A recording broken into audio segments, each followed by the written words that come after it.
Hey, what's up, everybody? Welcome to the stream. We are doing an early stream with Albion Online, as you can see here. Let me go and turn on my cursor so that way you guys can see my cursor.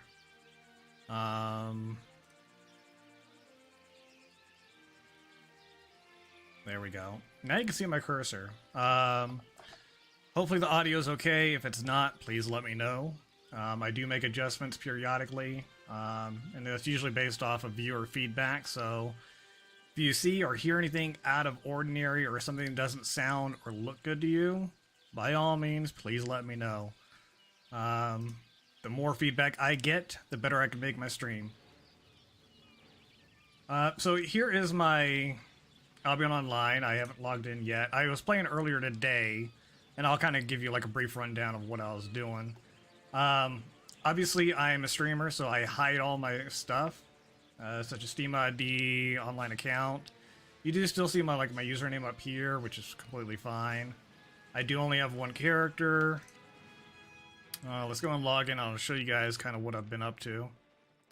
Obviously, there's, this is like a news board basically, so I'm gonna turn the volume down a little bit on the game.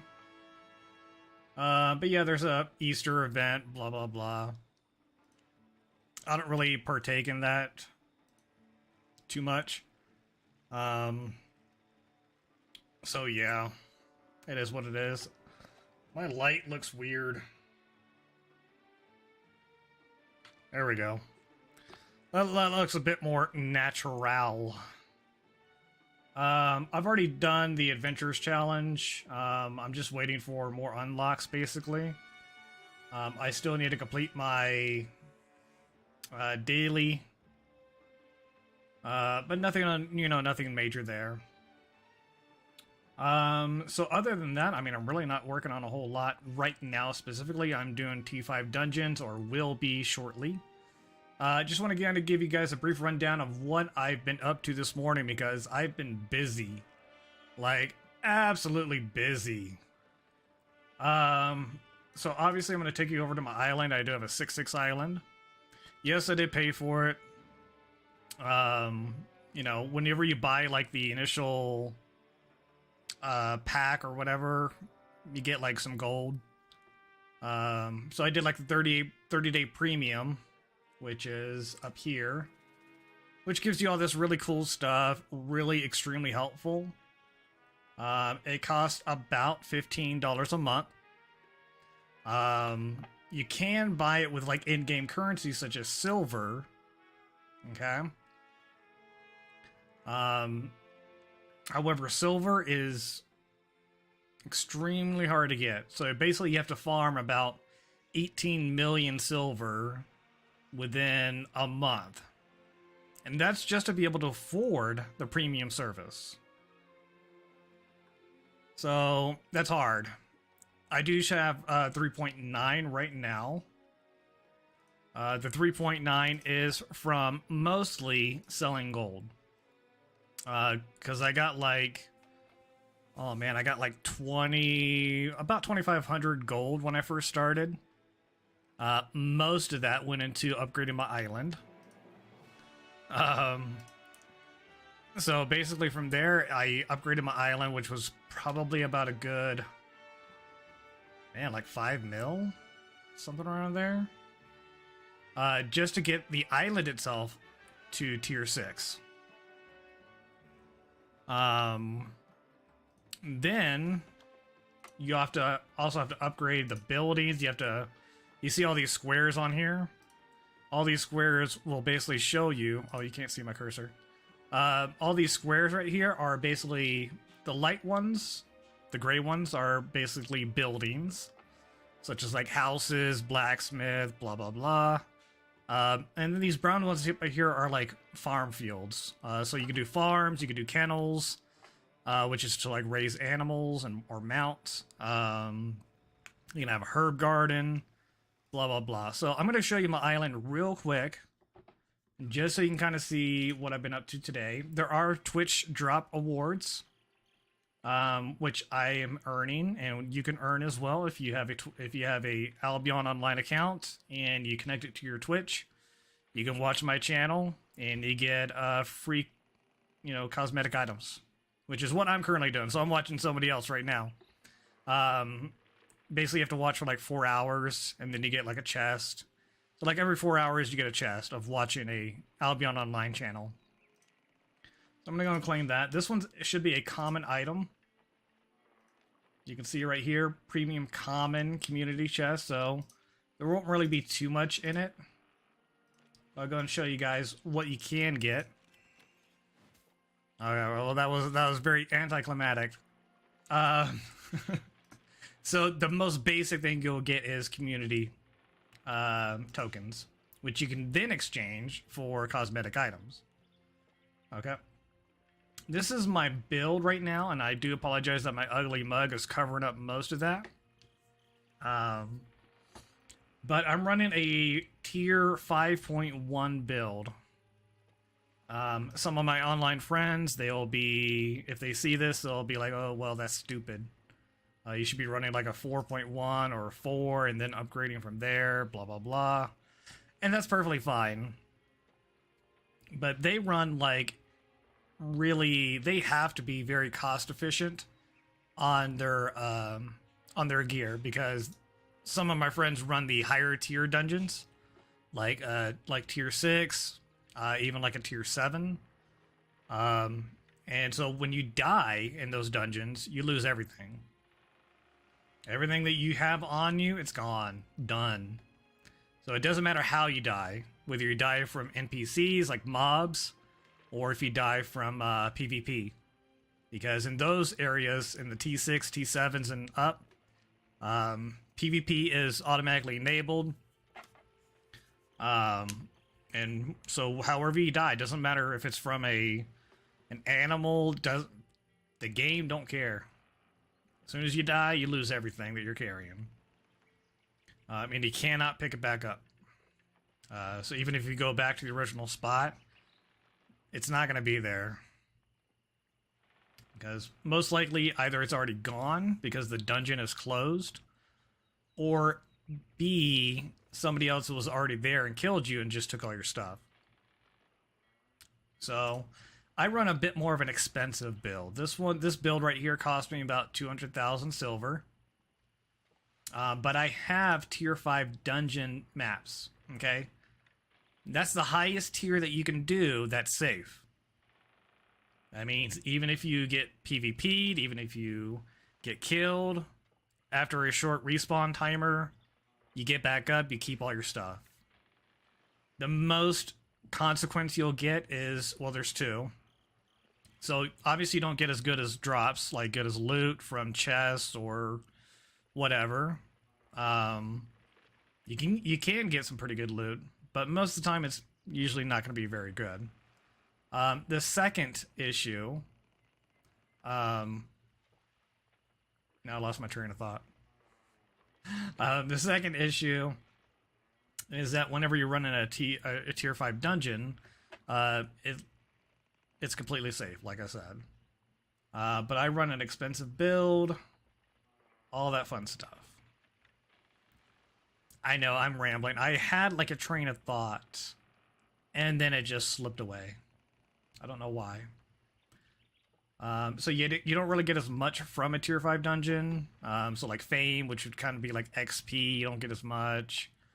All that fun stuff. But it is what it is. But yeah. But here's my island. I currently have... Everything I have right now is just houses. So... this is the guild that I belong to, King Rock.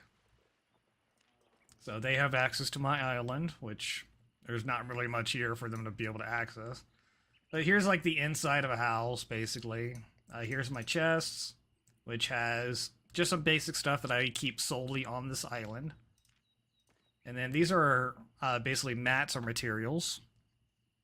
And the materials, these are just things that I've gathered over time, either by gathering them myself, breaking down items, or what have you.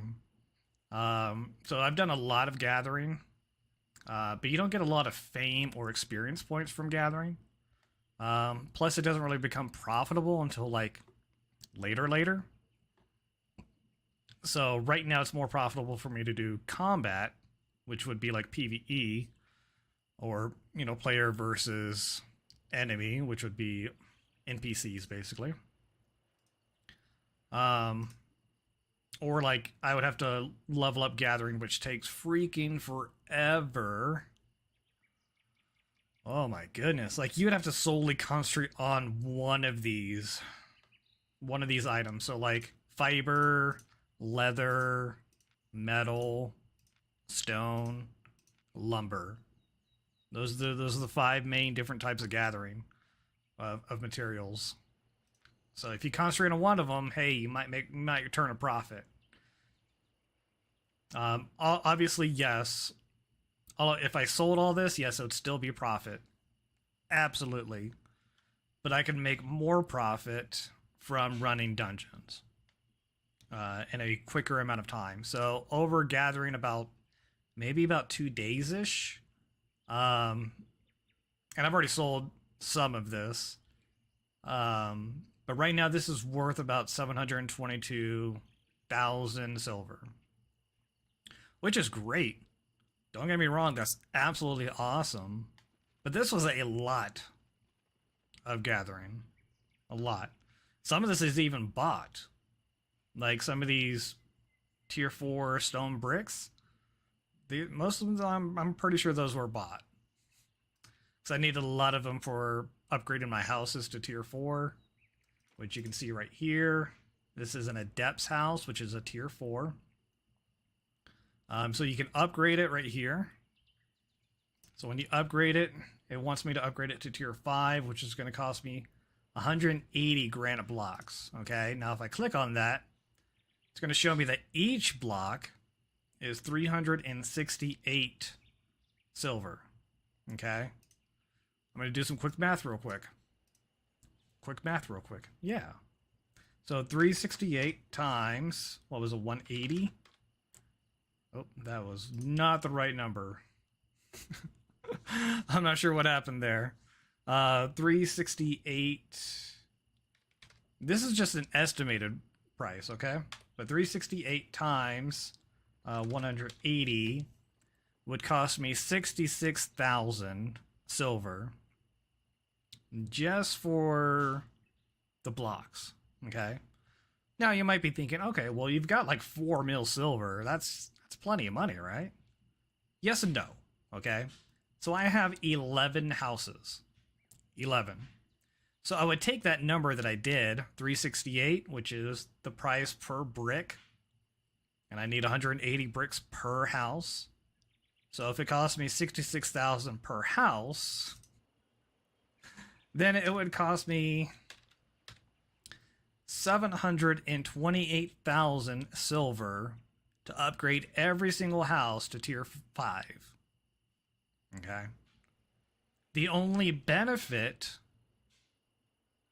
to having a higher tier house is what you can put in it. Let me show you an example here. So let's say this chest, for example. This is an Adept's chest, okay? Adept, just for whatever, simply means tier 4, okay? Expert would be tier 5. Master would be tier 6. Blah, blah, blah. Journeyman is tier 3. Okay? So when I say Adept, that's tier 4. Okay? So if I have a tier 4 house, then the highest tier chest I can put in this house is tier 4. If I upgrade it to a tier 5 house, then the highest chest I can put in the house is tier 5. Okay?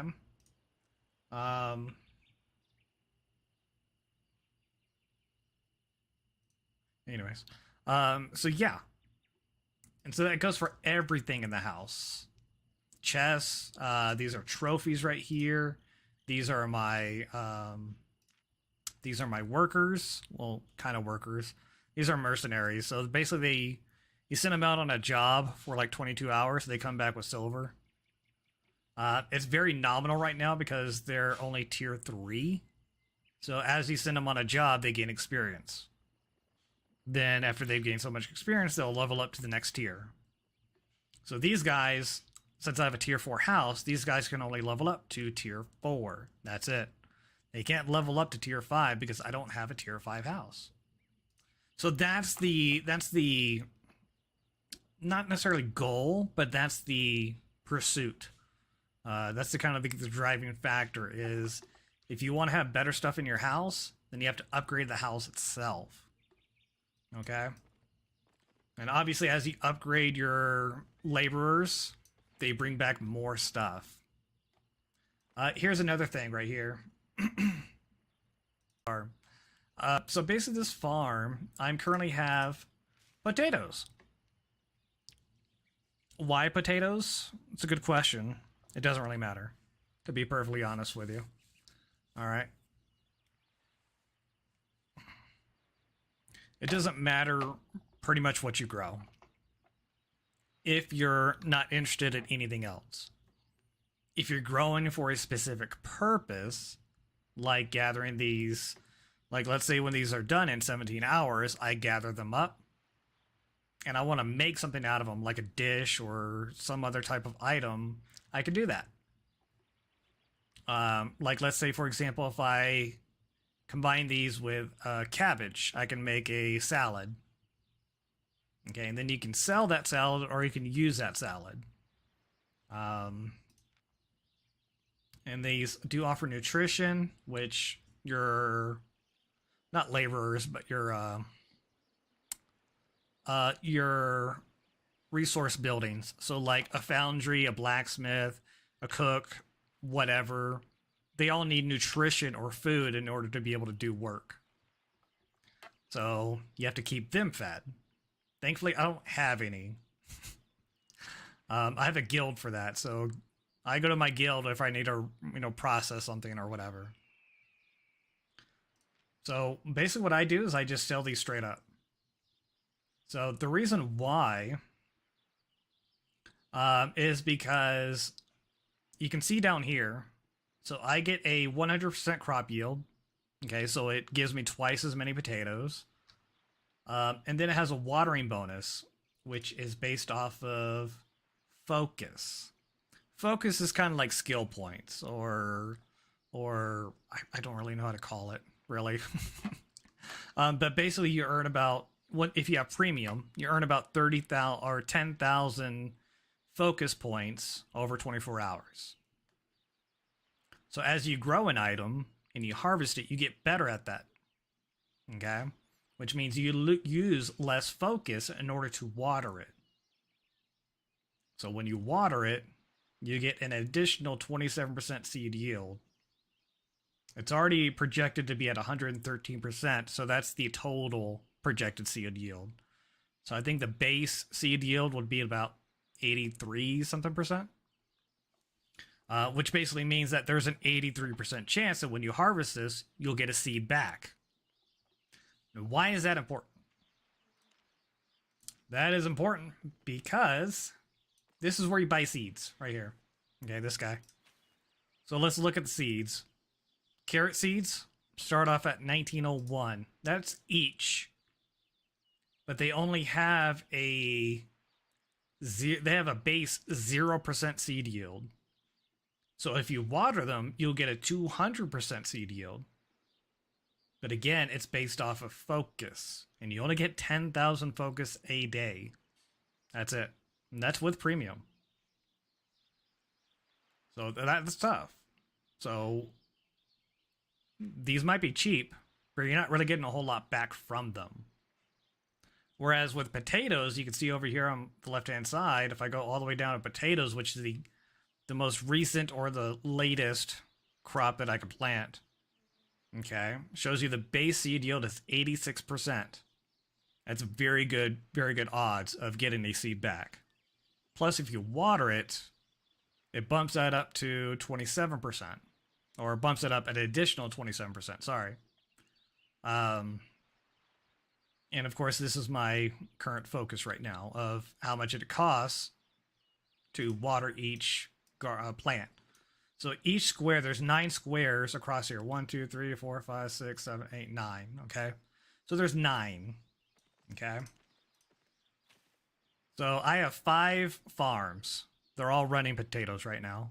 But I have 5 farms. These cost 14,000 each. The seeds do. 14,000. Okay. Let's do some more quick math. All right, so we got 14,000 times, and then I have 9, or there's 5 farm plots with 9 squares each. Okay, so that'd be 45. All right, so 14,000 per seed across 45 plots would be a total of 630,000 silver. Okay, these are expensive seeds. Very expensive. But I have a much better chance of wasting seeds, of like not getting seeds back, if I did like carrots, for example. I would have to continually buy more carrot seeds. Whereas with this one, they're not that bad. Right now, the estimated market value is about 11,000. So if I went to the market and I went to buy seeds, I might be able to get a cheaper deal. I mean, when you're doing like that times like 45, that'll save you some money. So that's actually something I might need to look into. If it'll save me like a few thousand for, you know, what that would be like. Let's say I save about 3,000, okay? Per seed. So across 45 seeds, that would save me 135,000. Wow. Okay. Let's go check out the market real quick and see what they are, see what they're offering as far as seeds are concerned. Because now I'm curious, you know. So we're going to go over here to the market.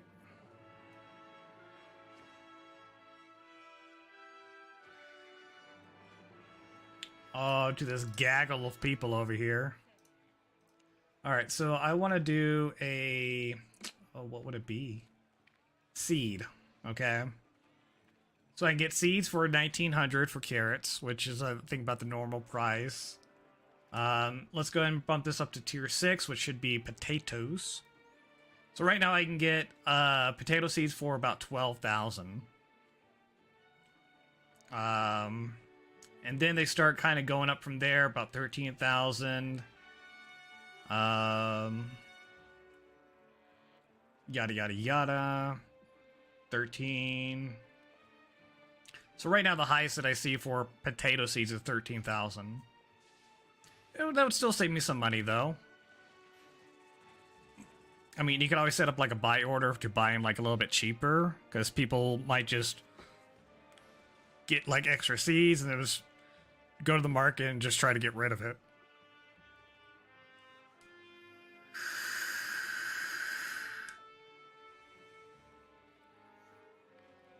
But if I'm getting as many seeds as I use back,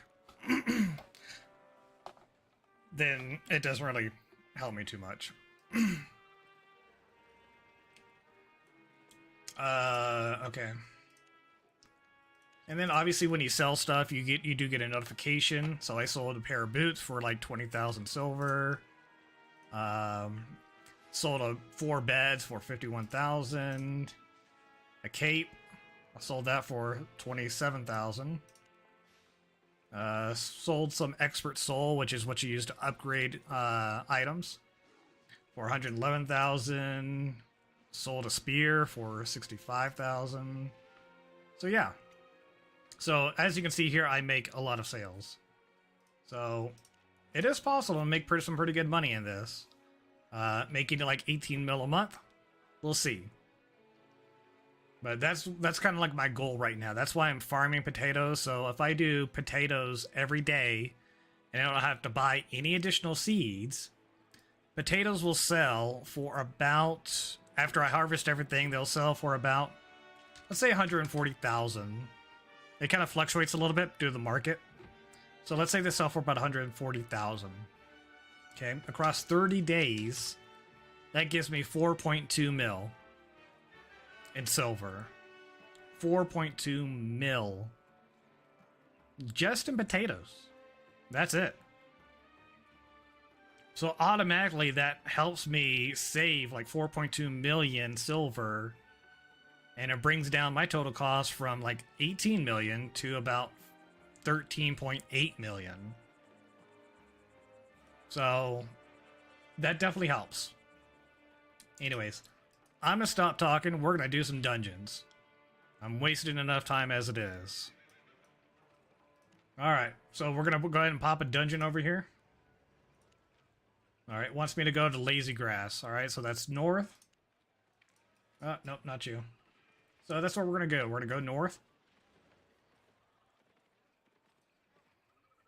And yes, you do have to travel to it. Alright, so it's actually fairly close, so that's really good.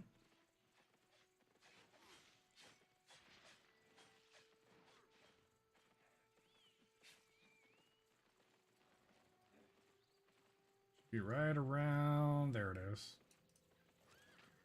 So I'm gonna go and hop in here.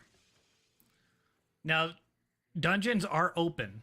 Okay, that means people can come in and try to take, you know, your stuff.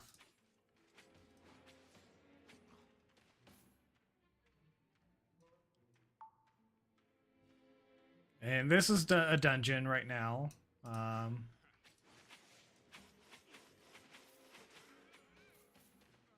As you can tell, these are fairly easy.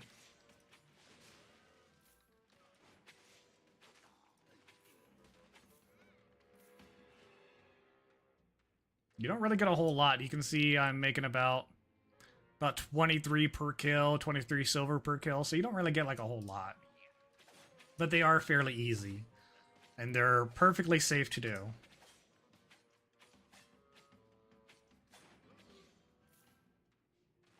I got about 85 off that one.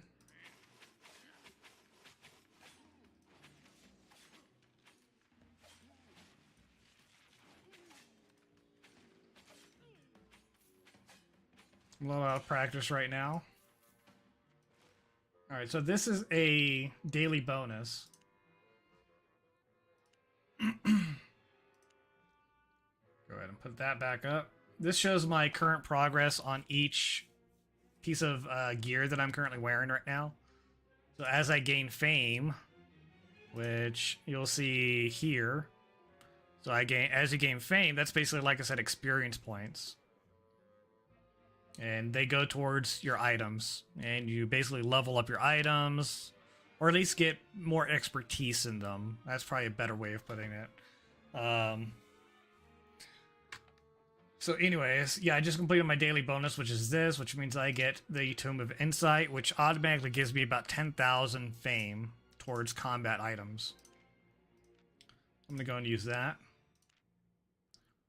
So that's going to upgrade a couple things right here. As you can see, boots just went up to level 28 mastered, blah, blah, blah.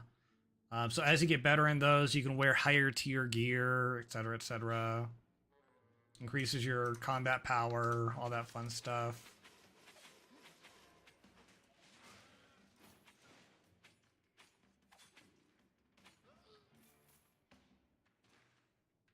And right now I'm not really making a whole lot of silver right now because I'm currently running a Expert Satchel of Insight. And basically what this does is it increases your combat fame gain by 52.9%. However, for each extra point of fame you gain, it consumes 1.2 silver.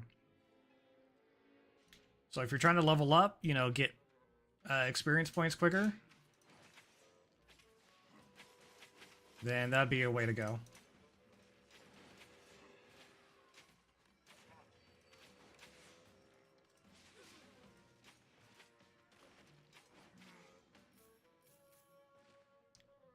Yeah, I'm definitely a little bit out of practice right now. I have to get used to the keybinds again.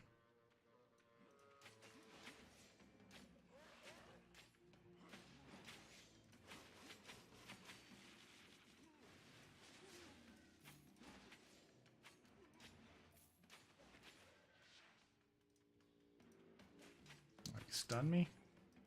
I didn't even see that he's... I don't know how he stunned me. Oh, I gotta eat some food. So whenever you eat food, every food has a different function or ability. This one, it increases my health regen. As you can see here, health regen increased by 225%, and it lasts for 30 minutes.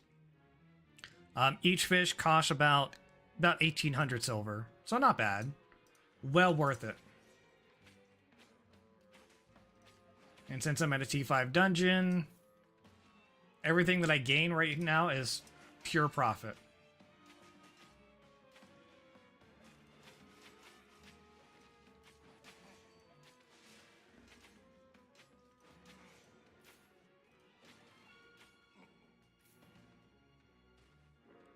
Because there is no chance that I'm going to lose any type of gear right now.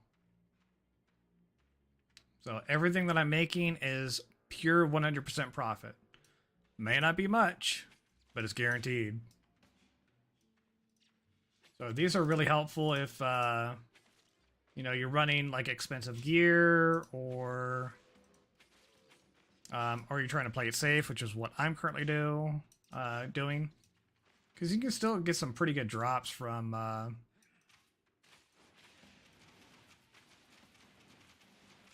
God, I hate these guys.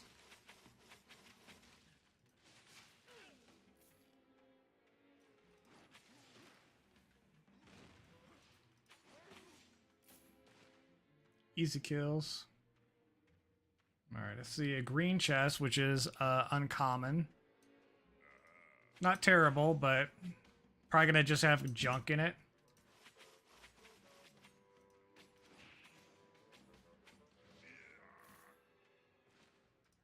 So the guys with like the gold rings around them, those are kind of like mini bosses. I'm waiting to see if this guy's gonna use an ability so I can move out of the way.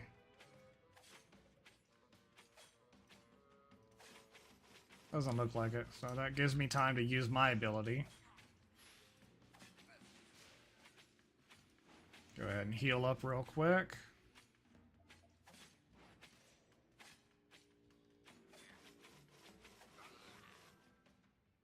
Not too bad. So as you can see here, I earned about 8,000. Not bad. Not great, but, yeah.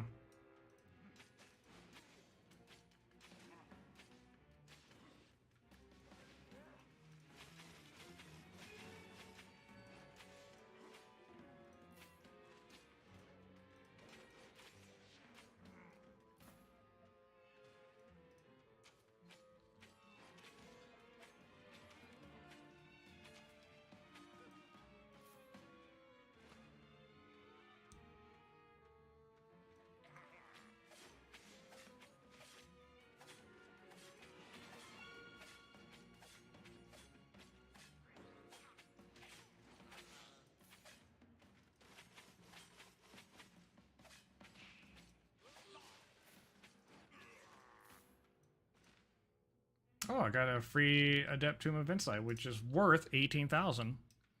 There you go. More profit. I mean, I'm going to use this, but I could have sold it for like 18,000 silver. So, hey. You don't get that all the time, though, obviously.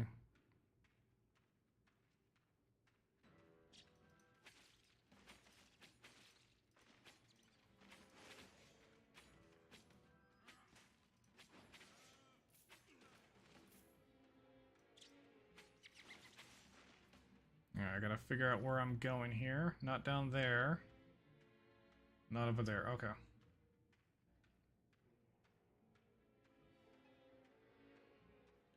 Plod along here. Fortunately, people don't, your guy doesn't really move too quickly. So, take some time to move around.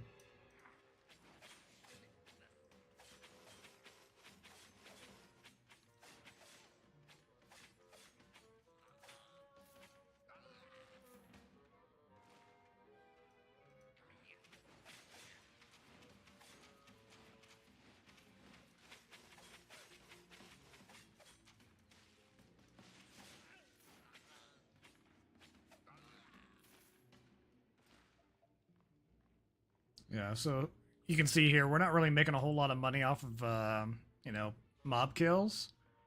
But most of that is going towards boosting our XP, basically.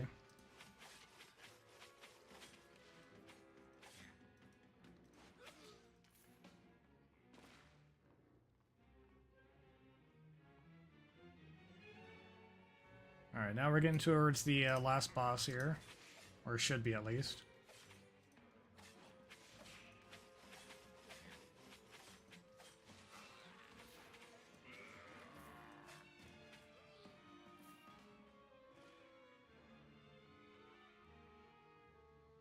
Should be close. I think after these two guys.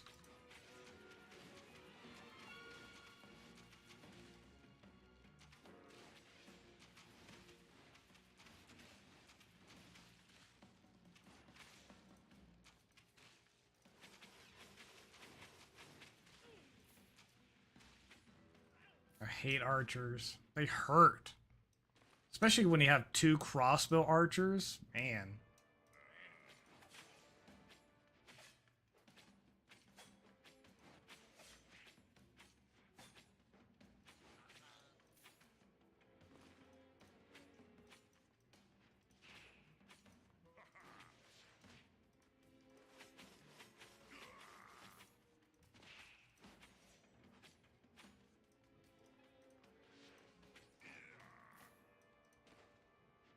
Alright, so see, this one's only worth like 673.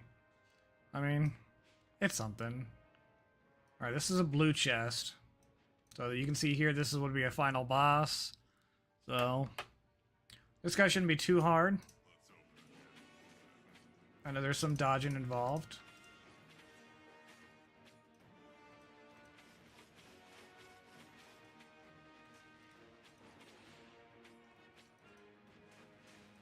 Alrighty. Wasn't able to dodge that one.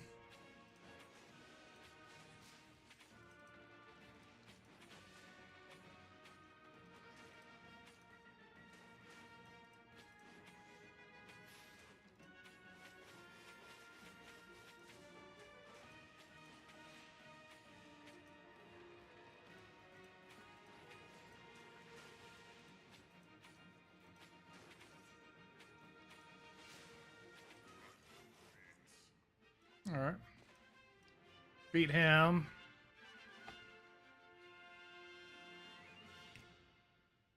I think we got like about 5,000 fame from that. So as you can see here, these are just very basic drops. It was a 99% bonus with a 50% premium bonus. So it was an uncommon chest, but I didn't really get a whole lot. That's alright though. It was quick and easy. It took me about 9 minutes. So I made about at least like 9,000 in straight up silver. And then just everything that you see right here is basically just minus the cost of these. So obviously I didn't really make a whole lot this round, which is fine. That's just the way it is. Sometimes you'll get just trash and sometimes you'll get some pretty decent drops. But I'm running a tier 5 dungeon, so it is what it is.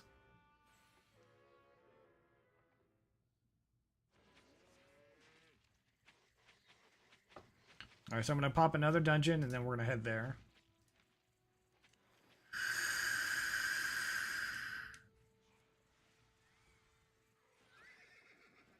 Alright, so it's in the same area, or the same map at least. So we're going to go ahead and run there.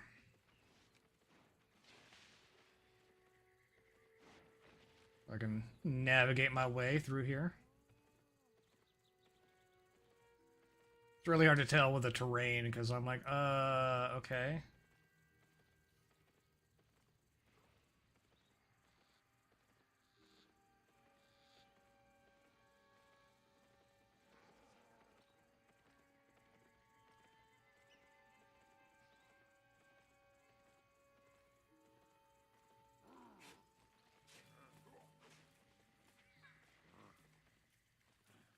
Generally, if you get attacked, just keep running.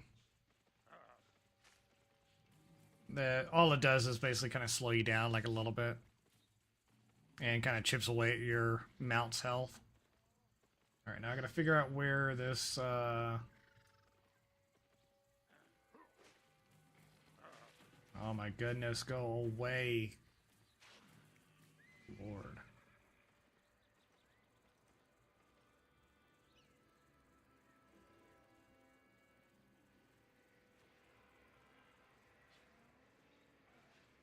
You wanna go, boys?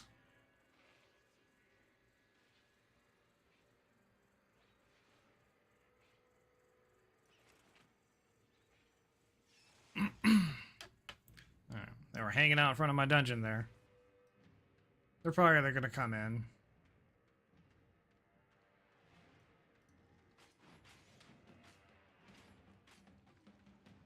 It's fine. Even if they kill me, all they're gonna do is just steal my dungeon. That's basically it.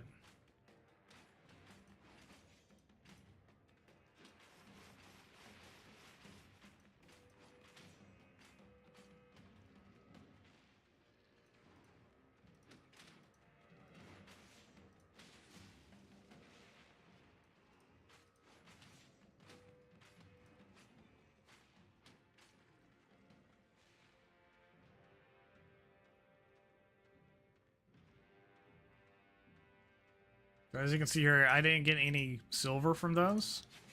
That's because I was basically with getting the extra like fame, basically. So you can see here, I made about 85,000 off that, but I only did that because the fame basically was less to upgrade than the amount of silver I would get back, basically. Or that I was using. I don't know.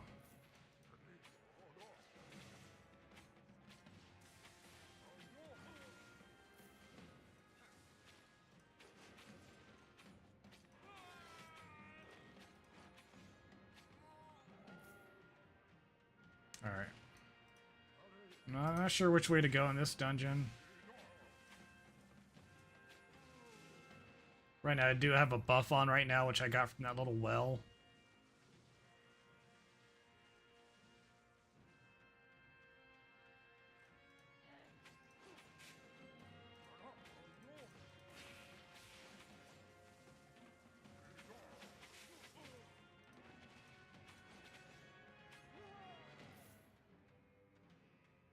Alright, so the buff ran out.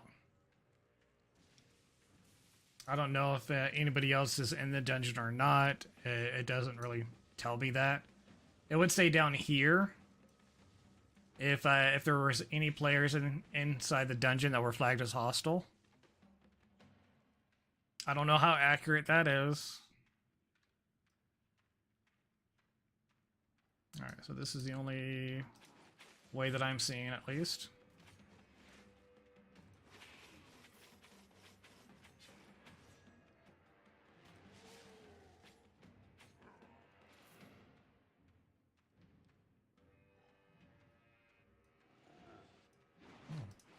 Big boys. How's it going?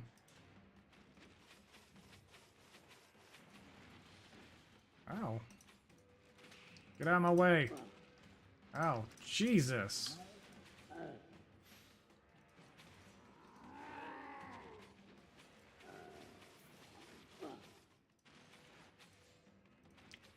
don't normally fight two of them at the same time, so... That one was a little tough.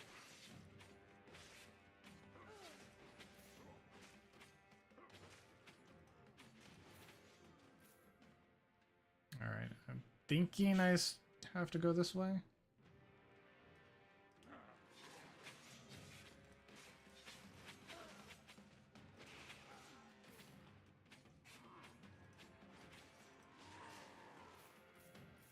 I'm not entirely sure, don't quote me though. I don't see a boss. Okay, I do see a boss, okay. So this is like a little mini boss, basically.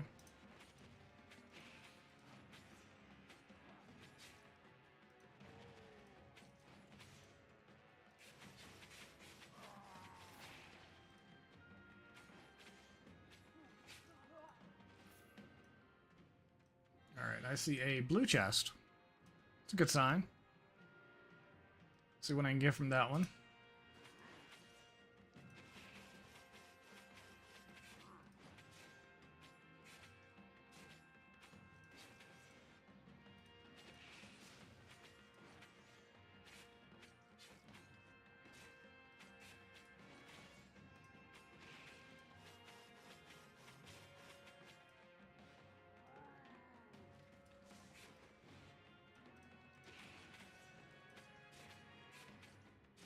Oh, he's hitting a little harder now. Oh, yeah.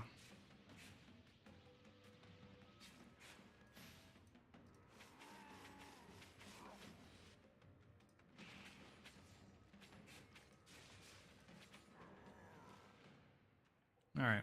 Beat him. See what we got. It's a rare chest or uncommon. Alright, 8,000. Eh. Something. I was hoping for something better than that. I mean,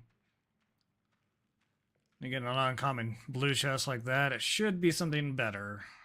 But it's alright.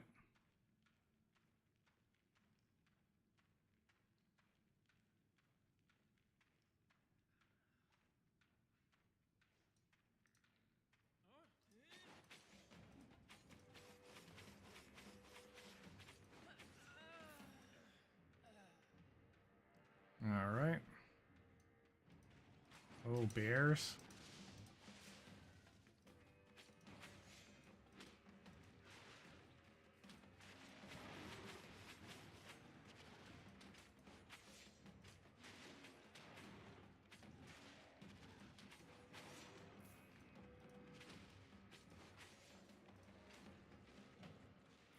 Alright, that wasn't too bad. Thought that might have gone worse.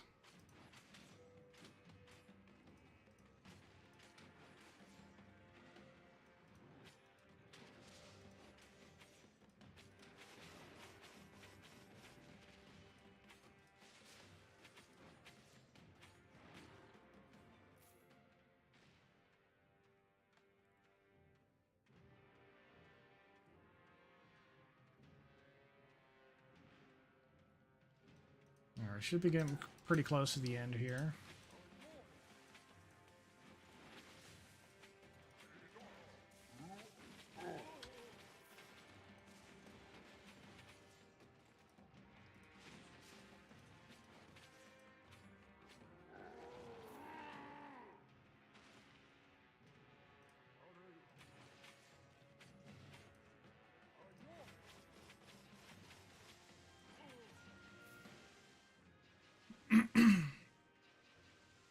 As you can see here, a tier 5 dungeon is fairly easy. Technically, with the gear that I have right now, I could probably run like a tier 7 dungeon, technically speaking. I don't currently. Because if I ran a tier 7 dungeon, if I died, then I would lose everything. Alright. Don't know which way to go. I'm gonna check. Oh. They're definitely guarding something over there, so I'm gonna check over here.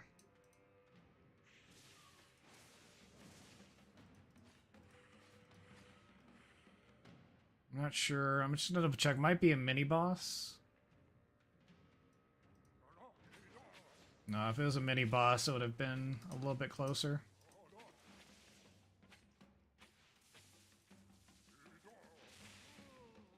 Double check a little bit. Yeah. Alright, so I'm gonna go back over here. This must be a little bit of a better dungeon. So if you get like certain levels of like dungeons, some of them will just have like 2 bosses, some of them have like 3. If they got like 3 bosses, and they're probably gonna be a little bit more difficult. But you might get some better stuff.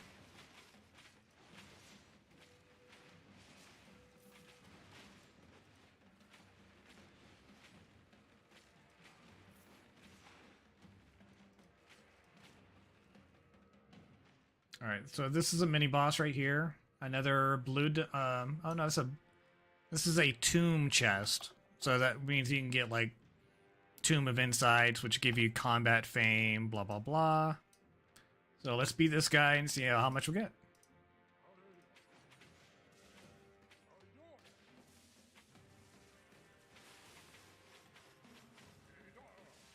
Oh, got me on that one.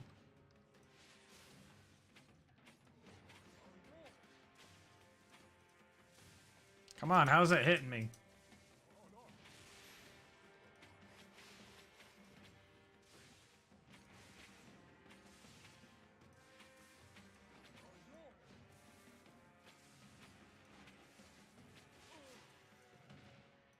Alright, let's see what we got here. Or we get 8 beginner ones, which gives you 1,000 combat fame each. Going to use those.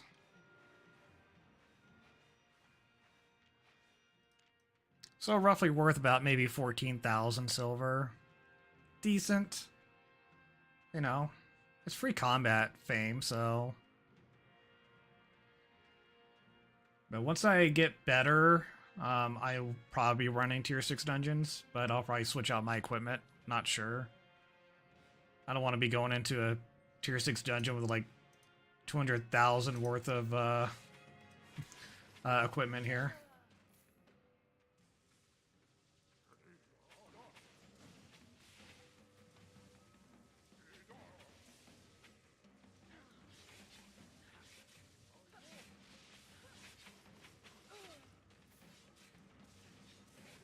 Oh shit.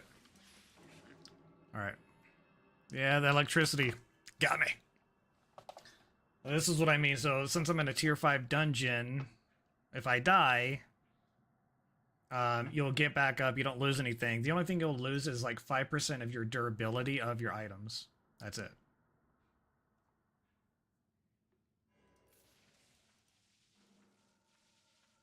And you can harm this. You can do that, but it takes a little while.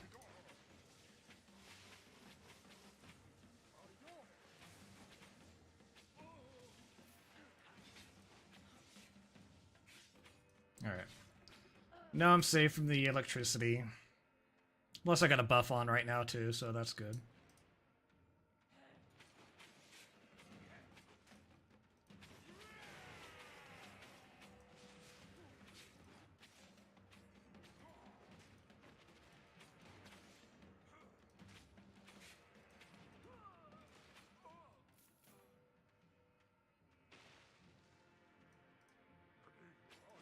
I'm a little behind on my mastery right now because I was switching gears. So like the highest mastery I have is in my torch, which I've used consistently in my builds. But I was switching up like my helmet, I was switching up all sorts of stuff. So if you're using like a different type of gear basically, then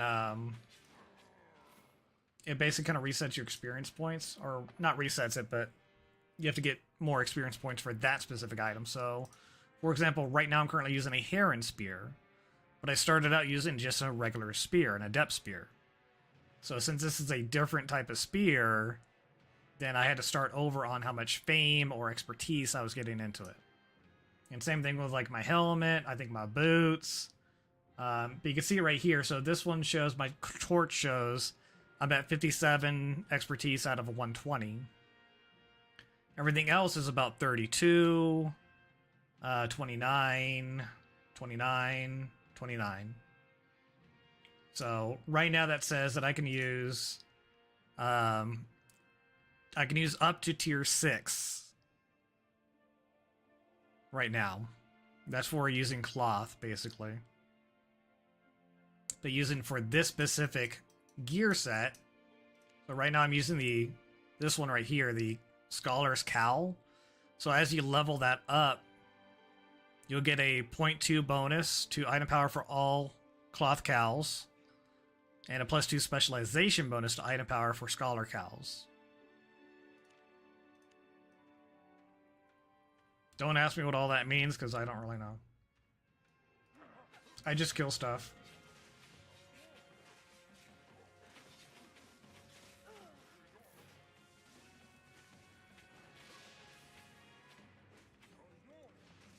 This guy like a mini boss? No. Nah, just a pain in the ass. Alright, so we got another blue chest. I was hoping for a purple, but it's alright. Alright, so let's go fight this boss. Generally, if they're gonna talk like that, it means they're a little bit tougher boss.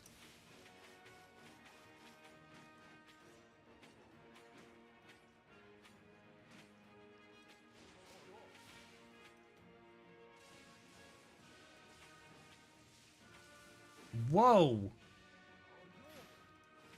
That took away a lot of HP. I might die from this one.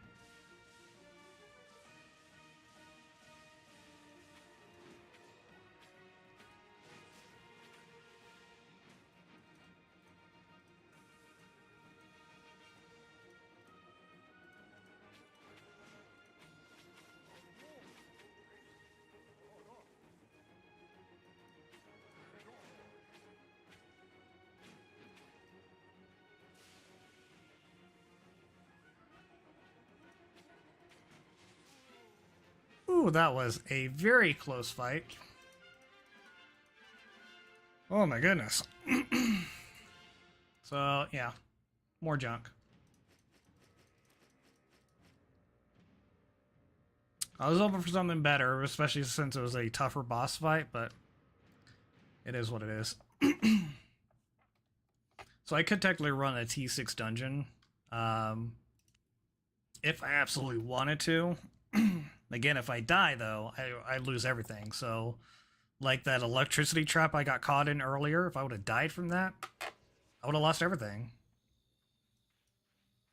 So, that's why it's good. It's best to run like as cheap a build as possible that would still be able to get the job done. Which is kind of hard to do. I mean, to be honest with you. There's a lot of different methods to doing that, but... Alright, so we did 2 dungeons within, like, basically 30 minutes. So it's not bad.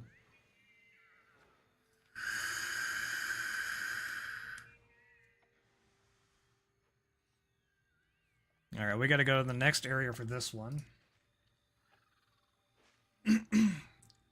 So that's a bit of a hike.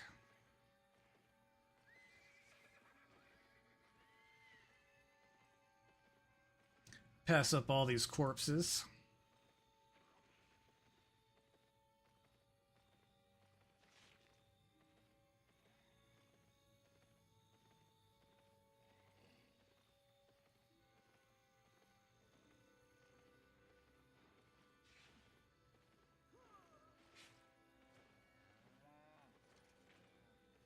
If I get done with these T5s early enough or soon enough, then I might switch over to doing T6 dungeons. And kind of give you like an idea of what that would be like.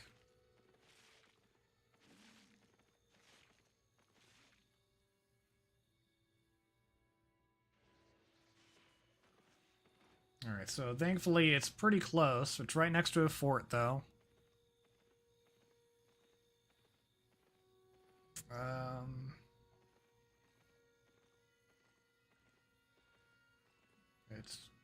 Where is it? Oh my goodness. Alright, I gotta go all the way around up here. Who's texting me? Should be close. There it is. Alright. So you can tell if it's your dungeon, if it has like butterflies, like those green butterflies on it. That's how you know it's your dungeon. If it doesn't have those butterflies, that means somebody else spawned that dungeon. You can still enter it.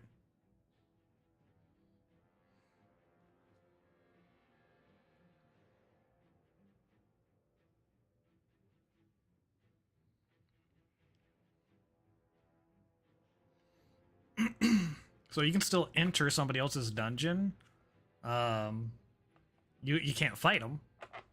So you can't like take over the dungeon per se.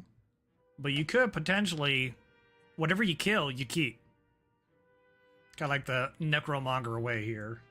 But yeah, so what you kill is what you keep. So if you were able to kill the final boss, Or if you got to the chest before they did, you could potentially steal it. But that's kind of... I've had a couple people try to come into my dungeons and try to do that stuff to me. I'm like, that ain't gonna happen. And usually they'll stay back because they're not strong enough. They'll die against the mobs that I fight. I'm like, and I just sit there. I'll wait. I'm like, go ahead. You know, I'll watch you die. I'll keep on going along. I'll just run past these guys. Let them jump on you.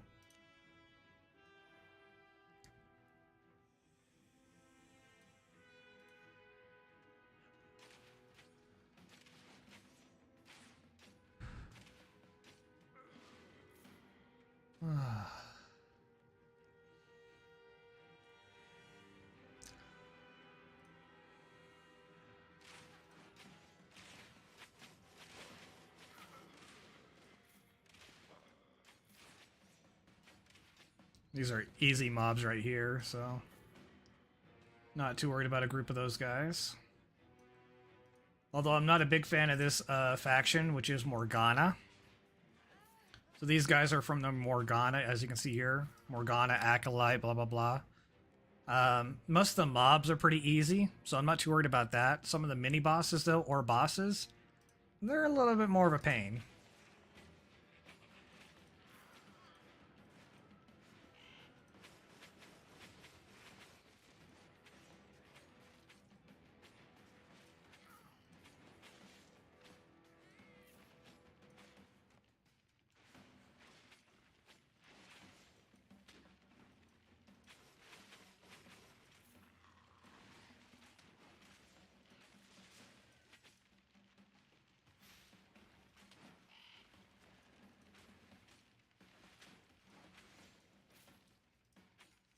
Plus there's a lot of like fire mobs. And flying books, apparently. They're kind of like rats, you know, they're like one-hit kills. They don't really do much to you, but still, they're annoying.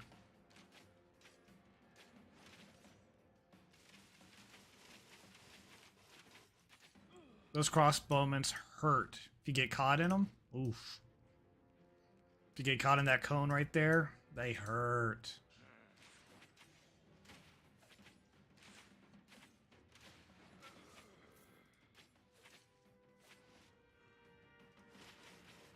So as soon as they're about to cast an ability, you like run to the side, run behind them. Whatever you can do to get out of that way. Oh, this looks like fun.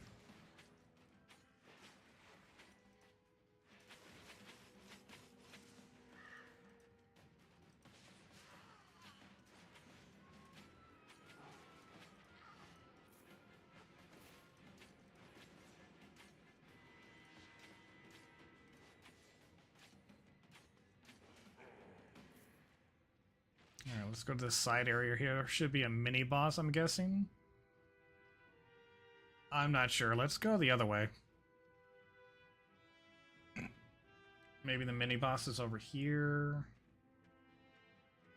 It's so hard to tell because I can't see my map. Because I have streamer mode enabled, basically.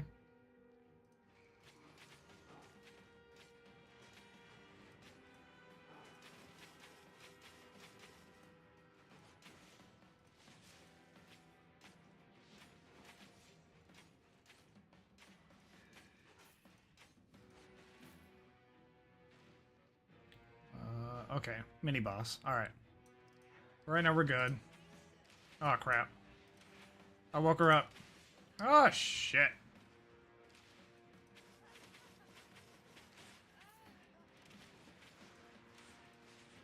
Oh, I missed with that one. Crap!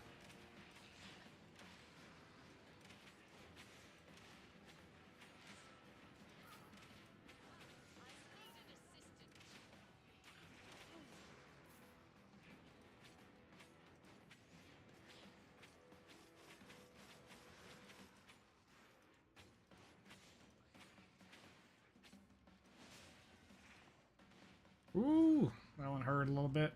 Trying to wait for some of these circles to drop.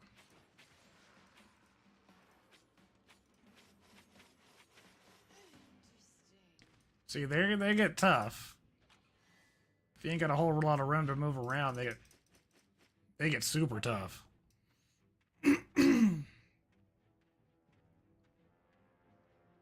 Alright, so that was the mini boss. Not much.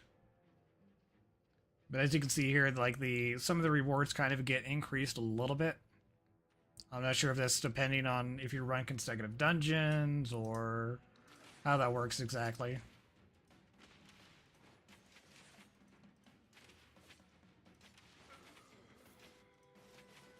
Oh, might take the hit on that one, yep. Oh well. He didn't hurt me that bad with his ability. Oh, this does not look like fun.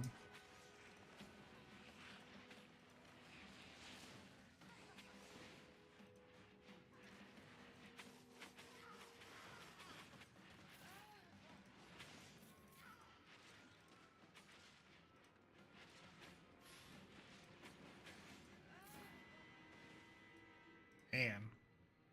Alright. Got another book. Gonna use that real quick. So I've ever got about 12k in silver, just straight up silver. So not bad.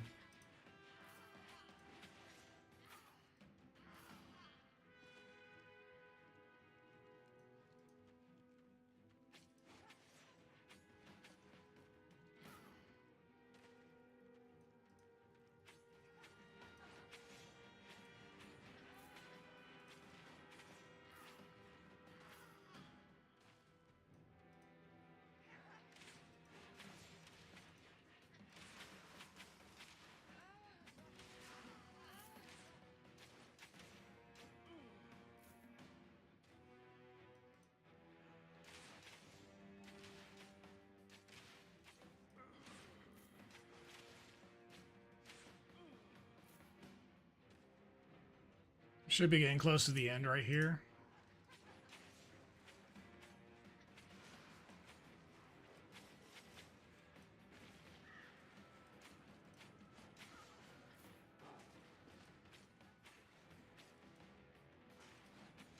Oh, that's gonna hit.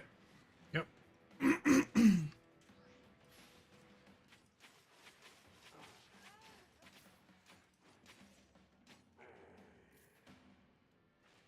Alright, we got kind of lucky on that one.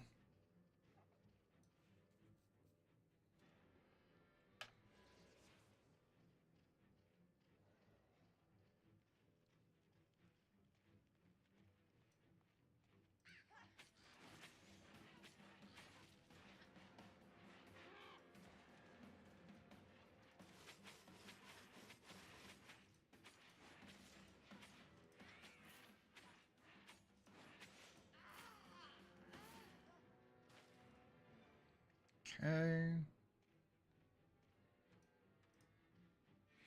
Pick up this buff real quick, which replenishes my energy.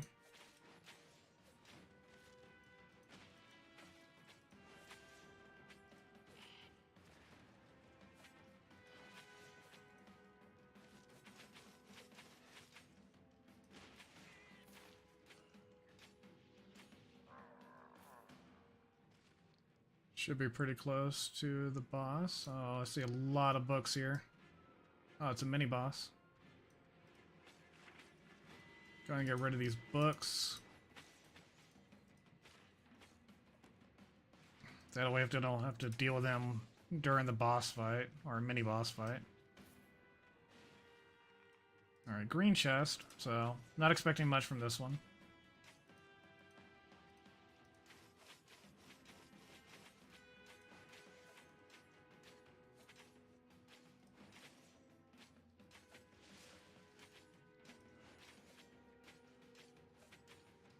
Alright, not spear against spear, basically, so... He's not really doing a whole lot towards me. No real abilities, basically.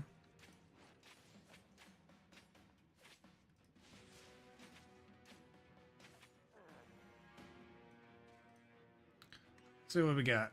Alright. A little bit. I've had some pretty good drops, though. I think I've had some that are worth, like, 80,000. 100,000, something around there.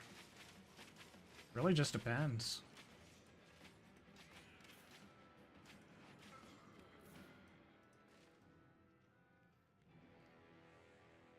Most of the time, though, you get pretty crappy drops.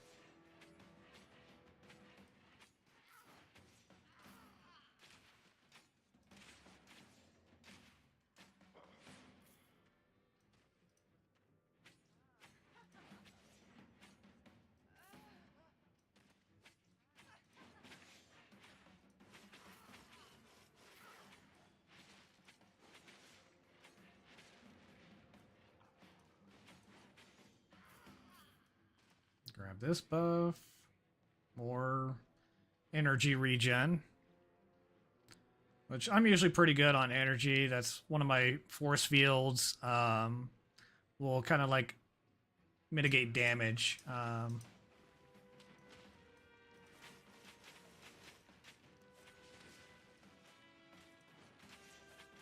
Sorry, this fight kind of sucks right here.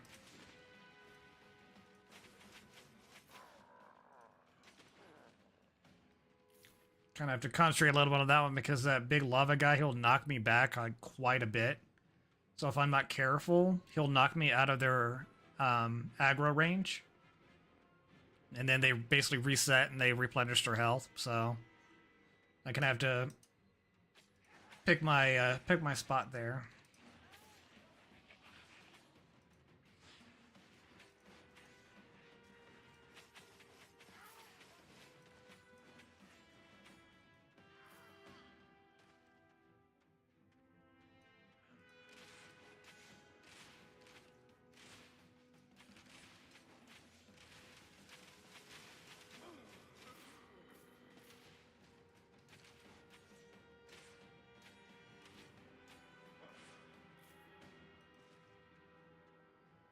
These guys are using pole arms.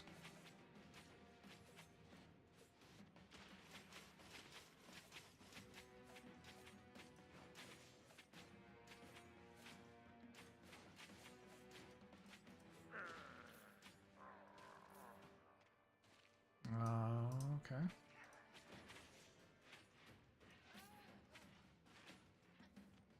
I try to always take care of the ads first, which are just the additional mobs, before engaging the boss.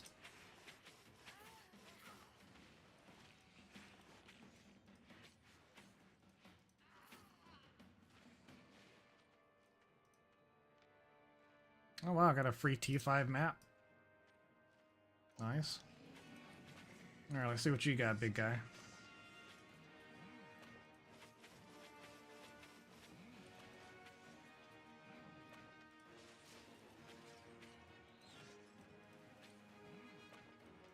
Oh, okay, I remember this guy.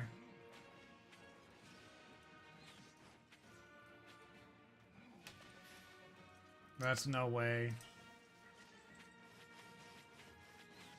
That, yeah, I'm gonna lose. Already lost this one.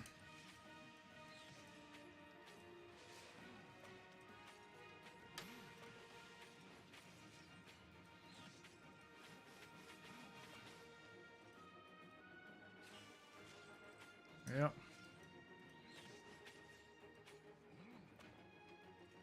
This is such a stupid boss. I hate this boss, man. He has that, like, wide cone that'll, like, knock you back, and for whatever reason, he almost always gets me with that. Even if I'm, like, I've already, like, exited out of that range, but I messed up on a couple of, like, my movements there. So see, if I was doing a T6 dungeon, I would have lost everything. See?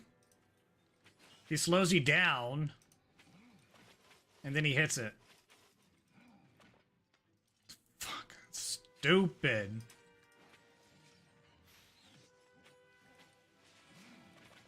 Your only savior is just to try to... Plus he has these hook thingies. God, I hate this boss. I really do.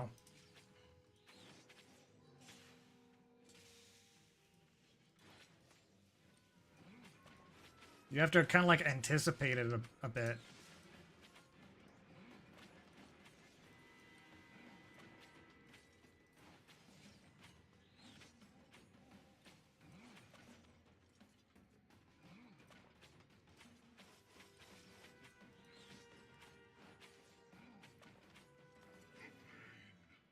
So stupid.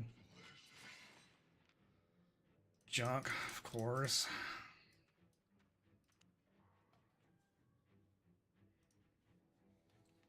Couldn't have given me better stuff. I mean...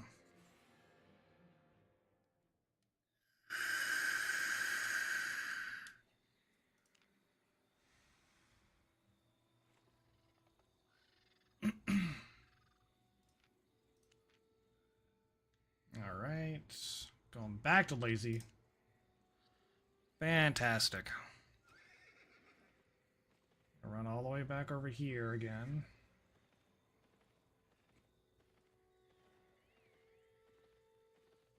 So, I mean, as you can tell, you know, if you're running like T5 dungeons, chances are you're not really going to make a whole lot. You're not going to lose anything, but you're not really going to make a whole lot either. If you get really lucky, you might be able to get like some pretty good drops, but that really just depends. I mean, it's the luck of the draw. It's really all it amounts to.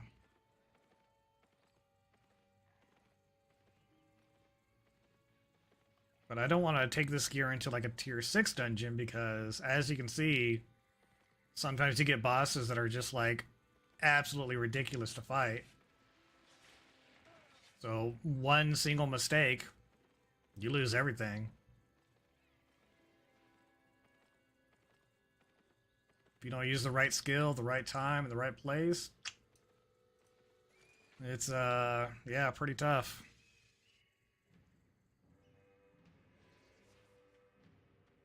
So that's why I kind of just run these for the time being.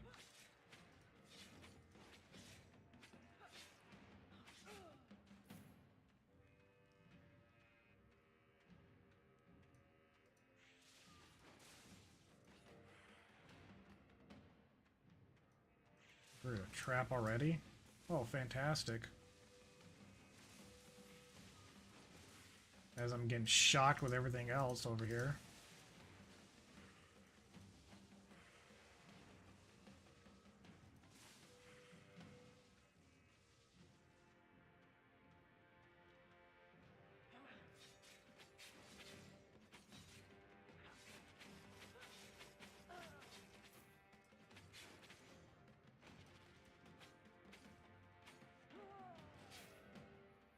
And I'm not running like a meta build or anything like that. This is just a very, very basic type of build.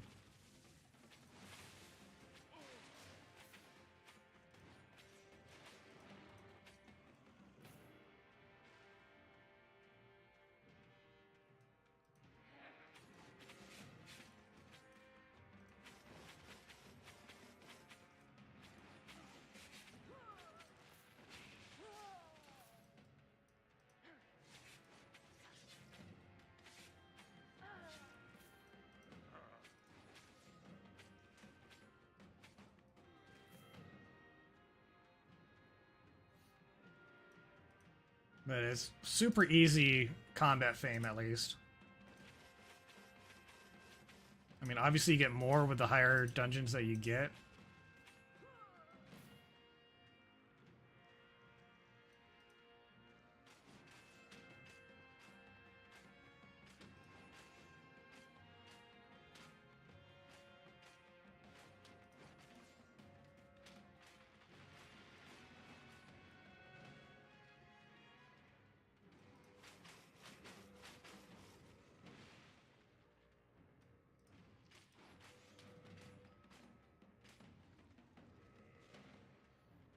But right now, the rest of my online buddies, they're trying out different builds as well.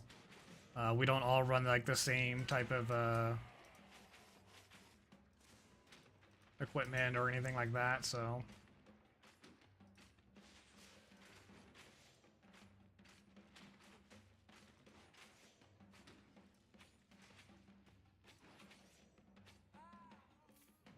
One of my other buddies, he's running more of like a healer type build, which is more about crowd control and sustainment. I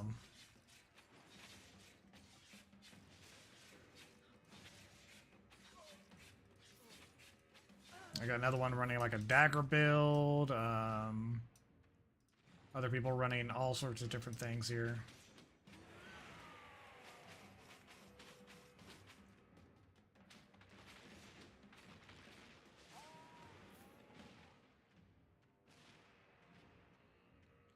I'm trying to get good with the spear build. I kind of like the whole melee aspect. Normally, I would do like a ranged type character.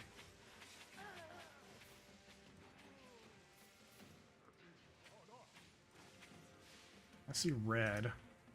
Okay, never mind. I was hoping since it was redder, it might be better. Nope. Junk.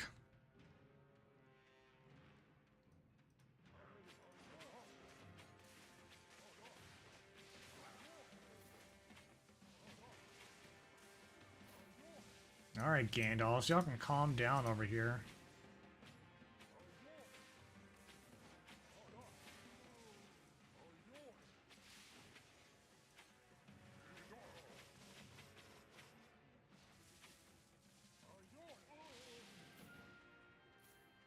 Alright, go away. Oh, goodness.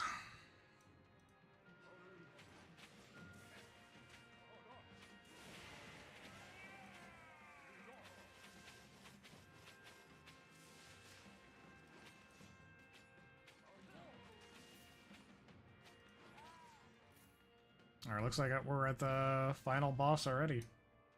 I don't remember it doing like a mini boss. I don't know, maybe I missed it. Alright, it's gonna be an uncommon chest, so we'll see how this goes. This guy should be fairly easy.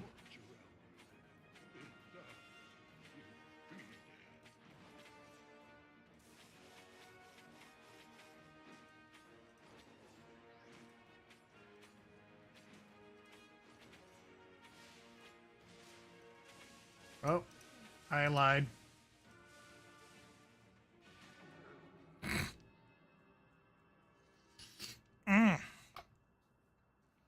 I was trying to move, but I was clicking him instead of clicking over here, because I was over here, but if for some reason it registered that I was clicking him. Ugh. God, I hate this.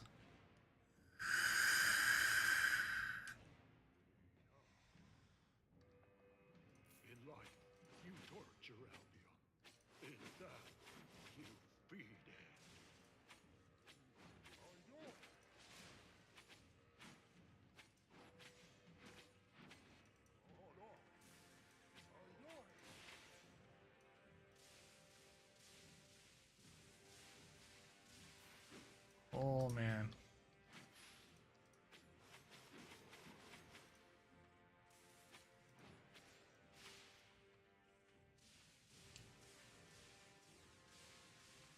So as long as you're able to keep moving whenever he does those little lightning bolts, basically. Oh, you bastard. Made me cancel my ability.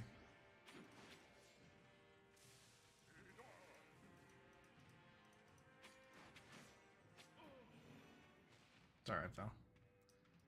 Still got him, but yeah, if that was a tier 6 dungeon, I would have lost. Or junk.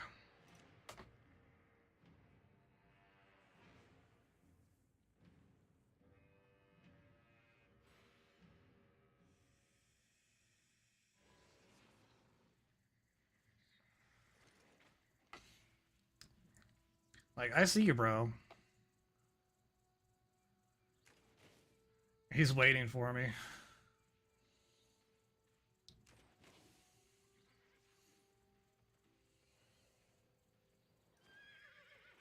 Like, no. You're not gonna catch me in a trap like that, bro. But he could have PvP'd me because I'm currently flagged right now. And he was hostile as well, so... He could have gotten me if I didn't have that shield. Alright, we're in the same region.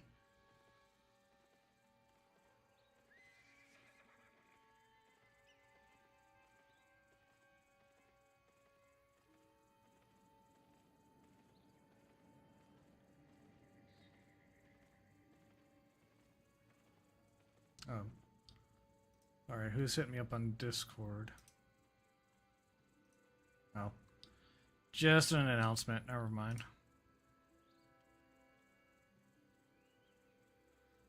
Call of Duty update. Nice. Okay.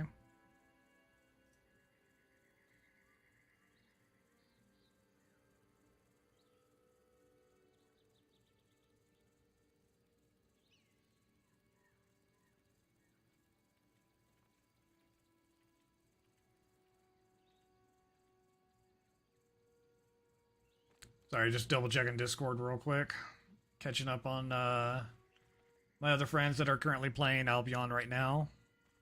Seeing how they're doing. We always compare notes, and obviously we're also competitive as well, so like, oh, I did this, oh, I did that, yeah. Where is it? Is it this one? No, it ain't that one. Over here. There it is. I was like, where is my dungeon at?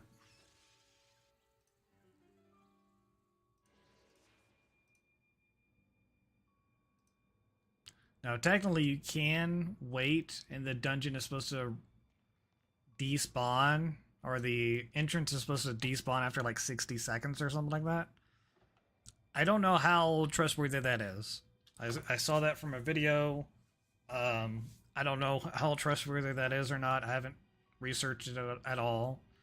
But if the entrance closes, then basically nobody else can enter your dungeon, so you're completely safe. So supposedly that's supposed to work for, you know, every dungeon, basically.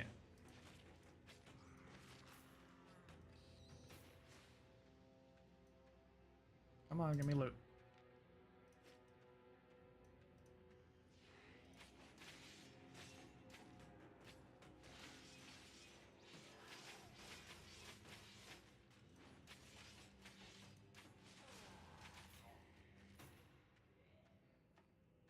Alright, typically these dungeons aren't too hard.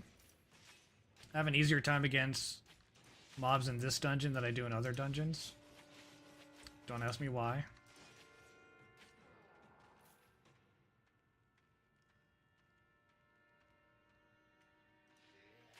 Usually I do.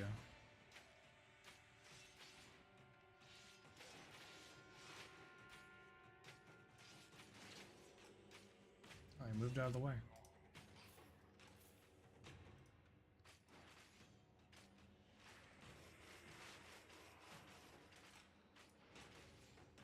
Only thing I don't like about these dungeons... Ooh.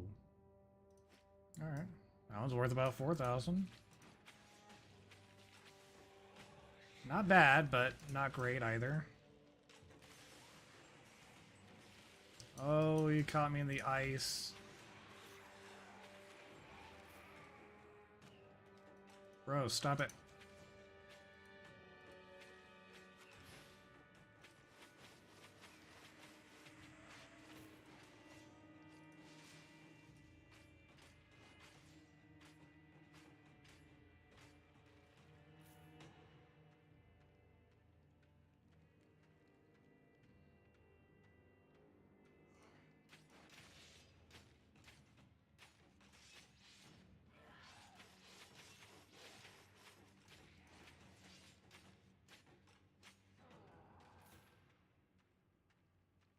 As you can see, you can kind of level up fairly quickly.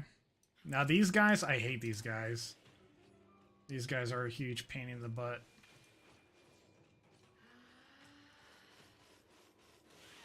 It's usually best to kill those guys as quickly as possible.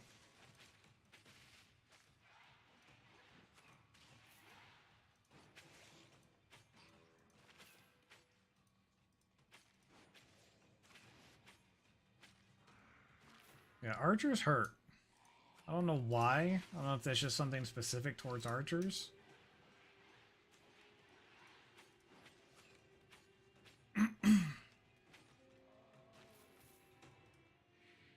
Give me a little buffy buff here.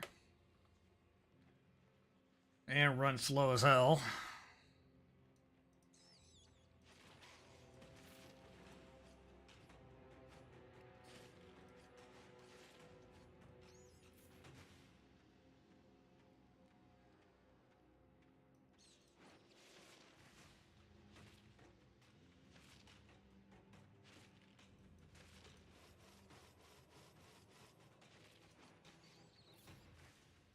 Alright, my catfish faded, so I gotta re-up it. I don't remember how many I have left, but...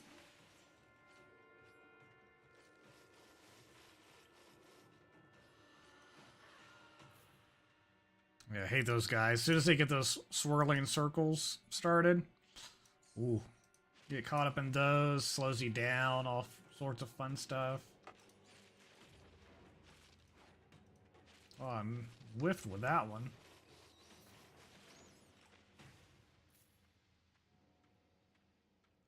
Trying not to get caught in those circles of poison there.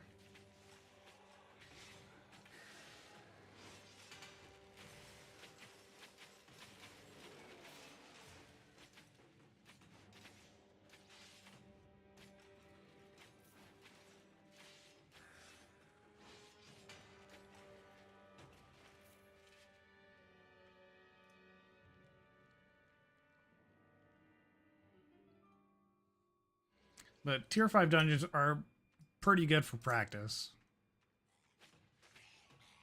You know, learning how to use your build, the timing, the mechanics, everything. So the best way to practice and the most safe way as possible. And also get used to the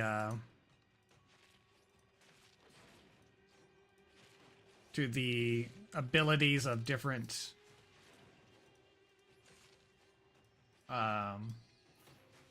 you know, NPCs, stuff like that. Oh, great.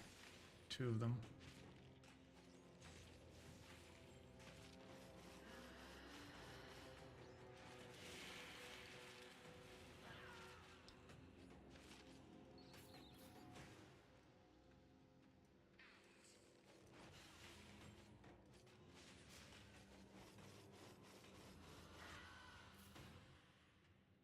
I got my daily faction reward.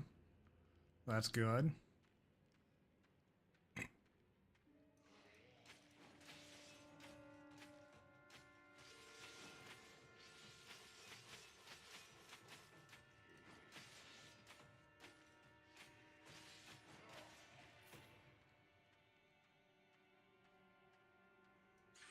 Oh, great.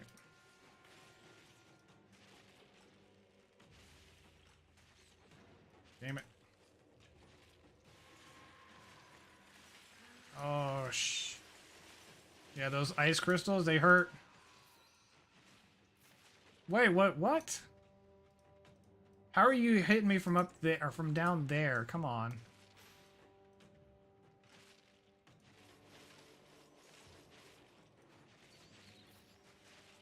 Bro, what is going on here? I'm like dying.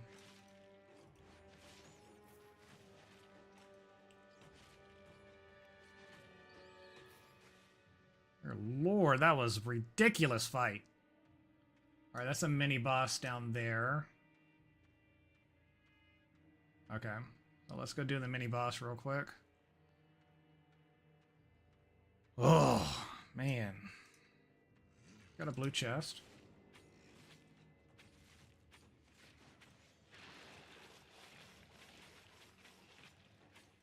I've seen mini versions of this guy, but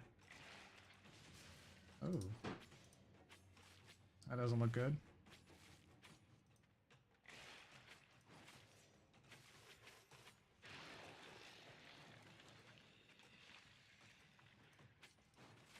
Fairly easy so far, though. As long as I stay out of that poison. Nice. Oh, can't open it while I'm taking damage. Alright. Junky junk.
Oh, mage, archer, melee.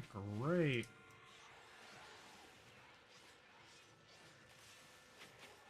They're trying to hit me with everything over here.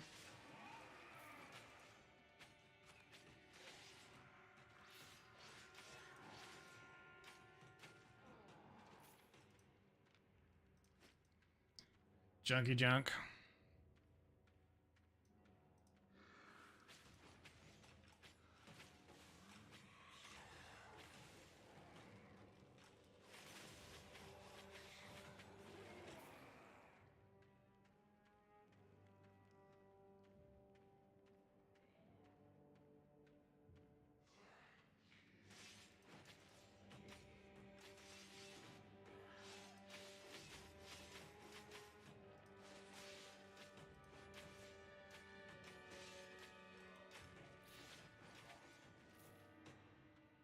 Alright, looks like the final boss fight. You normally know it's the final boss whenever you see this faction emblem.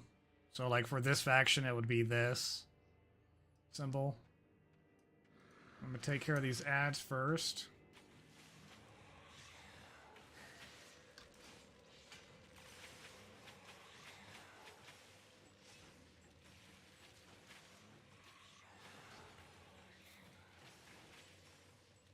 Lord.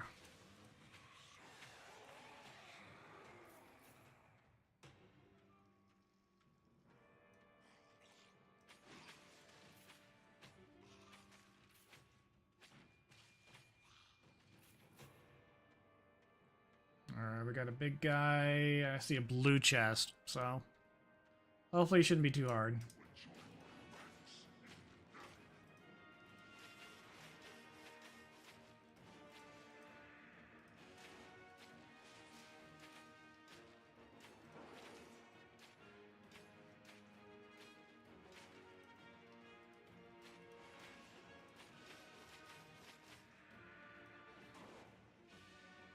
Stay out of those areas right there. That's a little stun right there, that claw that comes out of the ground.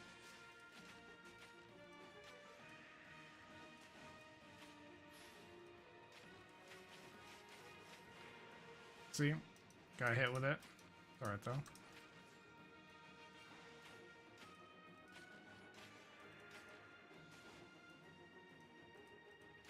So if I stay out of those areas, otherwise they'll explode, which is not fun.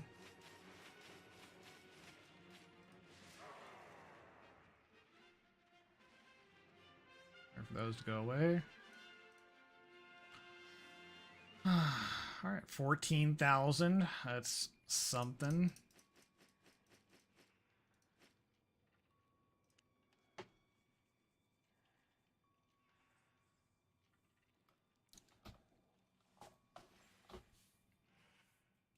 So you don't really start making like really good money until like tier 6 dungeons. Once you start hitting like tier 6 dungeons, you make some really good money. Or have the capability to make money. But there's also a much higher chance that you'll lose all your stuff. Either somebody will come in behind you, they'll gank you, which is like where 2 or more people come into your dungeon and just destroy you. Or somebody will just come into your dungeon that's stronger and kill you. Or you'll die from an NPC, or you'll die from a trap. I mean, all sorts of stuff. So that part kind of sucks. Now you do get like this shield. You see this white sphere around me. You do get a shield whenever you enter a map or whatever. It doesn't last for too long. So that's the bad part. Here we got a red guy over here.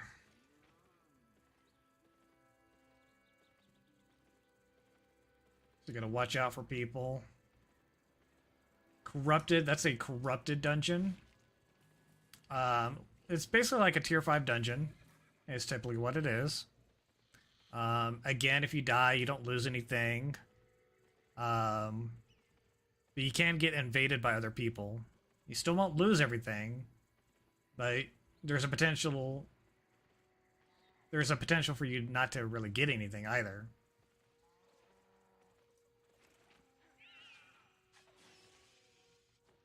Alright, let's make sure nobody follows me. Well, one of the things that I'll do is I'll, as I'm doing dungeons, I'll look for other dungeons that are currently open. So like the ones with like the green light that you saw me go into, I'll look for those. And I'll just hop into those. And sometimes I'll just run them, way before somebody gets there, because they have to travel to the dungeon as soon as they open it. So as soon as they open it, if I'm near it or whatever, then I'll usually just jump in it, run it real quick. Or at least I'll be much further ahead of them than they'll be able to catch up to.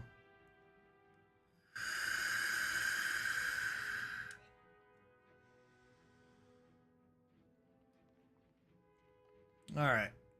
This looks like Morgana, so... not fun.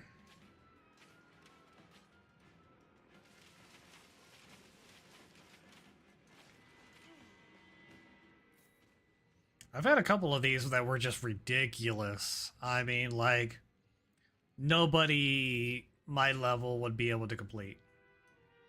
And which is funny because I'm currently fighting at my level.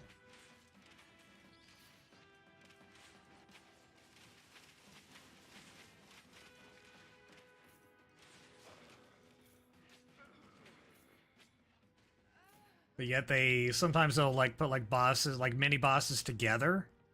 Like they'll double stack mini bosses. That hurts. Especially when you only have like so much room to fight in.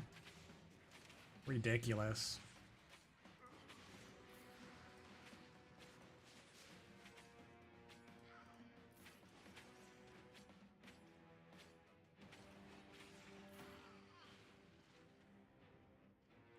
Some of these you can't quite escape the explosion radius or the AoE radius of certain things, so it makes it just a little bit more difficult. Like, you have to be well out of circles or cones in order for it to not hit you.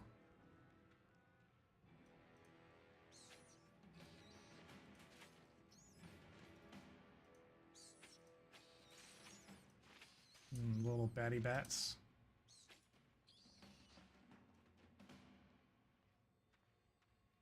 You don't get silver from those, you just get combat fame.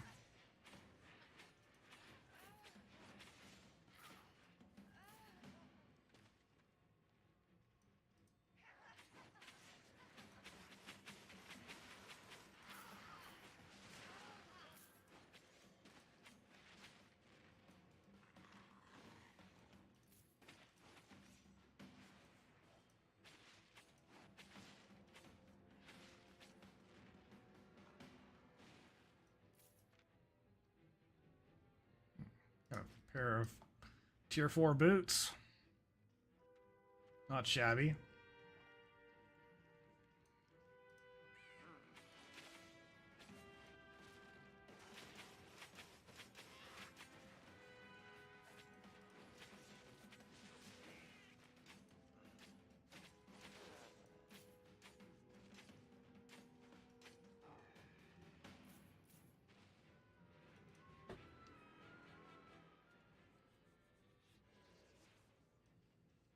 Yeah, great areas for leveling up, though. Really good areas.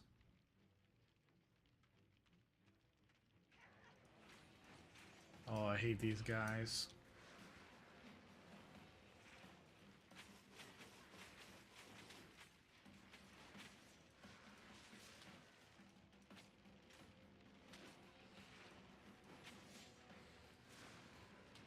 Oh my goodness.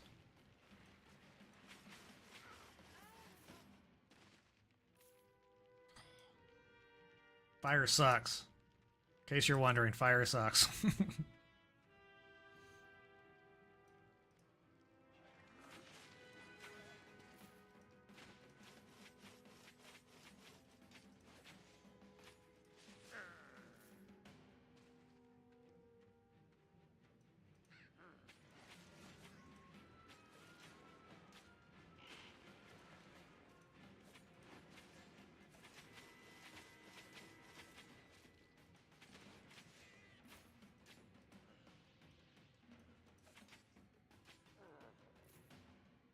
Alright, I see a mini boss over here with a green chest.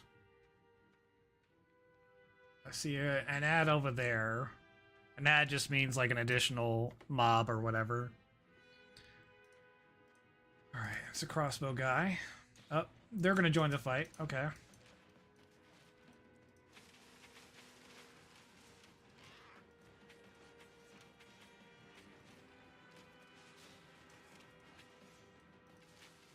Gotta be very careful in these.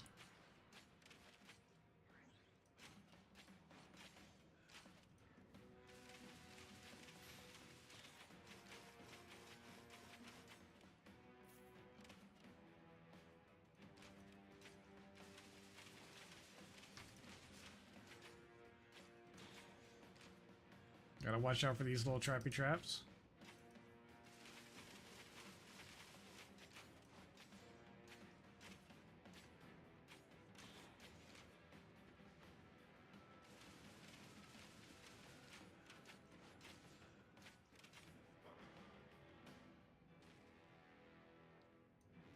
Oh, it's just a buff?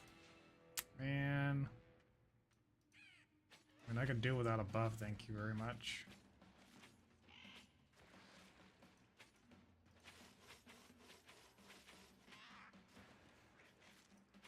These guys are a little bit annoying just because they cause, like, fear or something. Which basically just causes you to run away. So, that's kind of annoying, but not too bad.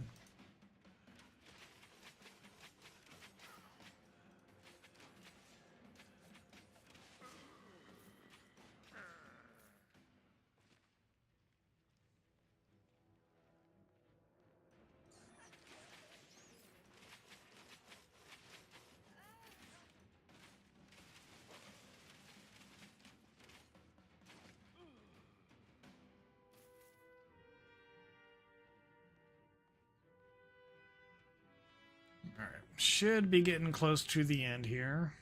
Yep, there it is.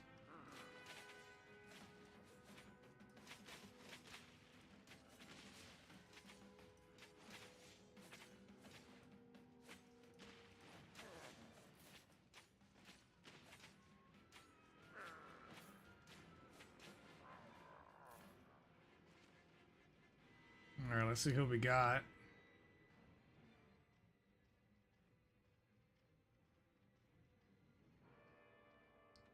We got, looks like Morgana. Alright, let's see if I can take care of these ads.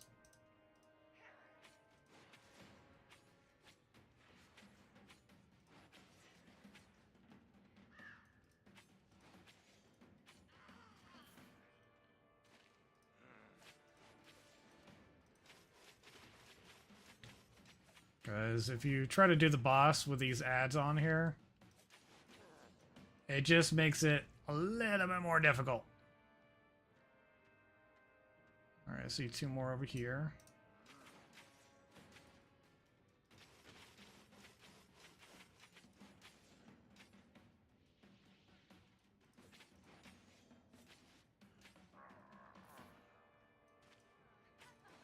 Thankfully, she has not engaged yet, so that would have been an absolute fiasco, especially with like 4 additional mobs that were not like easy mobs. They were like actual mobs. Oh man, I would have died for sure. Morgana.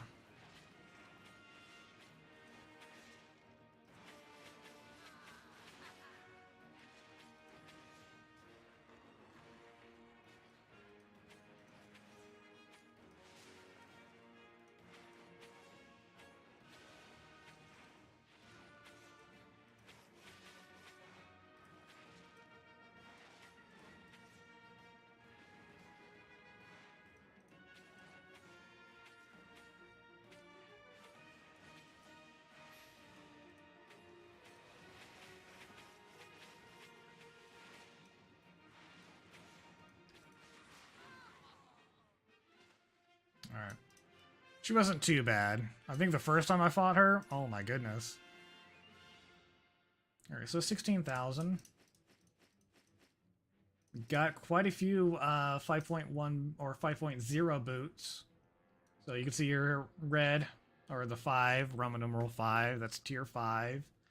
So these are 5.0, which means if I go ahead and enchant these, then I can sell these for higher. So right now these are worth like, say, 2,700. If I enchant them though, they could probably be worth like 10,000. And enchantment is fairly cheap, so we'll probably go, let's see here, I'm out of, yep. I'm currently out of T5 maps. So let's head back to town. I gotta exit this dungeon, then we'll head back to town here.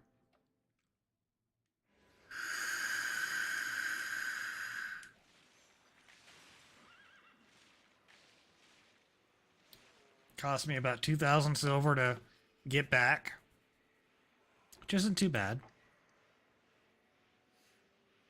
It does take some time though, which does leave you open to being attacked, all that fun stuff.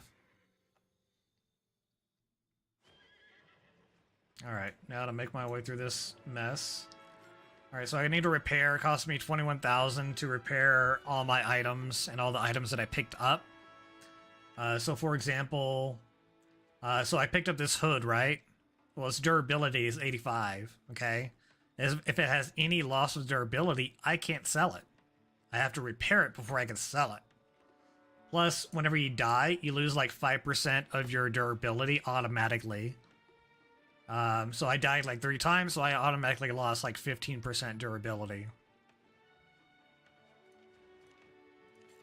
So I'm gonna go ahead and repair those. Now, I picked up quite a few tier 5 items. So I'm gonna go ahead and... oh, get back on my horse here. I'm gonna go grab some of my enchantment items.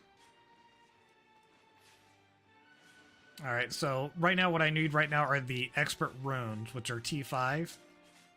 And then I'm gonna go ahead and grab some tier 4s as well. So that way I can upgrade these boots and then put those on the market. Alright, so we're gonna go out of here. This is the bank right here. Alright, so we're gonna go over here to this big old hammer. And we're gonna come down here where it says enchant equipment. And I'm gonna drop stuff in here. So right now, this would cost me 48 of these runes to enchant this item. Okay. These runes, I believe, are about 49 silver apiece. So 49 silver apiece times 48 is 2352. Okay.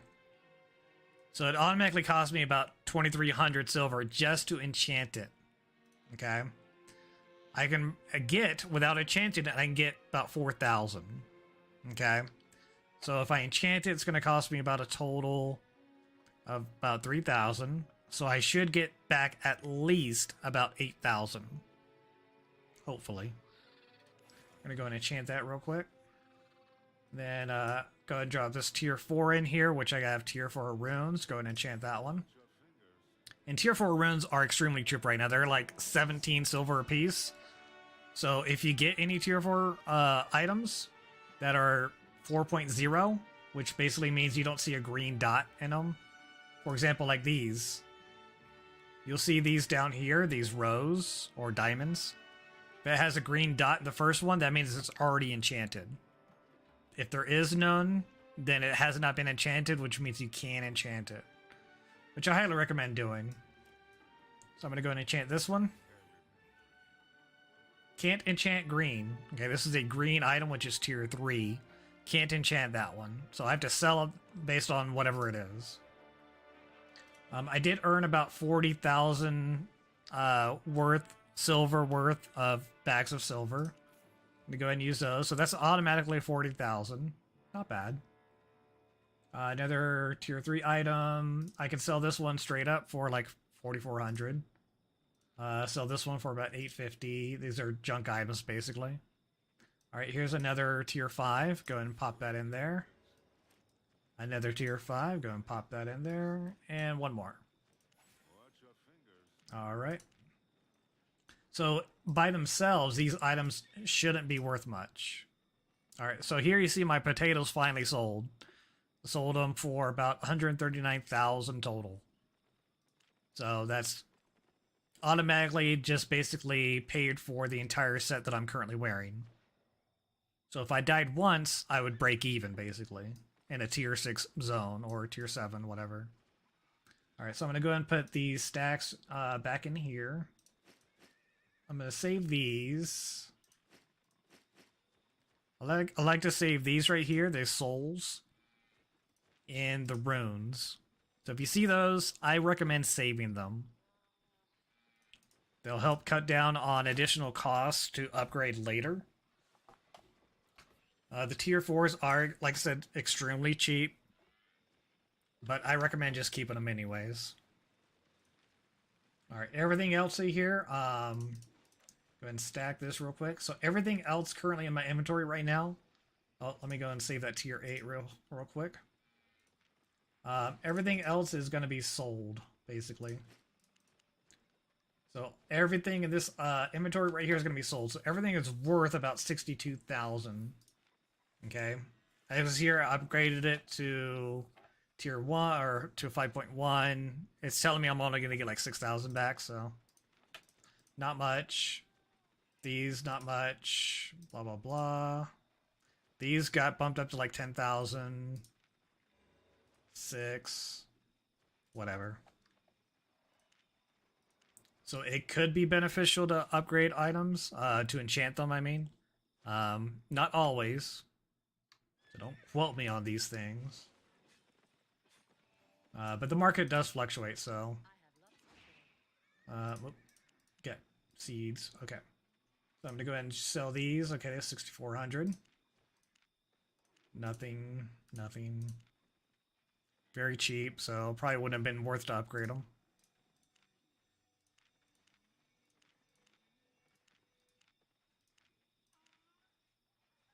Go ahead and sell this relic here. I don't need it.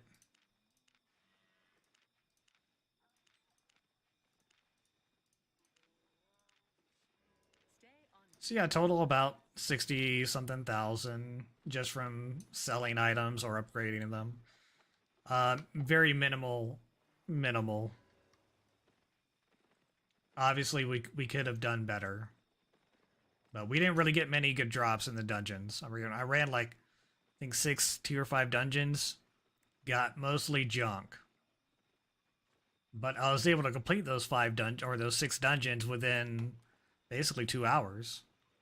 I made at least 60,000 just from selling items. Then I made about an additional 40 to 50,000 just from bags of silver. So that's about 100,000 right there just from 5 tier 5 dungeons.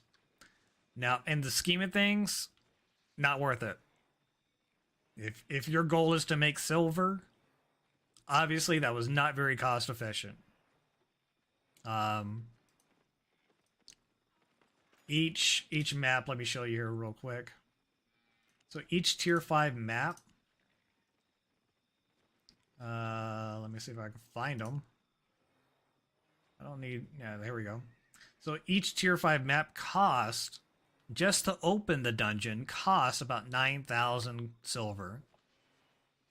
Now, generally, you're going to make that back. But when I did like 5 of them, I got one for free, I believe.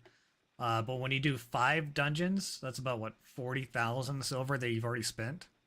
So all the silver that I picked up from those bags, that went just paying for the maps.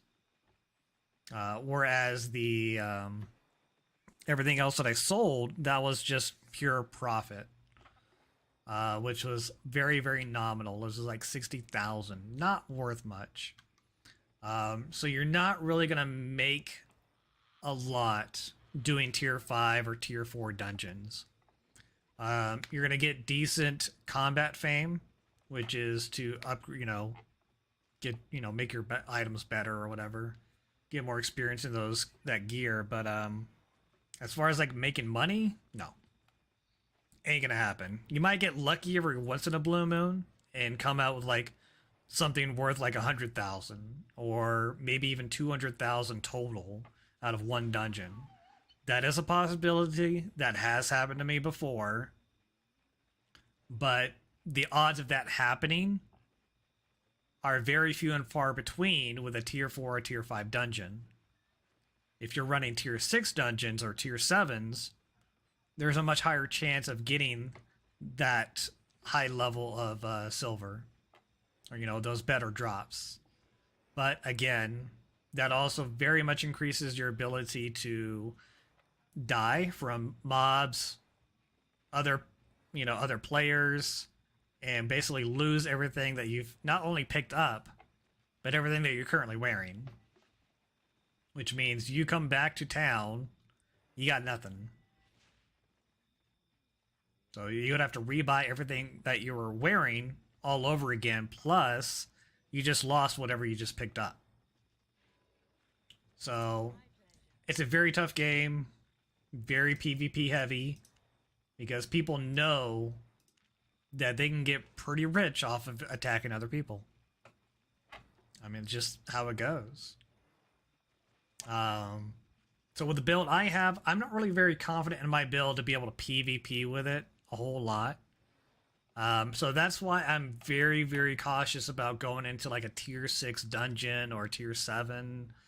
I know I can probably handle the mobs, but there's a much higher chance of like an enemy, another player coming in and, basically either killing me or whatever.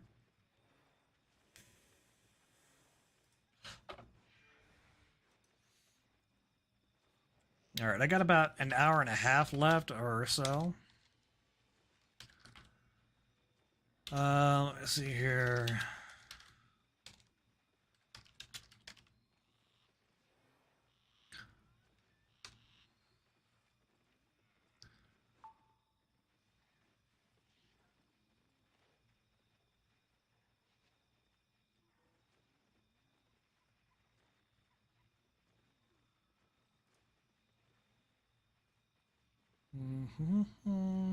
Just reading up on dungeons real quick.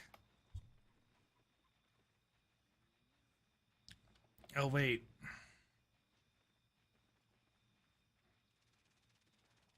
I gotta double check something here.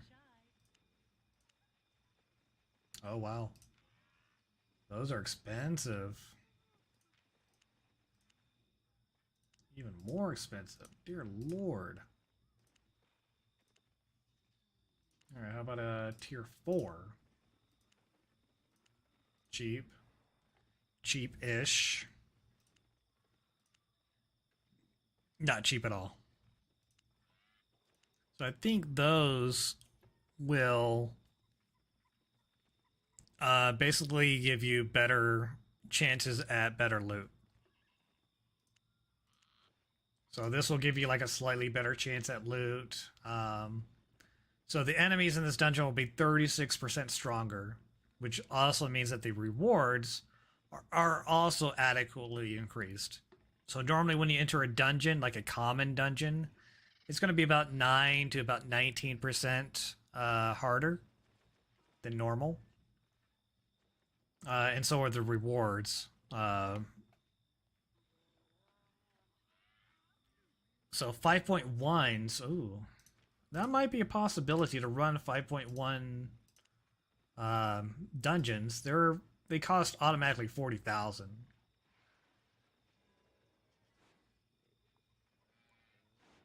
But same thing. So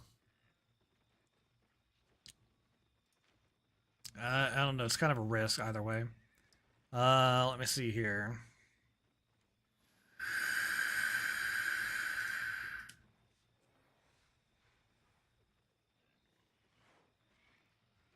So a normal map is about 16% difficulty and reward modifier.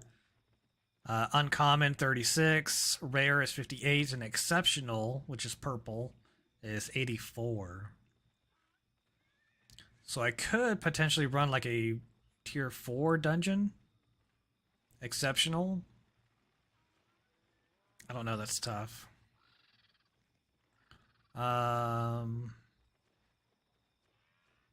Dungeon. Let's see here.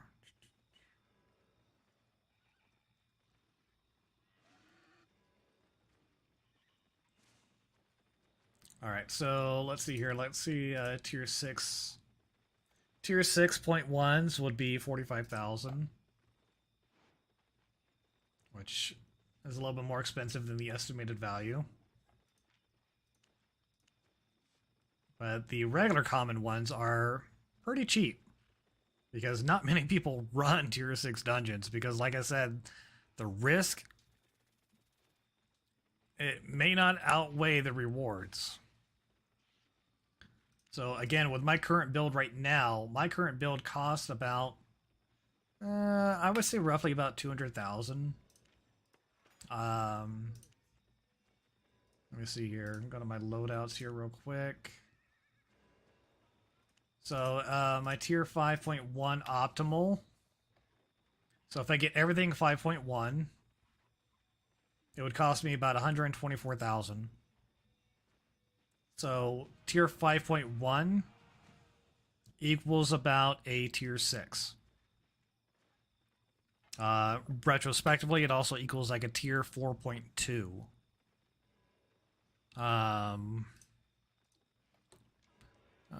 Spawn timer, that's what I want. Let me see here. Any number of players may enter. Let me see here. Do.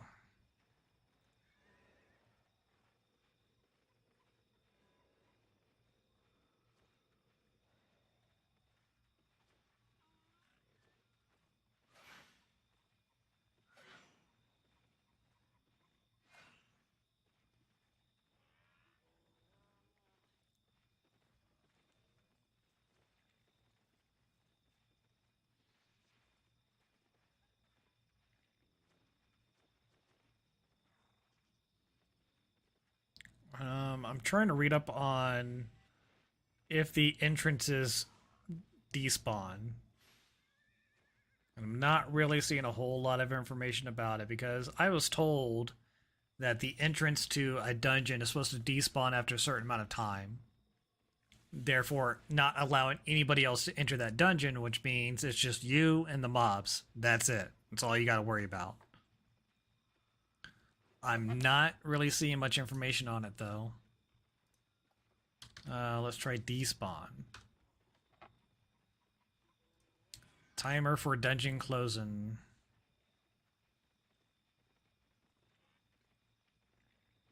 Alright, so about 3 years ago, there was a patch note indicating that the solo dungeon entrance closes after 60 seconds for blue and yellow, which is tier 4 and tier 5, and 90 seconds for red and black, which is tier 6 and tier 7, I think, and tier 8. But I'm not really seeing anything more recent. Yeah,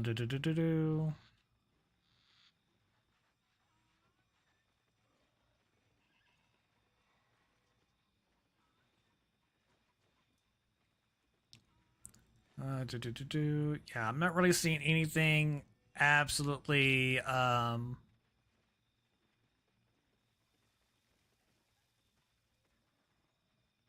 absolutely definitive. I'm double checking like Reddit and all sorts of fun stuff. Most of these are from like 2 years ago.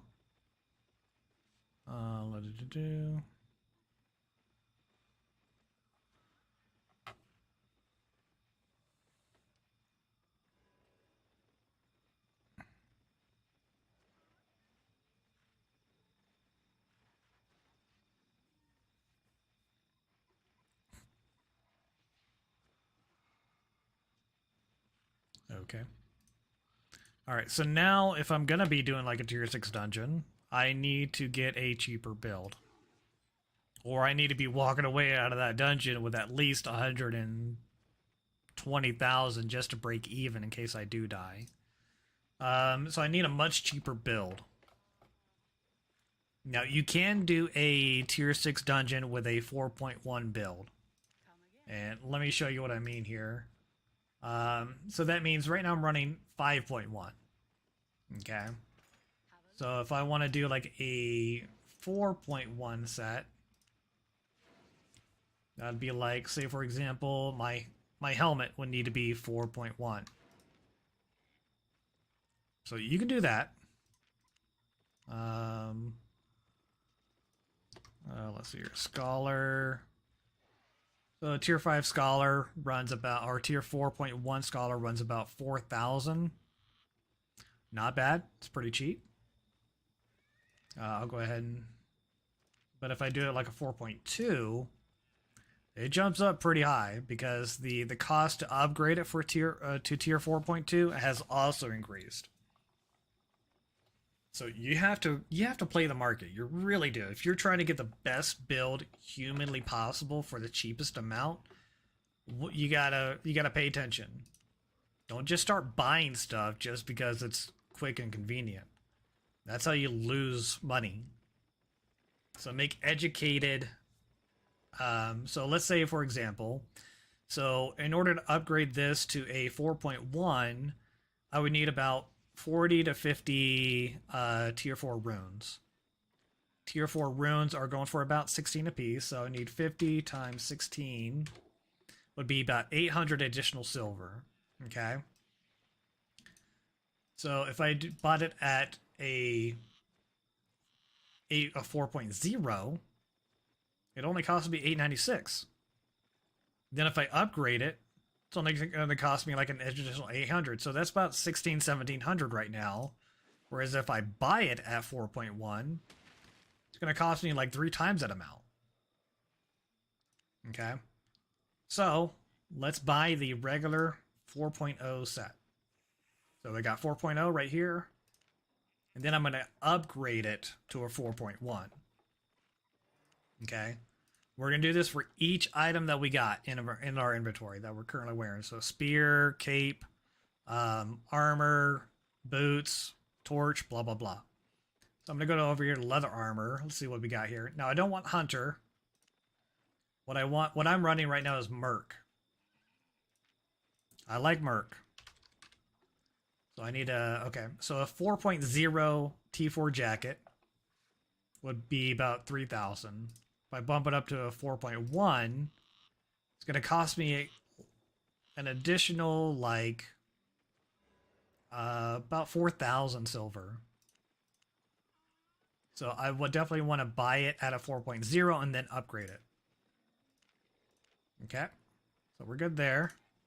We're looking pretty good so far. This is going to be a very, very cheap build, hopefully. Hopefully speaking. All right, so we're going to go down to plate shoes. I use plate shoes. I use a cloth helmet, leather jacket, plate shoes. It works for me, okay? Doesn't have to work for you, but it works for me. So I use night boots, which you can see right here. They gave me this little shield ability, which is nice. I mean, it doesn't always work out great.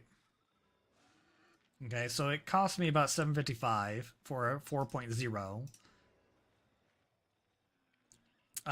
To get 4.1, it's going to cost me about 2,100. Okay. So about an additional 800. So I would save a little bit of silver. A little bit of silver. If I bought the 4.0 and upgraded it from there. 4.2, that's when you start seeing a substantial increase. And then just for effect, let's check out a 5 point. Okay. Now we don't need that. Let's search night. Okay, so a 5.2 would be about 26,000. 5.1, about 8,000. Okay. That's still pretty cheap. Okay, so again, a 4.1 would cost me about 2,000. A 5.1 would basically be equal to a tier 6.0. So slightly better, basically. But if you're trying to get as cheap as you can, 4.1 is going to be your best bet. Like I said, you can still do like a 5.1 for about as cheap. So let's say like I want to do a 5.0 set. I could buy the boots for about 2,300. right now the tier 5 runes are going for about 49 apiece. So 49 times, let's say 50, for example, would be an additional 2450. So I could get these boots for about 4,000. Which isn't bad. Or I could get like the next available one, which is like 2,800. Cost me about, 5,200. That's still pretty good. Like these boots right here, you can buy them at 5.1 for an additional about 2,000 something silver, or just buy the 5.0. So if I do 4.0, it's 75, plus about an additional 800 to upgrade it to 4.1, so a total about 1,600. I can buy it at 4.1 for 2,100. Or I can get a 5.0 set for about 5,000 ish. So really, it's kind of up to you. I'm just gonna go with like a 4.1. So I'm gonna get the tier 4 boots, and I'm just gonna upgrade them. I'm trying to get as cheap as I possibly can. As cheap, but still effective. Alright, so we got our helmet, armor, and we got our boots. Let's go with our spear. The spear is going to be the tough one. That one's probably going to be expensive. I run the Heron spear. You don't have to. It's what I prefer to use. You could use... I like it because it has this spear throw ability, which will stun anything within a 4-meter radius. And it also deals additional damage, like 600 immediate damage. So it's super helpful for getting down enemies that are like close, or just to stun them or whatever. Really helpful. Anyways, let's go look at spears. Alright, so we got a 4.0. These are pikes. I don't want pike. Alright, here's a 4.0 spear. Okay. Not bad. Cost me about 7,000. An additional 800 to upgrade it to a 4.1. A 4.1 though,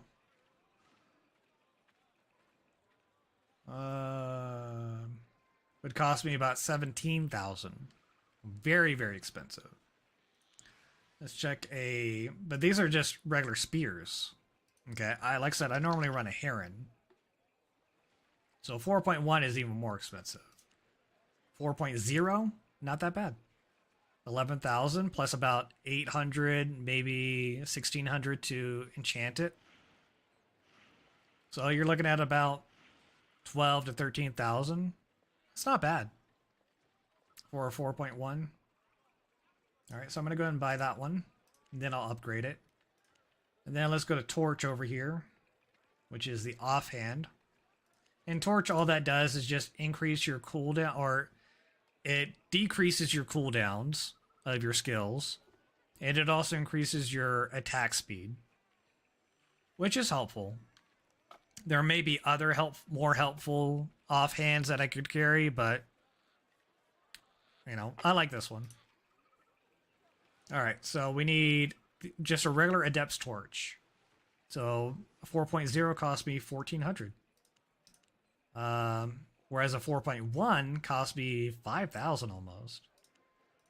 A 5.1 would cost 8,700. And a 5.0 would cost me about 3,254. So let's go with a 4.0 and then we'll upgrade it from there. And you can see here I have these all excellent.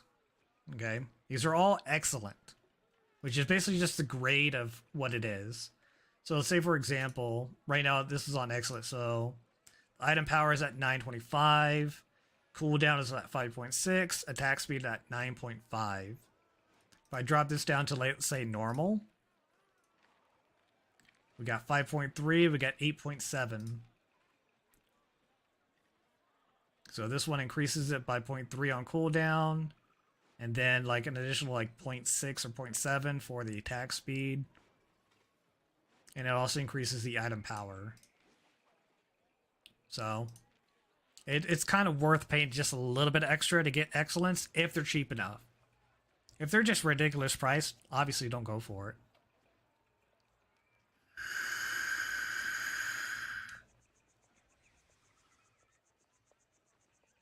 Alright, so we already got 5 items right here. And it only cost me about 12,000. That's super cheap.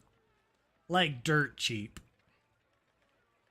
I mean, obviously I'm going to upgrade them. So that's going to cost me an additional probably about 5,000 to upgrade those. But that's still super duper cheap. So if I lose it, no biggie. You know, it would cost me, hopefully it's going to cost me about a total of about 40,000-ish. We'll see once I'm done. So hopefully it'll cost me about 40,000 total. So if I walk out with a tier 6 dungeon with like 300,000 worth of loot, then that's straight up, like, at least pays for this set right here, plus additional 240,000 silver and just pure profit. Alright, so now I need a bag. Bag doesn't really matter too much, so this depends on how... This kind of determines how much additional you can carry. So this right now increases my max load by 20 kilograms. As you can see right here, my max load is 232 kilograms with my current build.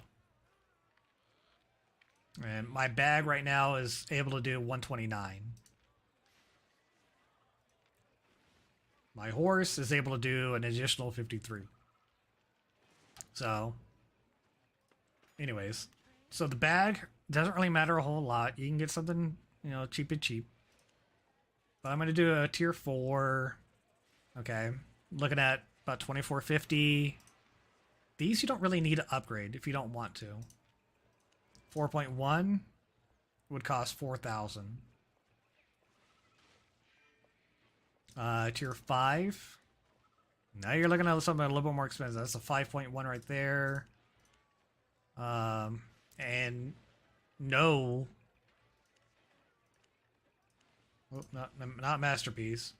So expert bag is about 15,000 for 5.0. 25,000 or 24,000 for 5.1.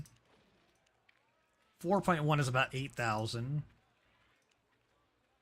4.0, not too bad. So this one would do, let's say, 88 kilograms, okay? 4.1 does 113. 5.0 does 113. So same as a 4.1. Okay? So basically that's what I'm looking at. Is I'm looking at, I want to get a 4.1 because that would equal a 5, right? So let's get something cheap right here. This one is 88. We're going to upgrade that to 4.1. Okay, so let's buy that one. And then once I upgrade it, it's going to give me 113.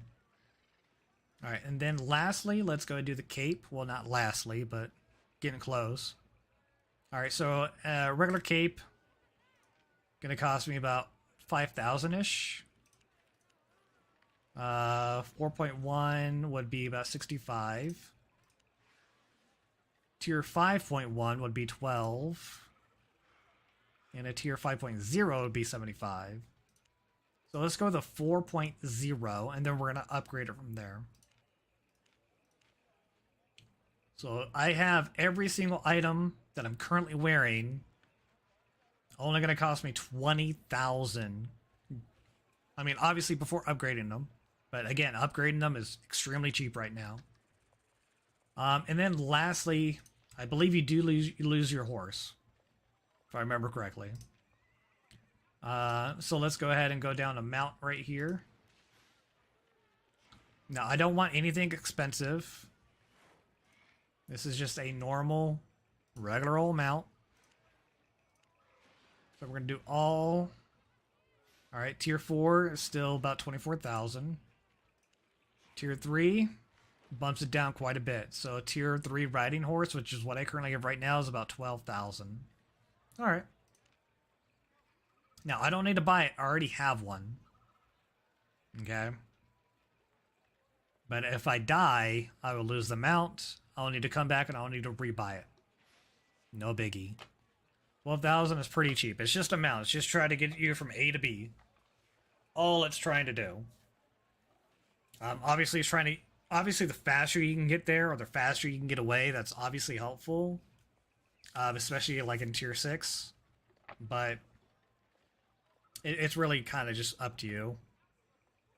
I haven't really noticed a difference, but who knows?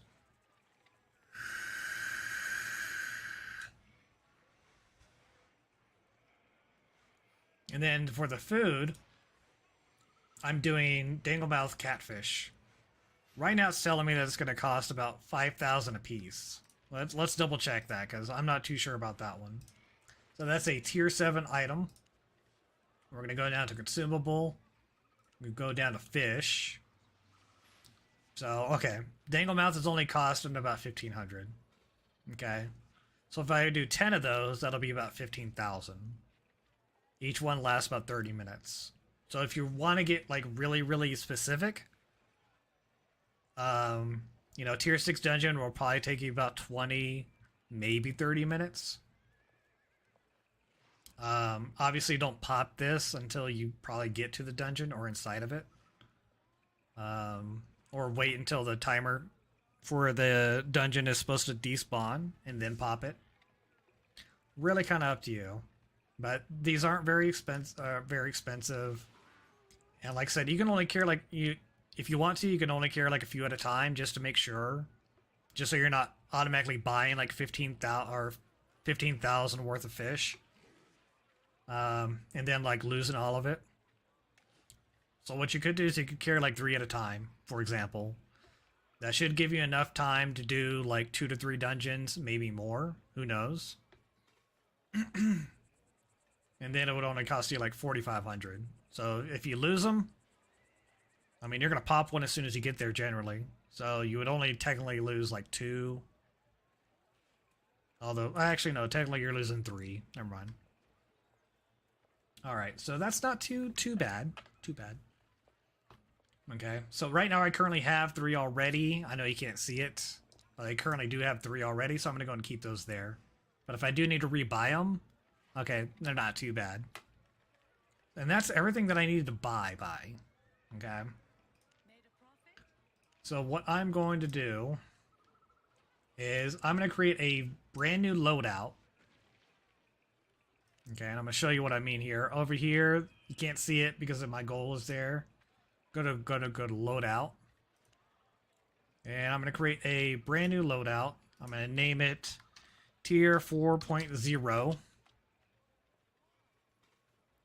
Cheap. You can put whatever icon you want, doesn't matter. And I'm going to put it as an empty loadout. Actually, no, I'm going to go ahead and put my items on.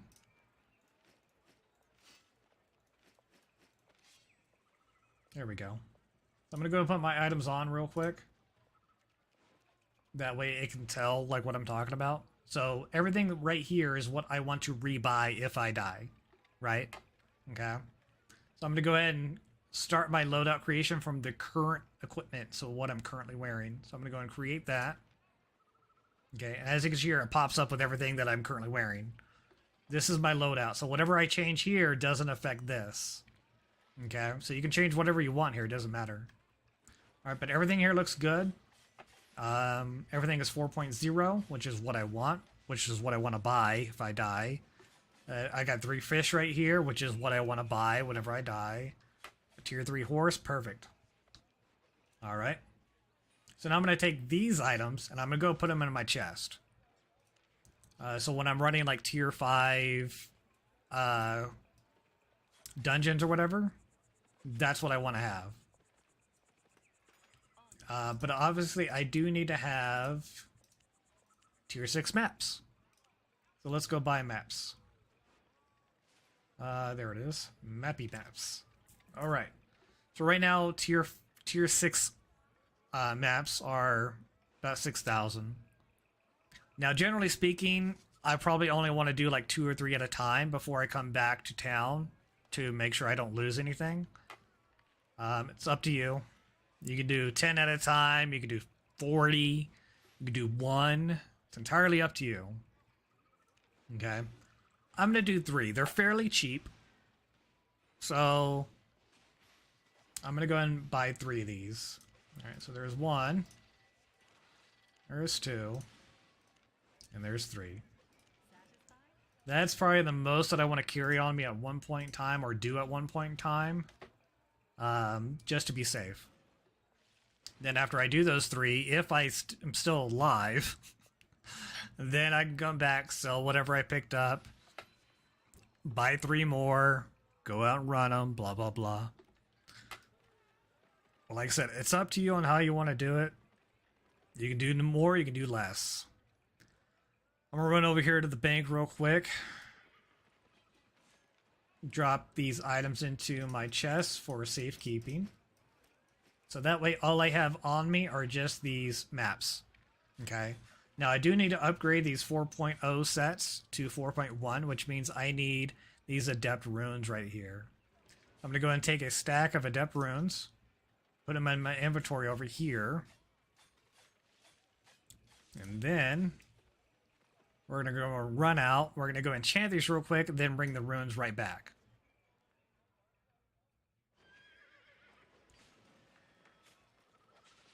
All right. So let's see how much this is really going to actually cost me, okay? You can count along with me. That's entirely fine. I'll be counting myself just to make sure I'm everything is good. So I'm going to go and open my build sheet that I have. You can't see it, but I do have it open. Just so I can take notes as well. Let me see here. So tier 4.0 enchant cost. So I can keep track of this. And we're just going to go through all these items. Okay. So bag, helmet, cape, blah, blah, blah. All right, so let's go through each one. This one cost me 96. Okay. Go and enchant that one. All right, helmet is going to cost me 48. Okay. Yeah, I know. I'll do my spells in a second. Cape will cost me 48. Okay. Spear is going to cost me 144.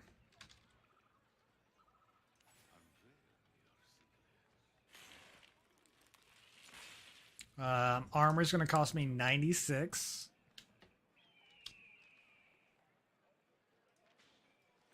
Let's see here. Torch is going to be 48.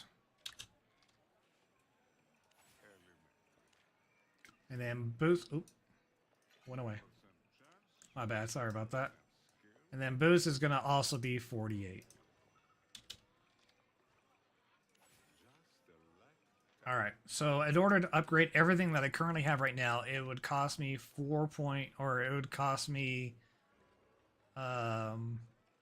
right now it says 21,000. So it's saying the equipment would cost me about 61,000. That's kind of debatable. But that's also included the horse, and it's also included the fish, because those are currently equipped. Okay. So let's go ahead and add these up real quick. All right, so we got 96, 48, 48, 144, 96, 48, 48. Okay, it cost me a total of 528 runes. 528 runes. So these 528 runes that are currently cost about 16, 17 apiece. So at 17 apiece, it would cost me 8,900 silver to upgrade every single one of these items to 4.1. Okay? That's extremely cheap. And I'll kind of show you what I'm talking about. So I'm going to take these runes back real quick. Okay. And then we'll go back to the market. I'll show you my loadout, how much it would cost in the market. Okay, go ahead and put those back. Awesome. Now let's go to the market.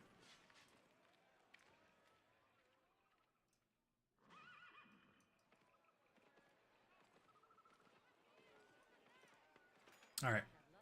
So the best way to figure that out, go ahead and put these back all to all. I could have just clicked that, I guess. I don't know. So we're going to go down here to loadout, which is quick purchase loadout. We're going to select my tier 4, oh, I need to change that. Should be tier 4.0, not tier T.40. My bad. And we're going to select it though. We're going to hit search. Okay. Now, right now it's telling me at 4.0, if I bought everything right now at the current price, it would cost me $42,000. Okay. Well, we already know it's going to cost me about $8,900 to upgrade these items to 4.1. Okay. So it would cost me about a total about $51,000 just to replace everything that I currently have right here. That's not bad. All right. So chances are whenever you finish a tier 6 dungeon, you should be getting at least twice that back. Should. Not always, but should. Could have great luck, could have terrible luck. Who knows? So I've got this set. So this is my 4.0 set right here. I need to go back and I need to rename it because I'm an idiot. All right, tier 4.0. Alternatively, you could also just do tier T4 because T4 just generally means 4.0. So we're going to just do tier T4 cheap. Okay, go ahead and save that one. Yes. And I'm going to go ahead and move this to the top. Okay. I want to move it to the top because that's basically the first one I want to see. Makes it easier. So all these other ones are, you know, like stone, spear, healer, miner. These are all different loadouts I've kind of played with. Using like different equipment or armor, whatever. Don't mind those. I'll probably delete them at some point in time. All right. But anyway, so we have our build. Everything's set up. Now remember, if we die, we lose it all. Okay? But if we lose it all, at least it's cheap. Like super cheap to replace. So, and just like, for example, like when I sold my potatoes. Well, I sold my potatoes for about 140,000. Okay, so that means I could probably die with this set at least 3 times before and to break even. Okay. So my potatoes are already covering the cost of at least 3 of this build. I mean, I'll take it. Those are good odds. Now, trying to complete a tier 6 dungeon in a tier 4.1 set, it is possible, but it is more difficult. Also, if somebody does come in to PvP you or gank you, you're pretty much not going to stand a chance. So you got to take it how you can get it. Anyways, let me go and reset my abilities real quick.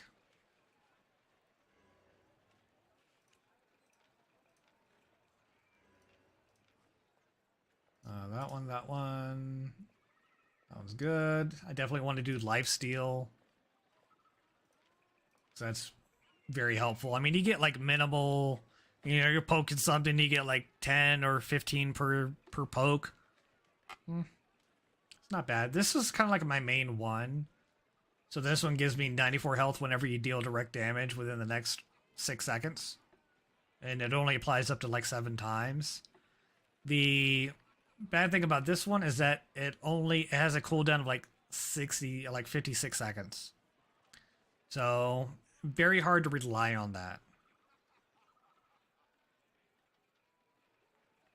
You could do something like this where it has a much lower cooldown time.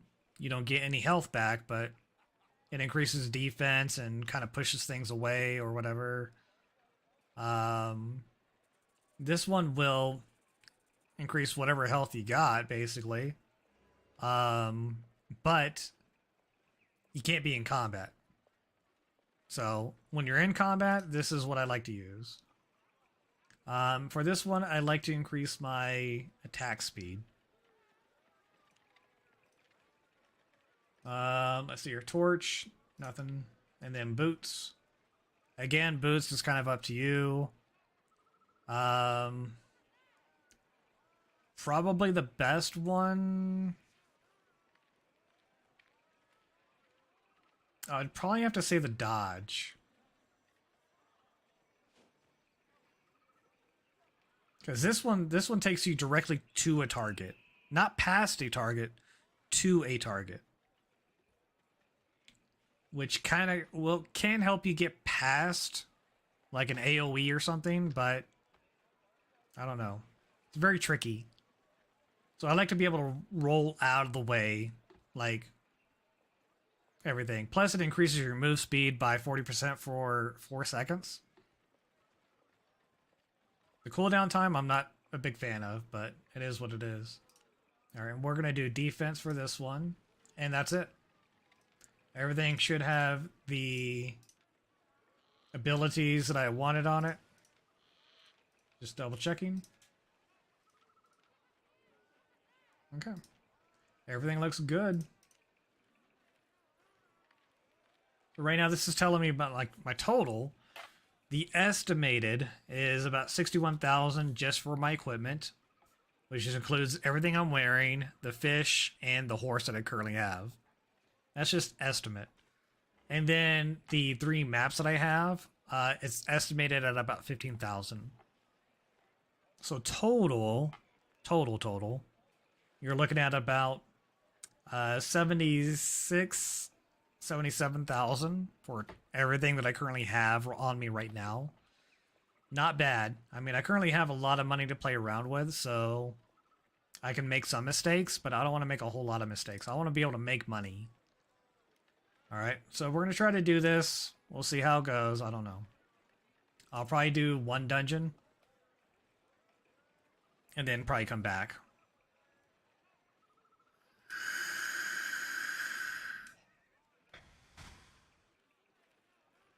Now, the thing about tier 6 maps, you don't want to pop these while you're in a city. I mean, you can, because technically it's not going to appear on a map until you actually get there. So that's at least as far as I know. That's what I've seen. It's not going to actually appear on the map for everybody else to see until I actually get there. We'll see, though. So I'm going to go and pop it right now, and we'll see what it tells me. Search my failed, blah, blah, blah. See, it says used to reveal a hidden entrance. That could mean a lot of things, but we'll see. Now, I've already done a tier 6 before. I've already done 3 of them, actually. I think I was running like a 5.2 set, which cost me about 200 something thousand. I forgot. I was able to do like the first 2 with a 5.1 or 5.2 set. And then I cleared those. The third one I got ganked in. 2 people came in behind me. I was like at the last boss, basically. They came in. I got one of them. I killed one of them. And then the other one, he got me, though. So that sucks. Alright, map not showing anything in the area. So that means I gotta move closer to a tier 6 area. Alright, so let's go to our mappy map here. Now these right here, you can see right here we have 2 tier 6 areas right here. Okay. Probably don't want to do those. Alright, so we got some up here. Over here. Couple more over here. See some fighting over in this area, so that means there's definitely people there. I can't see how many people are there, but if there's fighting, then generally there's going to be somebody there. Let me see here.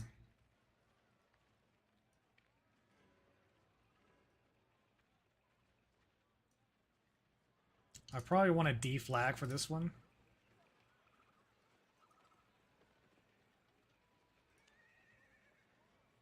Oh.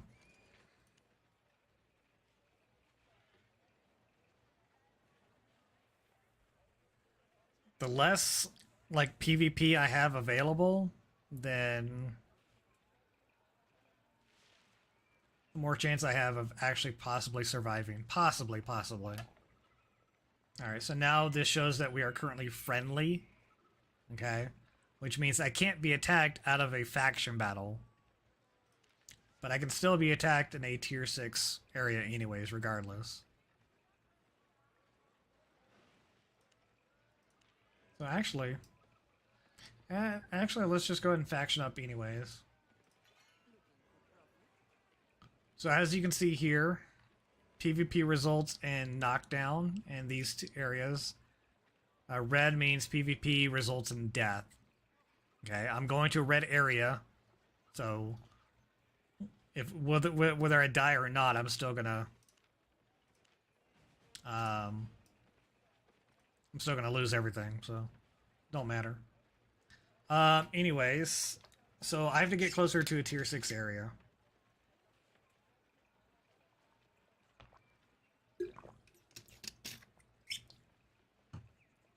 Double check Discord real quick. Alright, some people are going to different areas. Like, far out of the way, basically.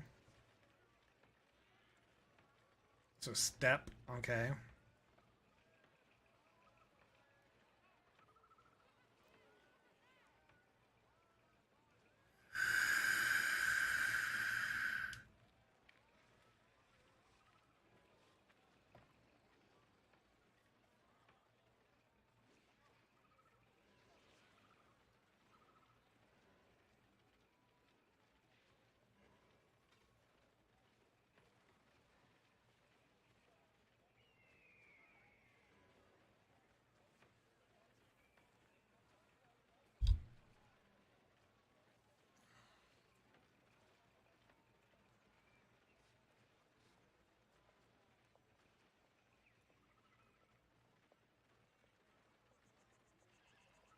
Okay. So some of my friends online, they're kind of recommending to go like 3 or 4 maps away from any major cities. So major cities is gonna be like Bridgewatch, for example, or Martlock. So let's say, for example, Broken Fell might be good. Red region. But I would have to travel. Let me see here. So it'd be 1, 2, 3, 4, 5 to get to Broken Fell. Just to be able to get there. Or 1, 2, 3, 4, 5. Yep. Same route. Nothing over here. So Kindlegrass is the closest one. I could go all the way here, but it's very close to Carleon, which is kind of like one of like the major cities. Not seeing any fighting over here. Don't see any fighting over here either. So let's go to Kindlegrass. And let's see if we can hopefully run a tier 6 dungeon before I need to end this part of my stream. Alright. So we got people over here. So these red areas right here, that indicates that there's a group of people there, basically. So you typically want to stay away from those red areas. That's a group dungeon. I haven't done one of those yet outside the like the tutorial, basically.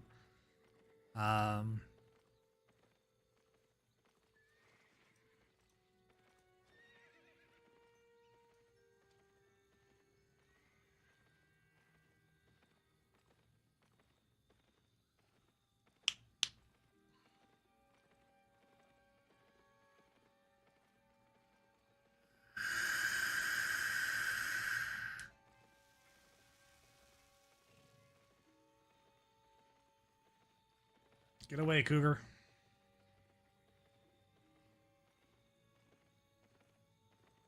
All right, so when we run up here, we're basically going to go through like a kind of like intermediate area, which is, it's like not like an actual like map. It's just kind of like a pass through area. I'm pretty sure though you can still get PvP'd there. I don't remember for sure. I don't think it would be considered a safe zone.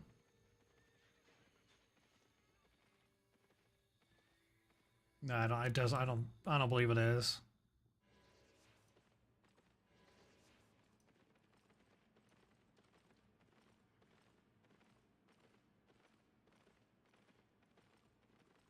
So we're basically just gonna follow this path, and it's gonna put us in a T6 area. So I mean, well, technically we're already in a T6 area.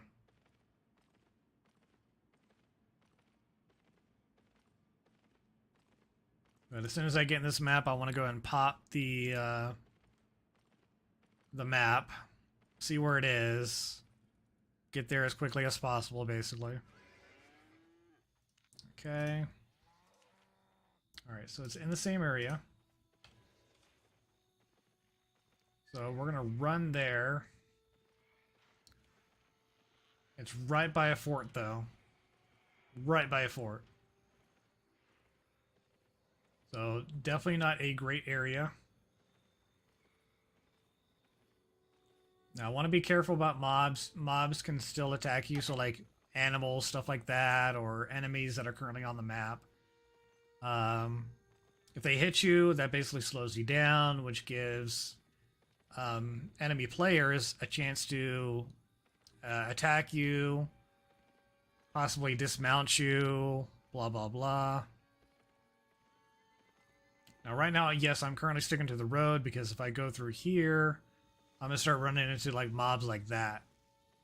So if you don't pay attention to where you're going, you could run into something that could potentially hurt you or put you in a bad situation. So, but you'll also encounter people on a map or on the roads. Sorry, not a map. All right. We're gonna go and enter into a dungeon. We're gonna wait 90 seconds. Okay. So let's go ahead and wait 90 seconds. Let's see what happens. Now, technically speaking, after 90 seconds, the entrance to this one should despawn. That means nobody else should be able to come into it. We'll see if that happens, though. I'm pretty sure I've waited that long before, and people still came in.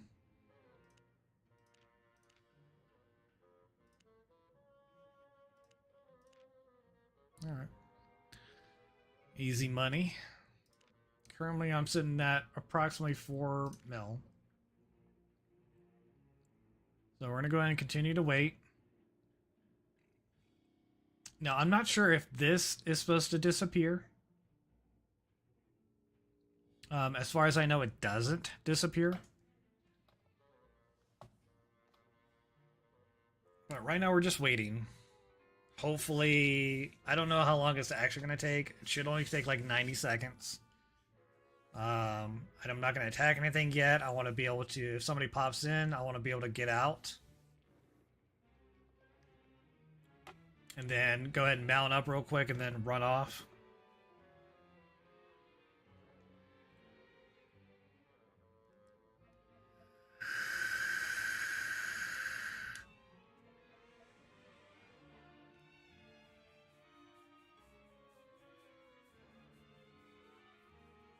Okay, I know we've already passed a minute. I don't know if we've passed 90 seconds yet, or if it is even approximately 90 seconds. It's supposed to be 90 seconds.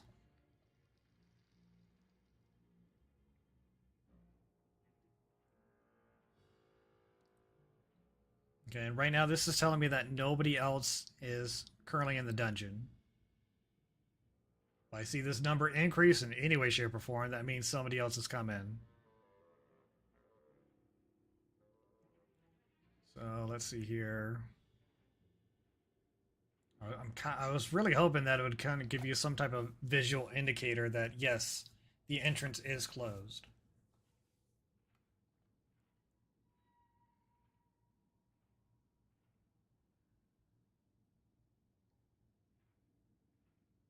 Okay, I know for sure we've already passed like 2 minutes. So that's like 120 seconds right there. So, technically speaking, the entrance should be closed. Technically speaking. Alright, so we're going to go ahead and get going, I guess.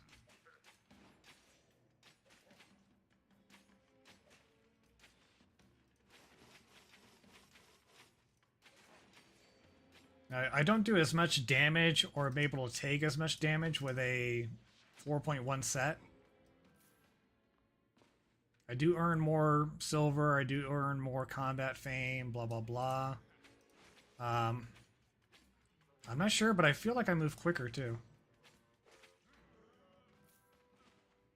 And obviously right now we're not currently using a insightful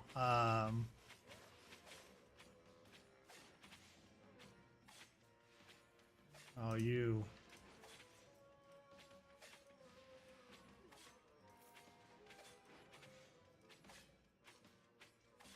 Sorry, I'll gather my thought after I'm done. I have to concentrate on this one. Oh, I need to pop a fish.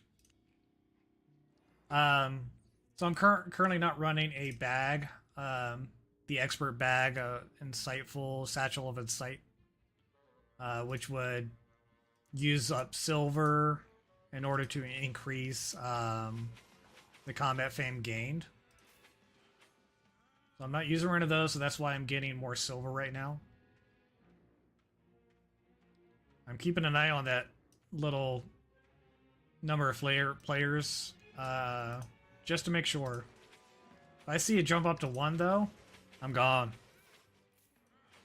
I will port out of here. Because there's no way I'm going to be able to take somebody while I'm in a 4.1 set.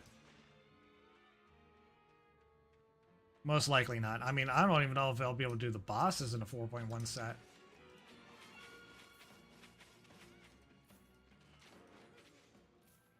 Alright, right now I'm doing more damage because I currently have a buff right now.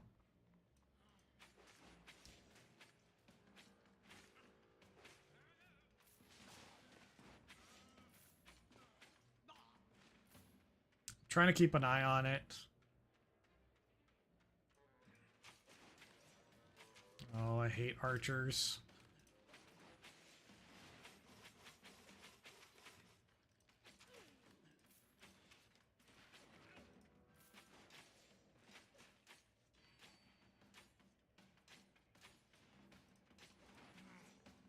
And I'm running really fast right now because of that buff. Which increases my damage and increases my whatever. My movement speed, sorry. Couldn't think there for a second. Alright, so far nobody else has come in. If they do come in, they have to run all the way to me. I mean, they don't have to fight any mobs, but they still have to run all the way to me.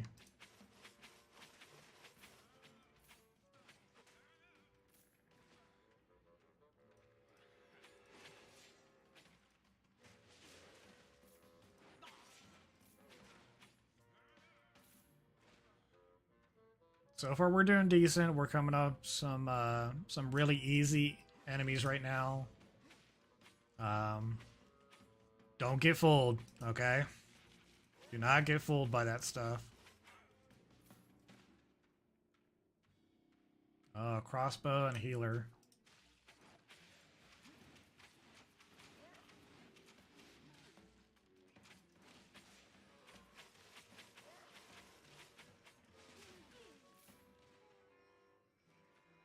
That's a very bad combination. All right, we got a Adept Great Nature Staff. It's a 4.0, but I believe it is excellent. So nice. If I do make it out of here alive, I can upgrade this to like a 4.1, pretty cheap, and then sell it.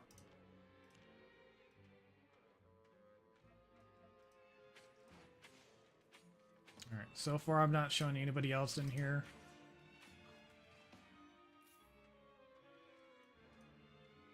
All right, there is my first little mini boss.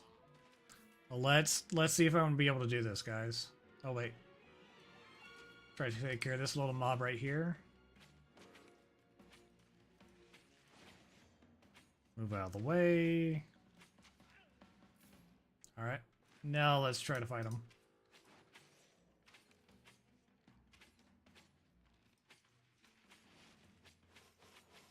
Oh, you missed on my ability.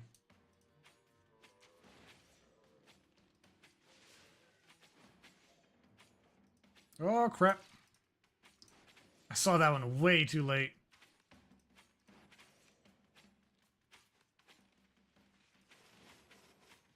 Dang it. Stop it. I'm not even gonna get a chest from this. I'm gonna get, I'm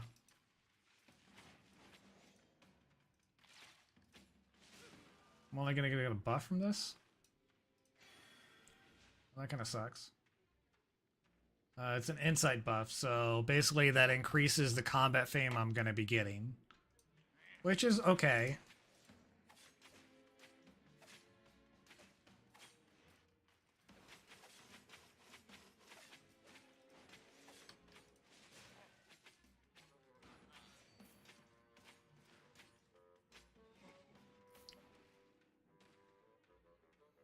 So far, we're doing all right.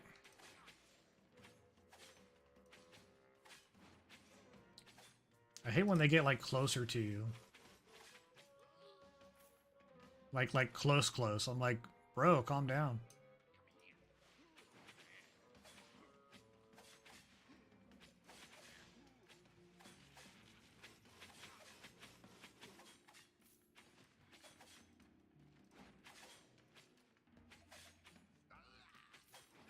Those little daggers hurt.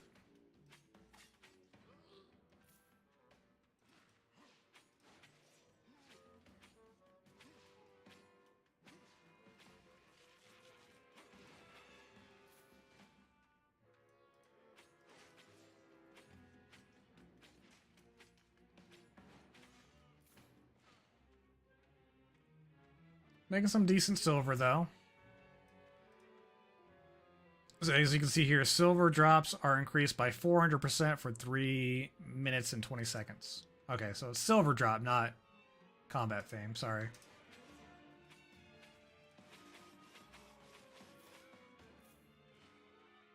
Still helpful.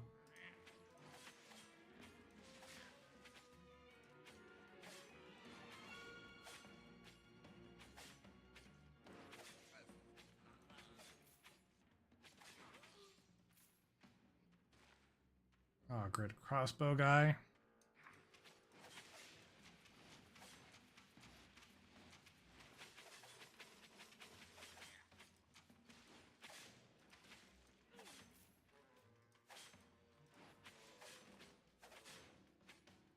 Damn.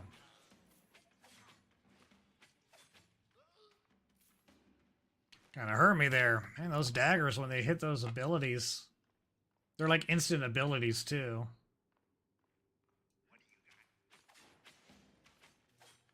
This guy loves to run behind.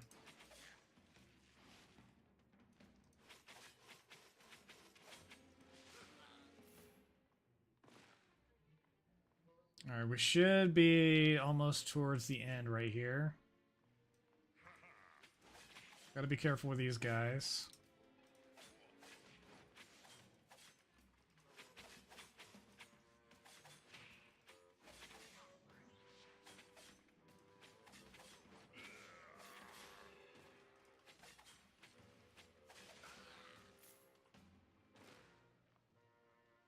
Okay.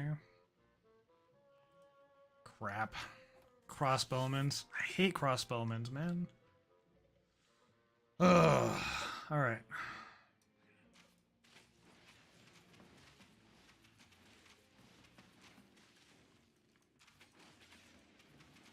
They both use the same freaking ability. They've already got me down to like half right now.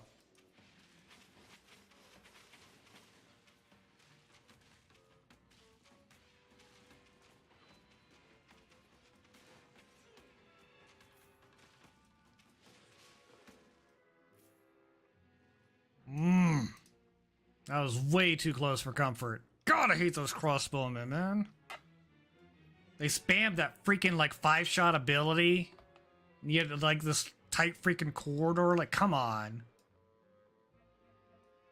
Alright, we got a blue chest. Oh, thanks. Appreciate that. Alright, so we got a couple mobs over here.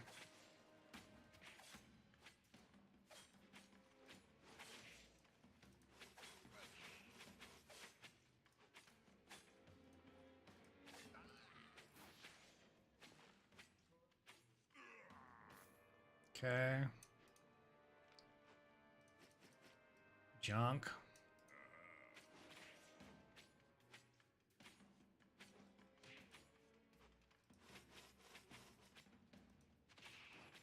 I don't know why these guys move like so close to you. Like, bro. Alright, so I fought this guy before on a tier 5 dungeon, so I kind of already know his moves. We should be okay, but we'll see.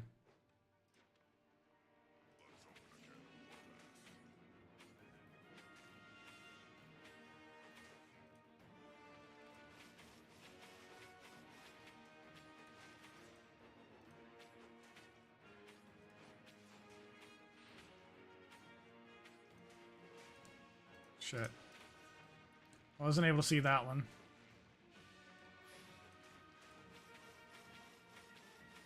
Trying to heal up real quick.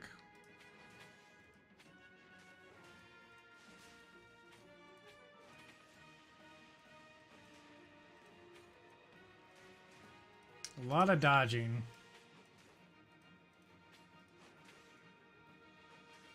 I took the long route out of that one.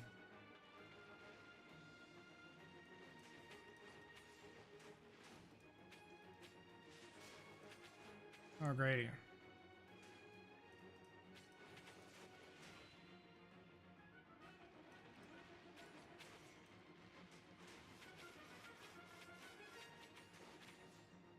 It's definitely hit me pretty hard right now.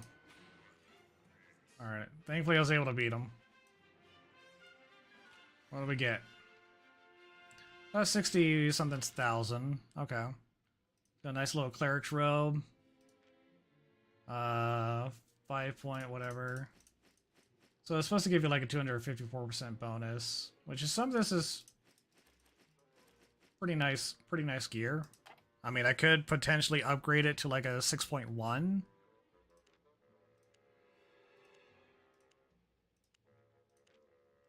Alright, so let's go and exit here. We're going to go back to town because I do have to end this stream, so I do apologize for that. Make sure the coast is clear. I should get a bubble, which I do. We're going to go and do this. We're going to go right back to town.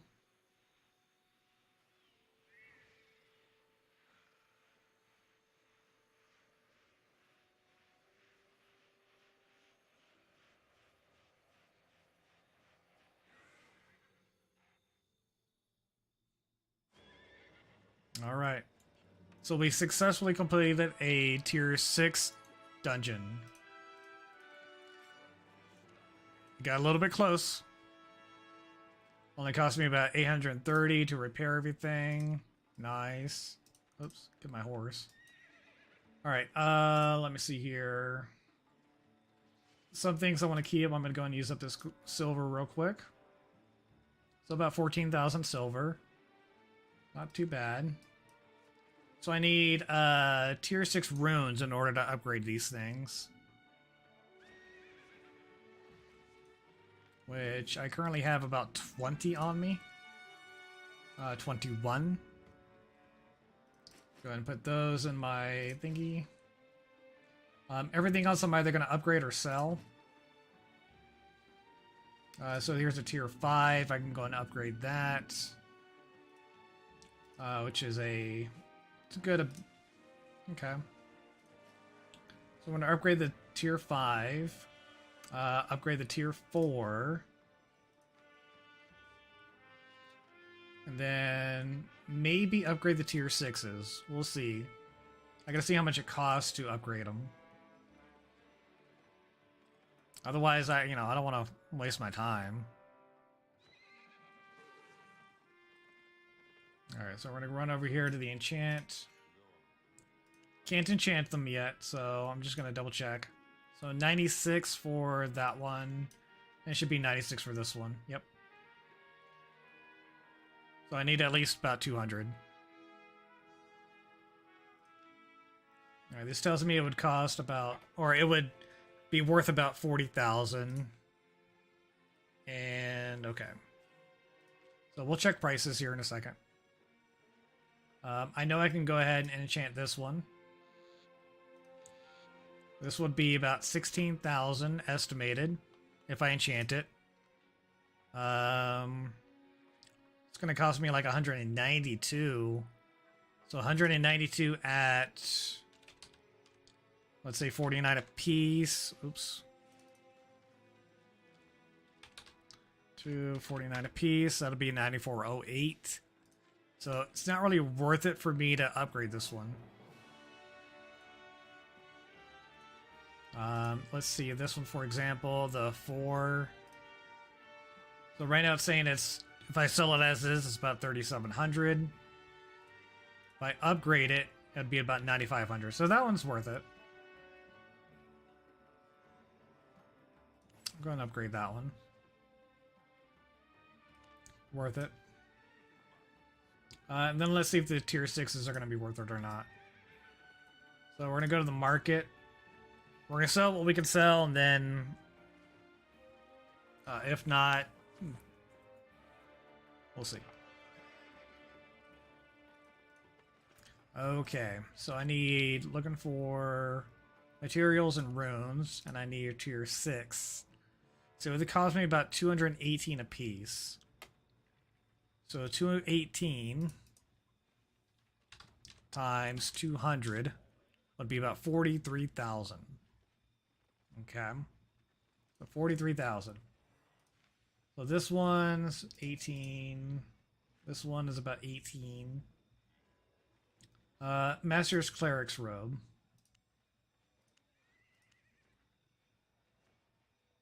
Which should be cloth armor.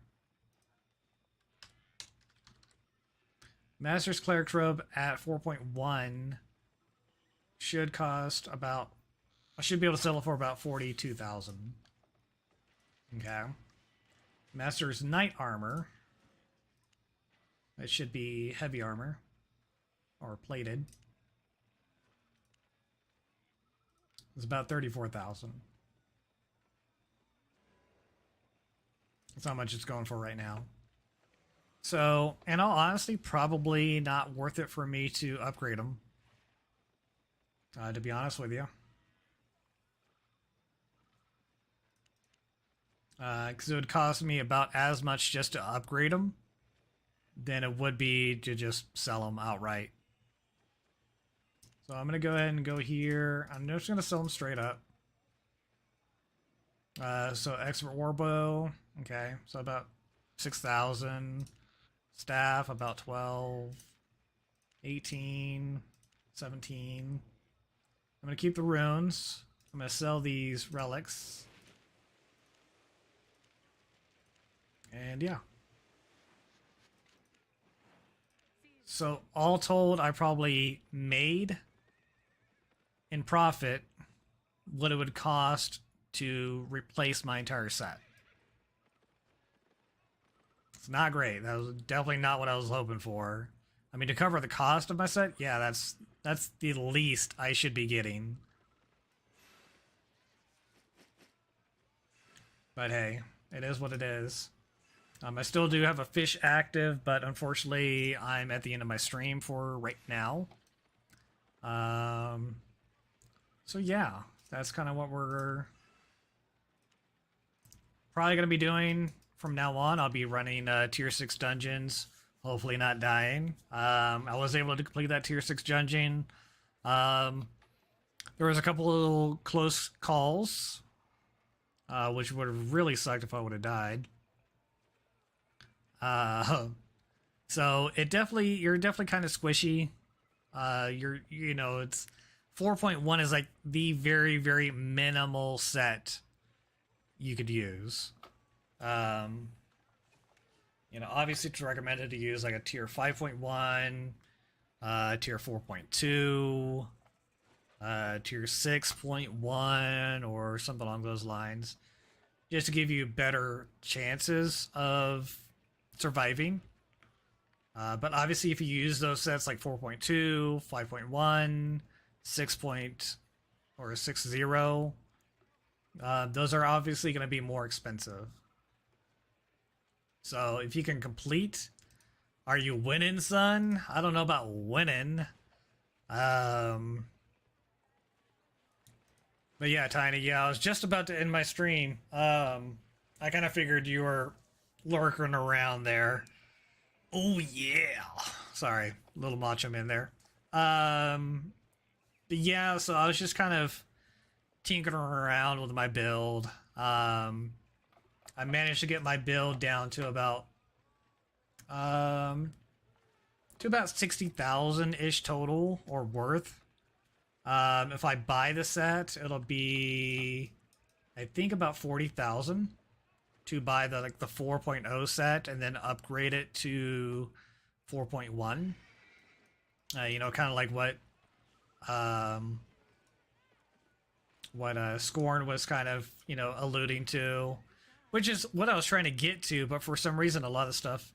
Please get a better cape. Shut up. Broncos fan, Doobers, what are you doing? You shouldn't be here. You should be enjoying your... Yeah, you should already be in Amsterdam, right? So get off my stream. Go live large, brother. Waiting to load... Oh, you're waiting to load the plane? Oh, I thought you were already there. Why do I need a better cape, though?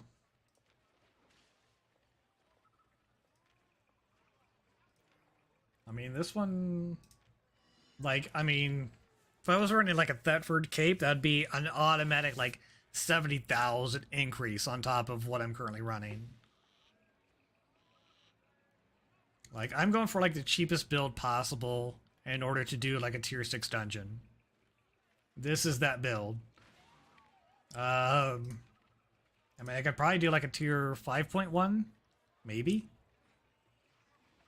I don't really see the sense in, going above that, though.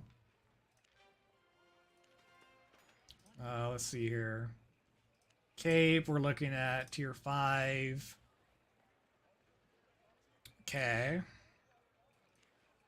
5.1 costs about 10,000. Whereas, where it would probably cost me half that. That a Heron Spear? Yeah. That is a Heron Spear.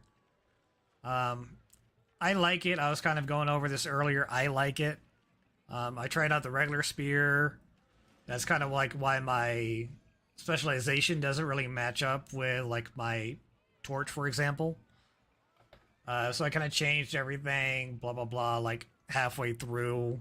I mean, I've only been playing for technically about off and on for about a week, roughly about 3 days of actual in-game time.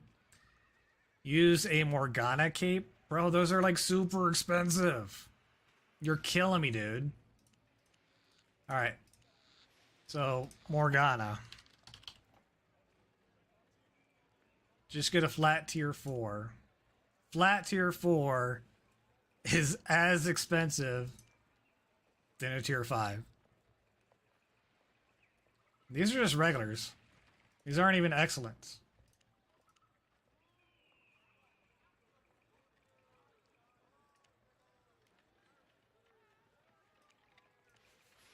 All right, so let's do this. So tier 5, okay?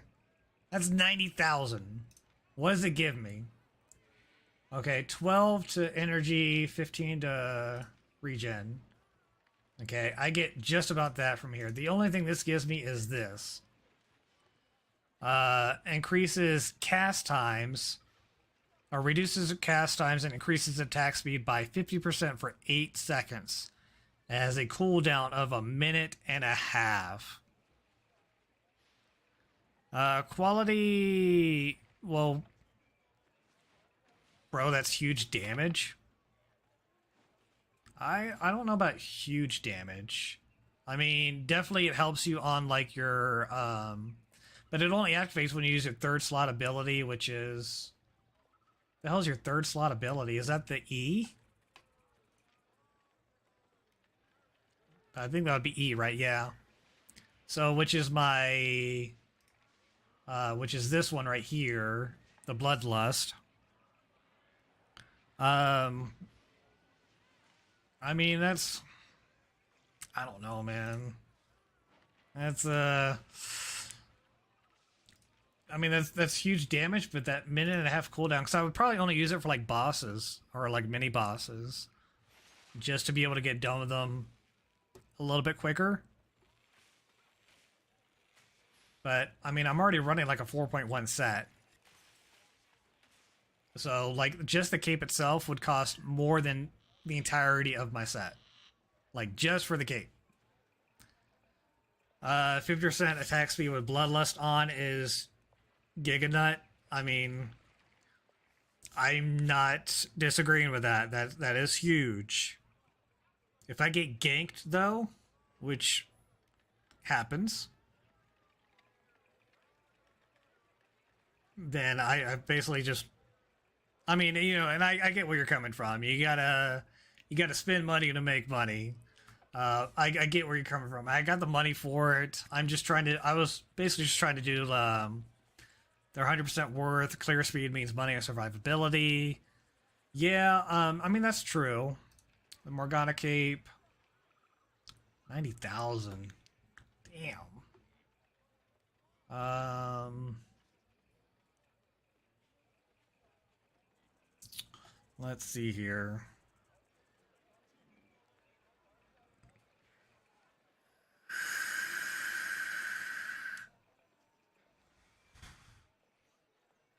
I'm not worried about, you know, you buying me one. I mean, I had some gold when I first started, which I've sold, upgraded my island, and played with some builds, lost a couple things. So I've got like 4 mil silver. So I've got the silver for it.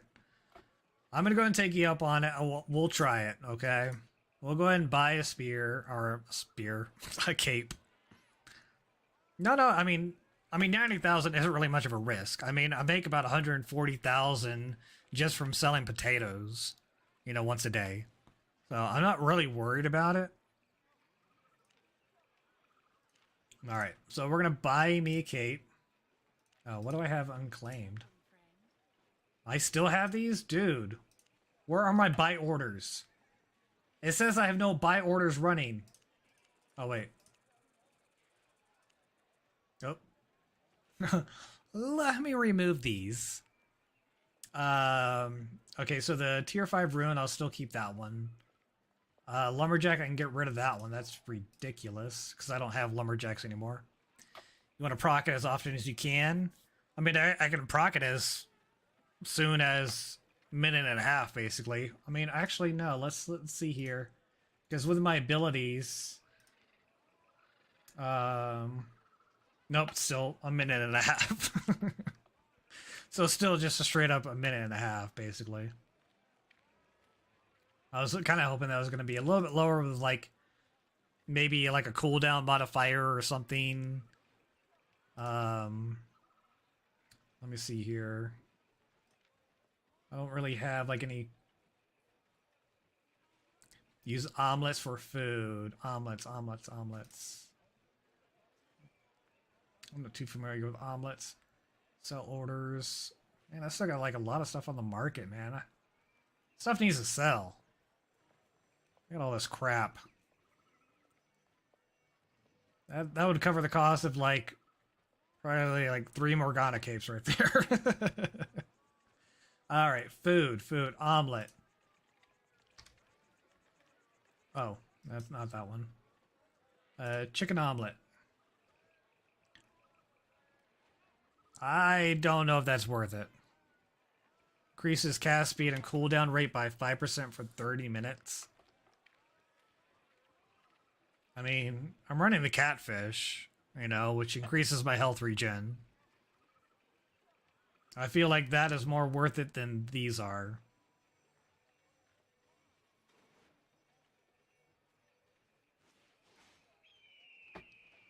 Because like I said, I'm running like a 4.1 set, so I'm pretty squishy.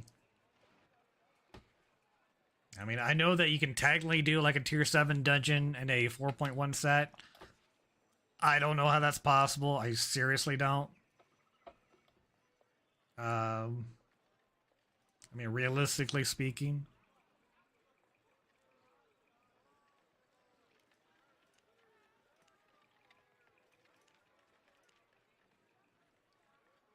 Bloodlust is your health regen. Yes, but it only works like every minute. I mean, I typically use that for like bosses or when I'm like really low, like against like, right. Catfish gives me health regen outside of combat, which increases clear times. So that way I don't have to wait to regen, blah, blah, blah. Every 50 seconds with an omelet.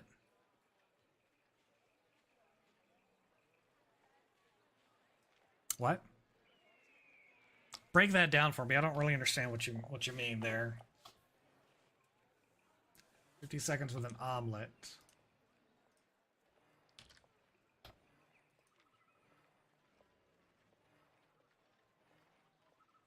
Oh, tier 7 omelets? Okay.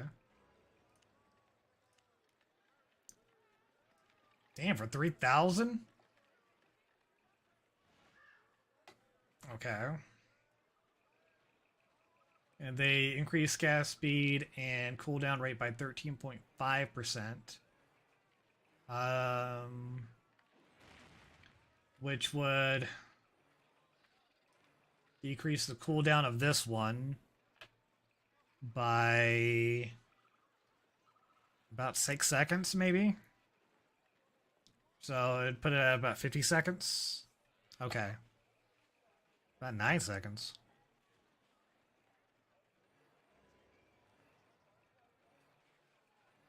It's true. Would it decrease the cooldown of this? 'Cause that could be a game changer right there. Every cooldown. All right, so what do you suggest? Using like health potions like in between fights, or because right now, I could use. No, not that one. Which one was it? This one. So I could use like mend wounds when outside of combat, but I really like the bloodlust. Or I could use health potions outside of combat. Poison pots. Just wait 10 seconds between pulls, and you're fine. Poison. Okay, so let's go and get like 3 of these. Okay. And then what tier are potions? Tier 3?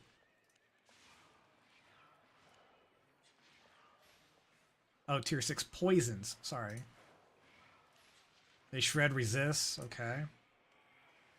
Typically you want to use those for like bosses, right? Poison potion. Let me see here. They have a cooldown of a minute. Throw the potion at the targeted enemy, poison the target, dealing 142 or... okay, so 210 true damage over 3 seconds. That's not really a whole lot. Decreases the target's resistance by 30 while poisoned. Okay, so they're poisoned for 3 seconds.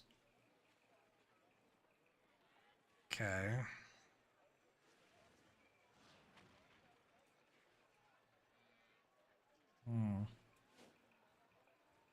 We're kind of getting into like a little bit more of like an expensive build here. So if I get 10 of those, well, because I would typically only use these for like bosses. Does not trigger effects normally triggered by damage. Okay, gotcha. So they shred resist, but for like 3 seconds. So that'd be like super helpful to throw one of these down right before I hit my E ability. Because that lasts for like 2.1 seconds. But I have to be able to do it like where they're not, or if I don't have to move out of the way. So like if I throw this poison and then they cast an ability that I have to dodge or roll out of the way of, that wastes like a second or two. Okay, that's tricky, and I don't really currently run anything in my potion section, so do some damage, throw a pot, hit E, proc the cape, they die. Yeah, I mean, I can see this working for bosses, or mini bosses even. Maybe not mini bosses. Most mini bosses aren't too hard. They just take a little bit of time to work down. Yeah. Trust my 1,500 hours. I'm not, obviously you're an expert in this. You've been doing this for quite a while, so I'm not trying to disrespect you, and you've got the knowledge over me.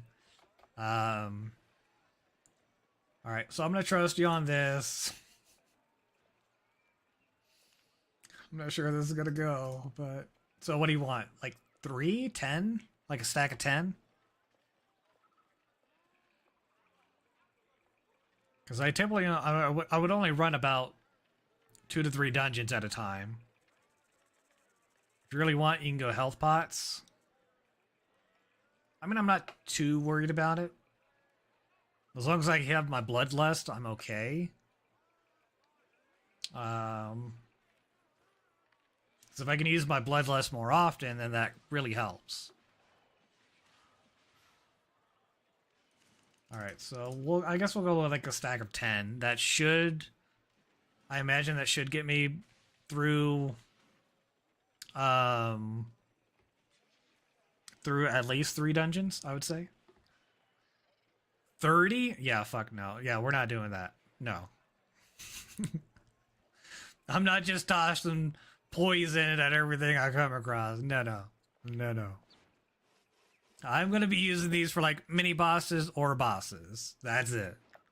The regular mobs I can pretty much handle. Maybe the crossbowmen if I come across like 2 crossbowmen at a time. Because they kind of hurt me with their like 5-line ability that they have or whatever. So I think 10 is going to be good enough. Alright, so we're going to go ahead and pop those on. And I'll probably put these in storage. Just so I can hang on to them. But yeah, all this should get me through 3 dungeons. But that put my build up to 170,000. That just increased my entire build by at least probably about 115,000-ish, roughly. Bro, I could have been doing this like in a 5.1 set. Or even a 5.2, actually. Killing me, dog. You're killing me. I was running a 5.2 set, which cost about 200,000. Bro, it don't matter.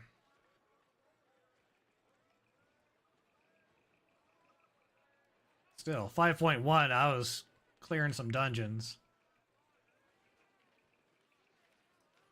What does this one do again?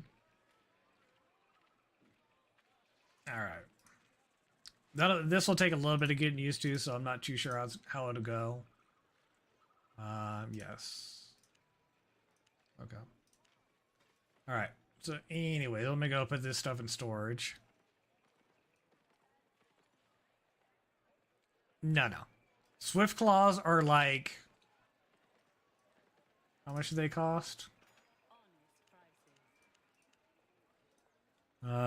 Swift. Swift Claw Club. Just the cub costs 50k. For the actual mount... Bro, I don't even see the actual mount yet. Dear Lord. Oh, wait. 100,000? Oh, no, that's... You have to place that in a kennel too? 6.1?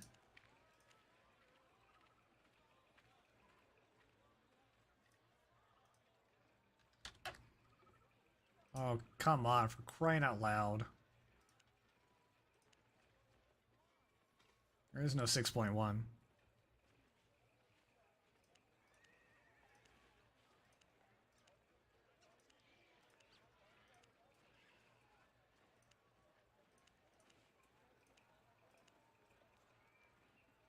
I mean, to see 5.1s.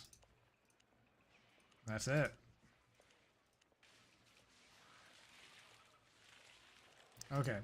So 5.1s are 130,000.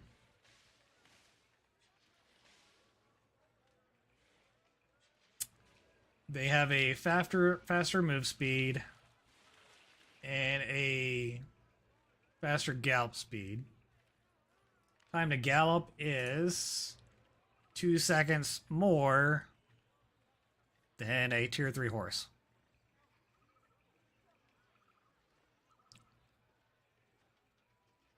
They just work and everybody has them. Absolutely understand that. If I start making money on tier 6 dungeons enough to be able to actually deal with all this crap, then maybe. Right now, this works just fine. But yeah, these are super expensive. Like, if I was Scorn, then yes, because he's running tier 6, tier 7 dungeons and making freaking millions. He can afford this. I can't. I ain't Scorn. I'm gonna run cheapy cheap. If you start spending enough time in red and black zones, it's kind of necessary. I get it. Not worth 130,000 though.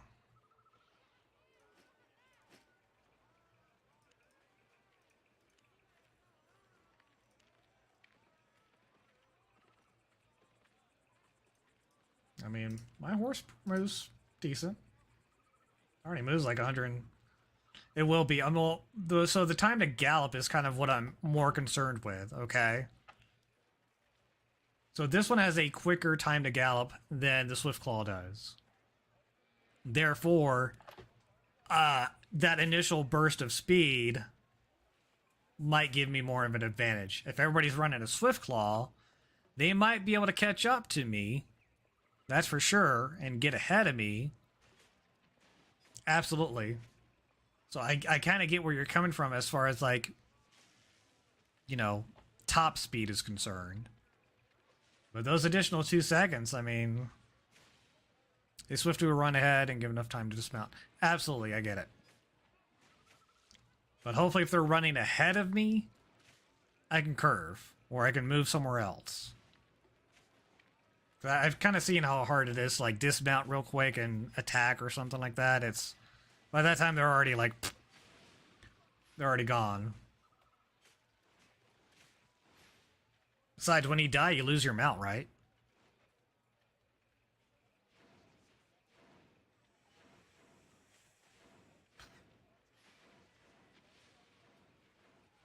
Right. So what I'm going for is cost efficient. That's what my build was about. Doing like the cheapest items, cheapest gear, and still being able to complete a tier 6 dungeon. That was the point of my build. That was it.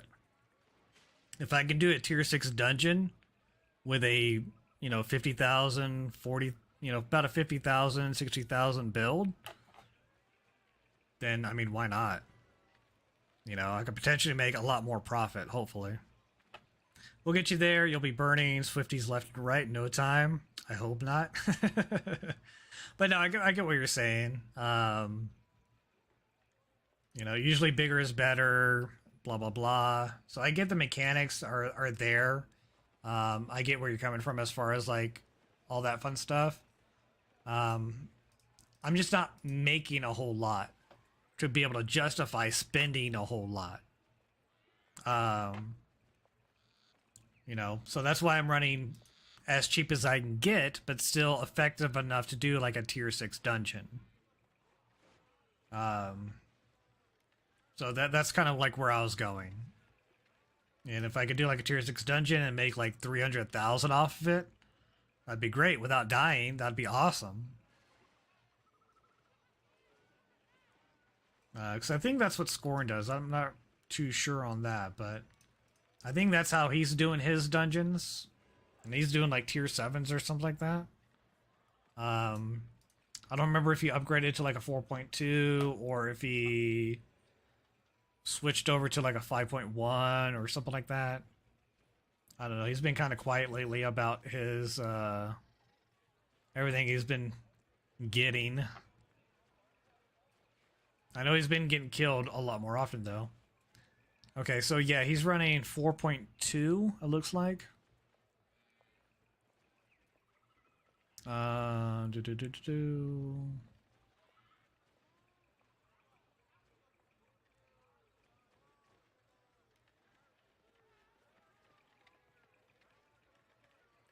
So 4.2, I mean, let me see here. 4.2 is still expensive though. I mean, every rune is like, every tier 4 soul, actually not rune, but every tier 4 soul is like 127 silver. It would cost about, what, 528? 528 souls to... they're going about 127, so that's an additional about 67,000. Just to upgrade 4.1 to 4.2. I think a 5.1 set. Let me see if I still have my 5.1 set loadout. See how much that would cost. Go away. Bad Swiftclaw. Bad. Alright. So, be about 157. Let me see here. I mean, it might be cheaper just to buy some of these at like 5.0 and then upgrade them to a 5.1. Like the Expert Cape, for example. I mean, I'm pretty sure I can get it cheaper than that. I don't have to run the Satchel of Insight. I could run just a regular bag. Jacket, that's about right. I think Cal is pretty cheap. Boots are pretty cheap. Torch is pretty cheap. So I might be able to get it less than that. Don't run a satchel. You don't have the money for it. I mean, technically I do. I mean, I've got like 3.9, whatever. I've kind of got the money for it. That's why I've kind of been running it every so often.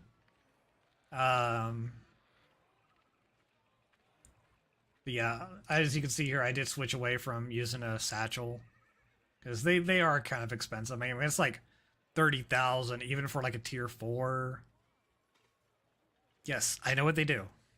I know what they do. That's why I was using it, because I have the silver for it, and I need to get more experience in getting these whatchamacallit, not like leveled up, but better, I guess. I don't know. Forgot where I was going with that. So this is just my loadout that I had come up with. Now I could make a new loadout. Out. And do like a tier 5. Let's do like a tier 5 cheat. So tier 5. I could probably buy these for pretty cheap. So bag, just an expert bag. 12,000. Well, about 49. I think it costs about 48 to do the bag. Yeah, something around there. Alright, so let's go with the regular bag. Cape. Still doing regular cape, I don't care. I wanna see how cheap I can get the build, basically. Let me see here. So I already know it's gonna cost me like an additional like 68,000. Tombs are cheaper fame per silver, so yeah, because you get like 10,000 fame per tomb, like tier 4 tomb. That would be, how much silver would that be? 10,000 silver? No, it'd be more than that, like 12,000. Yeah, tombs are about 18,000 right now.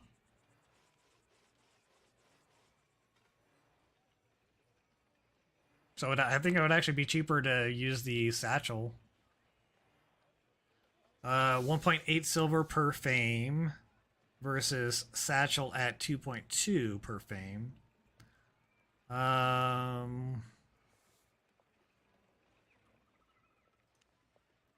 see here, bag. So satchel, it's 1.2 silver. Unless you're doing like a, 5.1 or whatever. I mean, that's only 1.2 silver. Per extra point of fame, of course.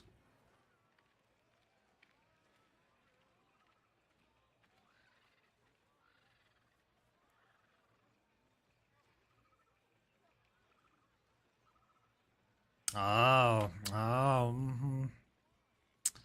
Mr. 1,500 hours. I'm just kidding. So yeah, that's why I was running a bag. But the bag, the satchels are obviously more expensive. But that's why I was kind of running them, just to kind of help get everything, built up some more. But I mean, they do cost like an initial, just straight up like 20,000-30,000, whereas this bag cost me like a third of that or half that. So this was like my very, very like cheap build. That's all this 4.1 set was. So just like a regular bag is, I don't really see it being, a bag itself is just 20,000. So it's about the same for like a 5.0 satchel, basically, almost. Although it'd probably just be better just to get the, well, 49% and 1.1, 44% and 1.2. So it'd probably be cheaper or better in the long run to get the 5.1 probably. Okay. What was I looking for? Was I looking for 5.1s or 5s? I think I was looking for... Anyways, okay. So yeah, bag. Armor. Nope, not cloth armor. Cloth helmet, the Scholar Cal. Pretty cheap. 5.1. It'd probably be about as cheap just to do the 5.1, just to buy it outright. Which I currently already have, duh. Then leather armor. Merc jacket is 86. About 19,000. That comes about right. Versus 1.8 silver per fame for a tomb. So yeah, 10,000 fame. Divided by 18,000. Right? Or is it 18,000 divided by 10,000? I think it was 18,000 divided by 10,000. Should be 1.8 silver.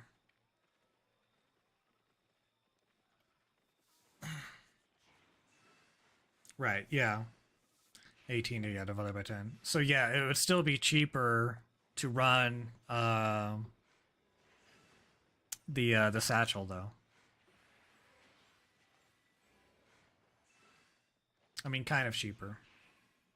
I mean, you still have to buy the satchel, which is about 30,000.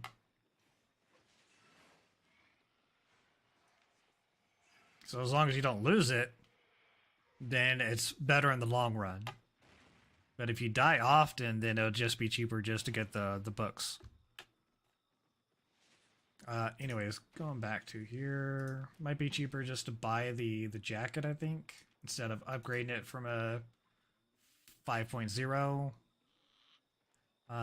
Okay. Cape would be better, I think, to... Actually, about the same. Armor, boots. 2, 10. So yeah, 49 times... I forgot, I think it was like 96 for boots. About 47,000. Yeah, it's about the same. Evens out. So yeah, I think this is actually the set that I was running. Very close to it. But the market really screwed me on this one. Because some of these items were like 10 times the actual cost. Let me see if it'll still do it. 200,000. The expert's boots are definitely not that expensive. Satchel, yes. The jacket is definitely not that expensive. So these two right here are overpriced. The market, whatever this thing is doing right now, it's lost it. Because these two items are definitely not a total of, what would be that, like 96, 97,000? Bro, ain't no way. All right, so boots, 40, jacket, 60. Let's confirm. Armor. Leather armor, tier 5.1. We want a Merc jacket.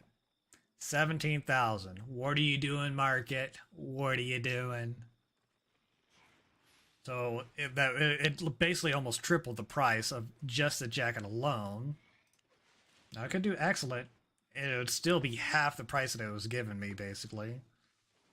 So I think I'm running, or I was running excellence. Nah, just normals. So excellence don't really, or like the grade of it. I mean, they kind of make a difference, though, right? I mean, like a little bit of a difference.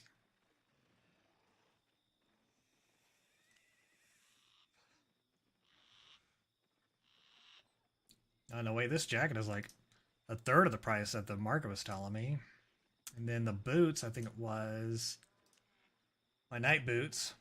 Bro, look at that. 7,000. That's like a quarter of the price that the market was telling me. So stupid. I hate this loadout thing. It makes no freaking sense. But I could do that. instead of like the market average, still not going to give me an actual good price. Okay. Oh, now it's bumped it up to 349 apparently. Okay. A 5.1 Merc jacket suddenly costs 209,000 silver. Bro, this game is stupid. I don't know what programmers are doing, but they ain't doing this.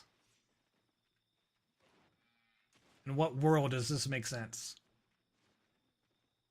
None. I tell you, none. And you can't change this, which I think is what's affecting this right here. The market average. I think that's what's affecting this price. But there ain't no way that jacket costs 209. We just confirmed that. I mean, bro. So yeah, technically I could run like a 5.1 set, and this doesn't give me a very good.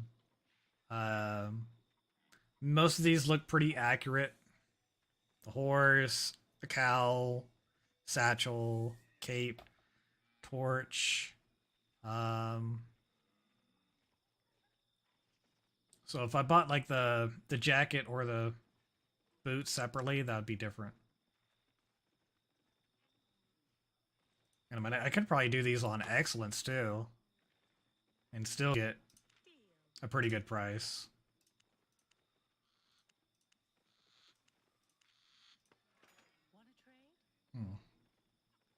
Let's change the loadout to excellence and see what that gives us. Yeah, I've been playing with this like all morning, man. It's ridiculous. All right, so we want 5, we want 5.1, and we want excellent. Let's see what kind of prices we're gonna get here. Expert bag, expert satchels, what we want. So actually, no, I'm gonna do the optimal set. So here's my optimal set, which is what I would like to run consistently. So here I have a Thetford cape. Everything else is excellent at 5.1. So let me go and see what the market's going to tell me on that one.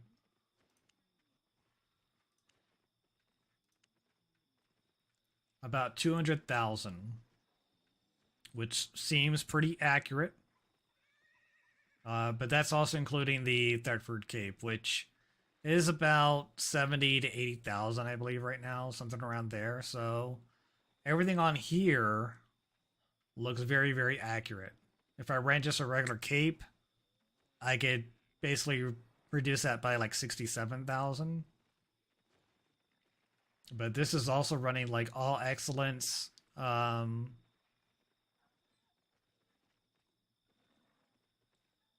the 5.0, like, that's not making any sense to me. But this is probably much more accurate. So if I take this off, be about 130,000. That's with running a satchel though. This would give me a little bit more of an ability to defend myself, all that fun stuff. Because yeah, a expert boots 252, 27. I think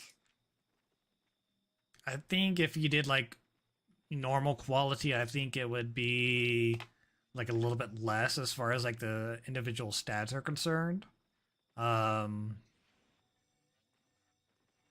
some of these you can get for excellent quality for about the same price as normal quality, to be honest. So, I mean, like an expert torch, I mean, that's pretty cheap for a torch. I mean, excellent or normal. So, like, torch, this one is saying it's 8,700. So, if I go up here to offhand, torch, do 5.1 excellent, 8,700.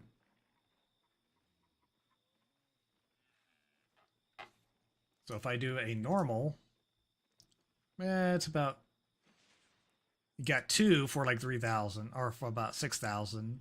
Then they go up to like 8,000 from there, and then there's no more available until 80,000 apparently. Like, bro. So you got 3 on the market for like less than what I would be paying for an excellent, but still.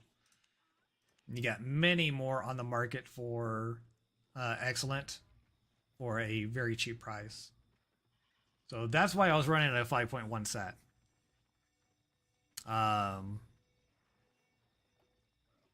Which would be cheaper than running a 4.2 set. Let me see here. So loadout, 5.2 optimal. So with the Thetford Cape, without the Thetford Cape, it'd be 130,000-ish roughly. And that's with running a satchel. So definitely not as cheap as a tier 4. Definitely a little bit more expensive than a tier 5.1 set. But the upgrade for, whatchamacallit, the souls are 262 apiece. So 262 times what, 548? 598? I forgot what it was. That'd be 156,000 just to upgrade everything from 5.1 to a 5.2. So definitely not a 5.2 set. 4.2 set would cost, I think, an additional like 60,000 because it's 127 a piece times, I don't know, I think it was like 598, 548, something around there.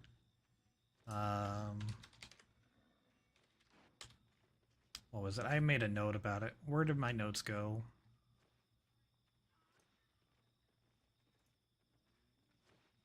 Pen, thank you. Open. So yeah, it takes 528 runes, or 528 souls, I believe, as well. I think it's even across upgrades. So 528 times 127. So 127 is how much it would cost for tier 4 souls, I believe it is. So in order to get it to 4.2, it'd cost an additional 67,000. 67,000. Which comes out to about the same, because this costs about... Right now this says, well, yeah, minus the cape, though. I think it was about 60,000, so about another 60,000 would be about 130,000-ish. So yeah, it's about the same just to get like a 5.1 set, really. At least in my opinion. How much would it be for 262? Thanks for the book. You're welcome, Parker. Hope you like the book. Hope it helps. Yeah, I still plan to come by Saturday to at least bring the computer by, maybe kind of get you going or get you set up a little bit. Yeah,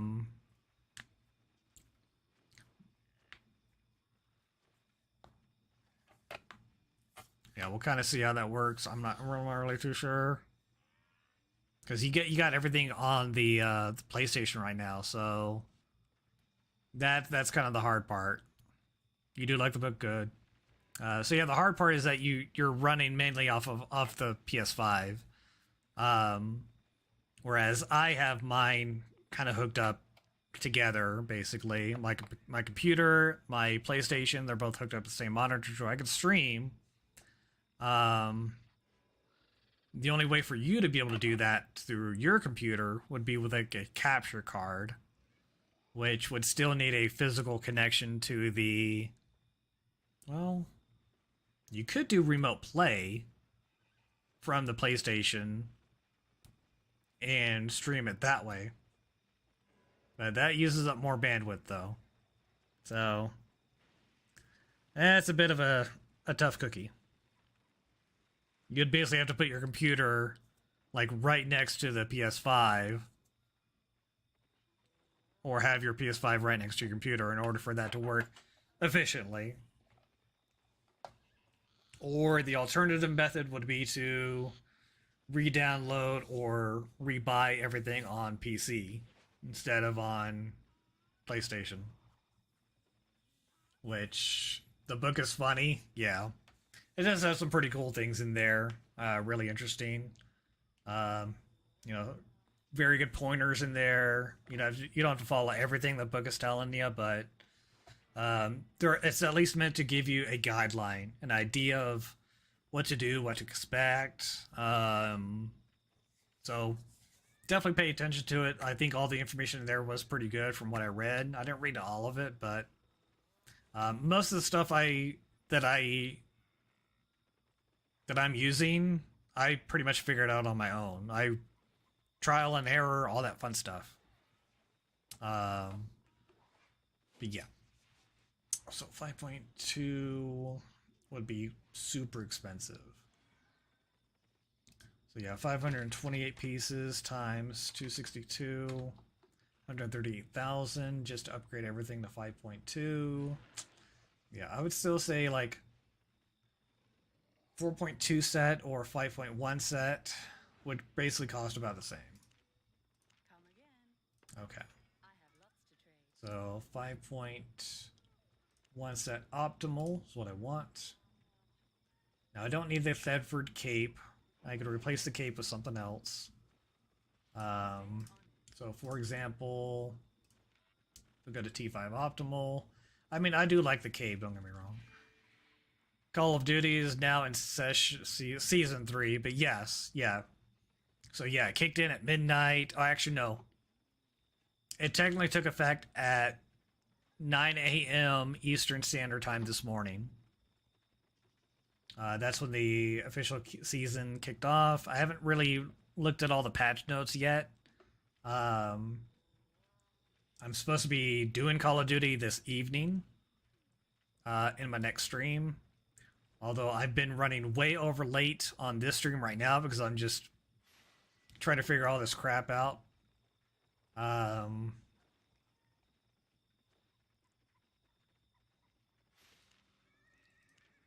But yeah, anyways. I think I already have a 5.1 set in my bank. If I remember correctly. It's either a 5.1 or 5.2.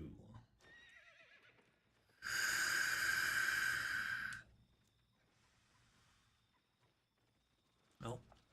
Okay. I got a 5.1. The only thing I don't have is the Thetford cape. So I'd have to buy that. But I have the spear, all the armor, the fishy fish. Yeah. But I'll probably run the 4.1 set until I probably die. You already have the battle pass? Bro, calm down. Like, let me catch up to you. Yeah, I gotta... My stream right now was supposed to end at 4 o'clock.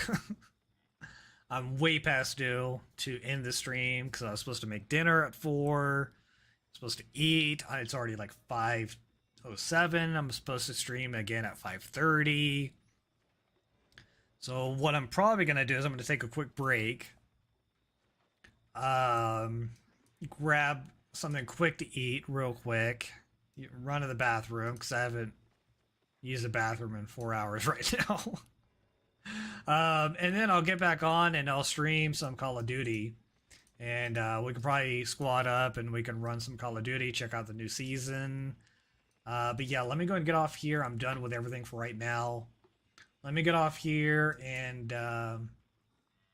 I will catch you up on Call of Duty in roughly about 30 minutes or whatever you get on. Okay?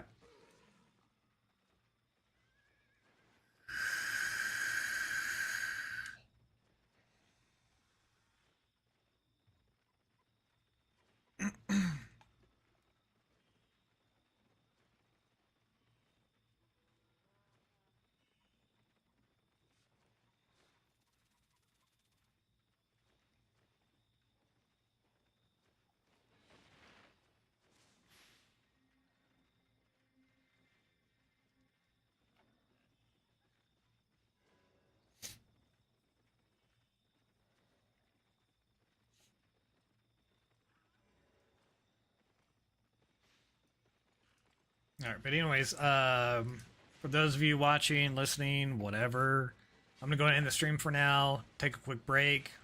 I'll be back in roughly about 20 minutes, maybe a little bit late, and then we're gonna be doing some Call of Duty. Hopefully with my nephew, maybe with my brother, but I think he has class or something tonight, so he might be busy. So it might just be me and my nephew. I believe also might have some other friends that might be streaming Call of Duty tonight. I'm going to see if they're going to be available or not. And then, yeah. So anyways, catch me in about 20, 30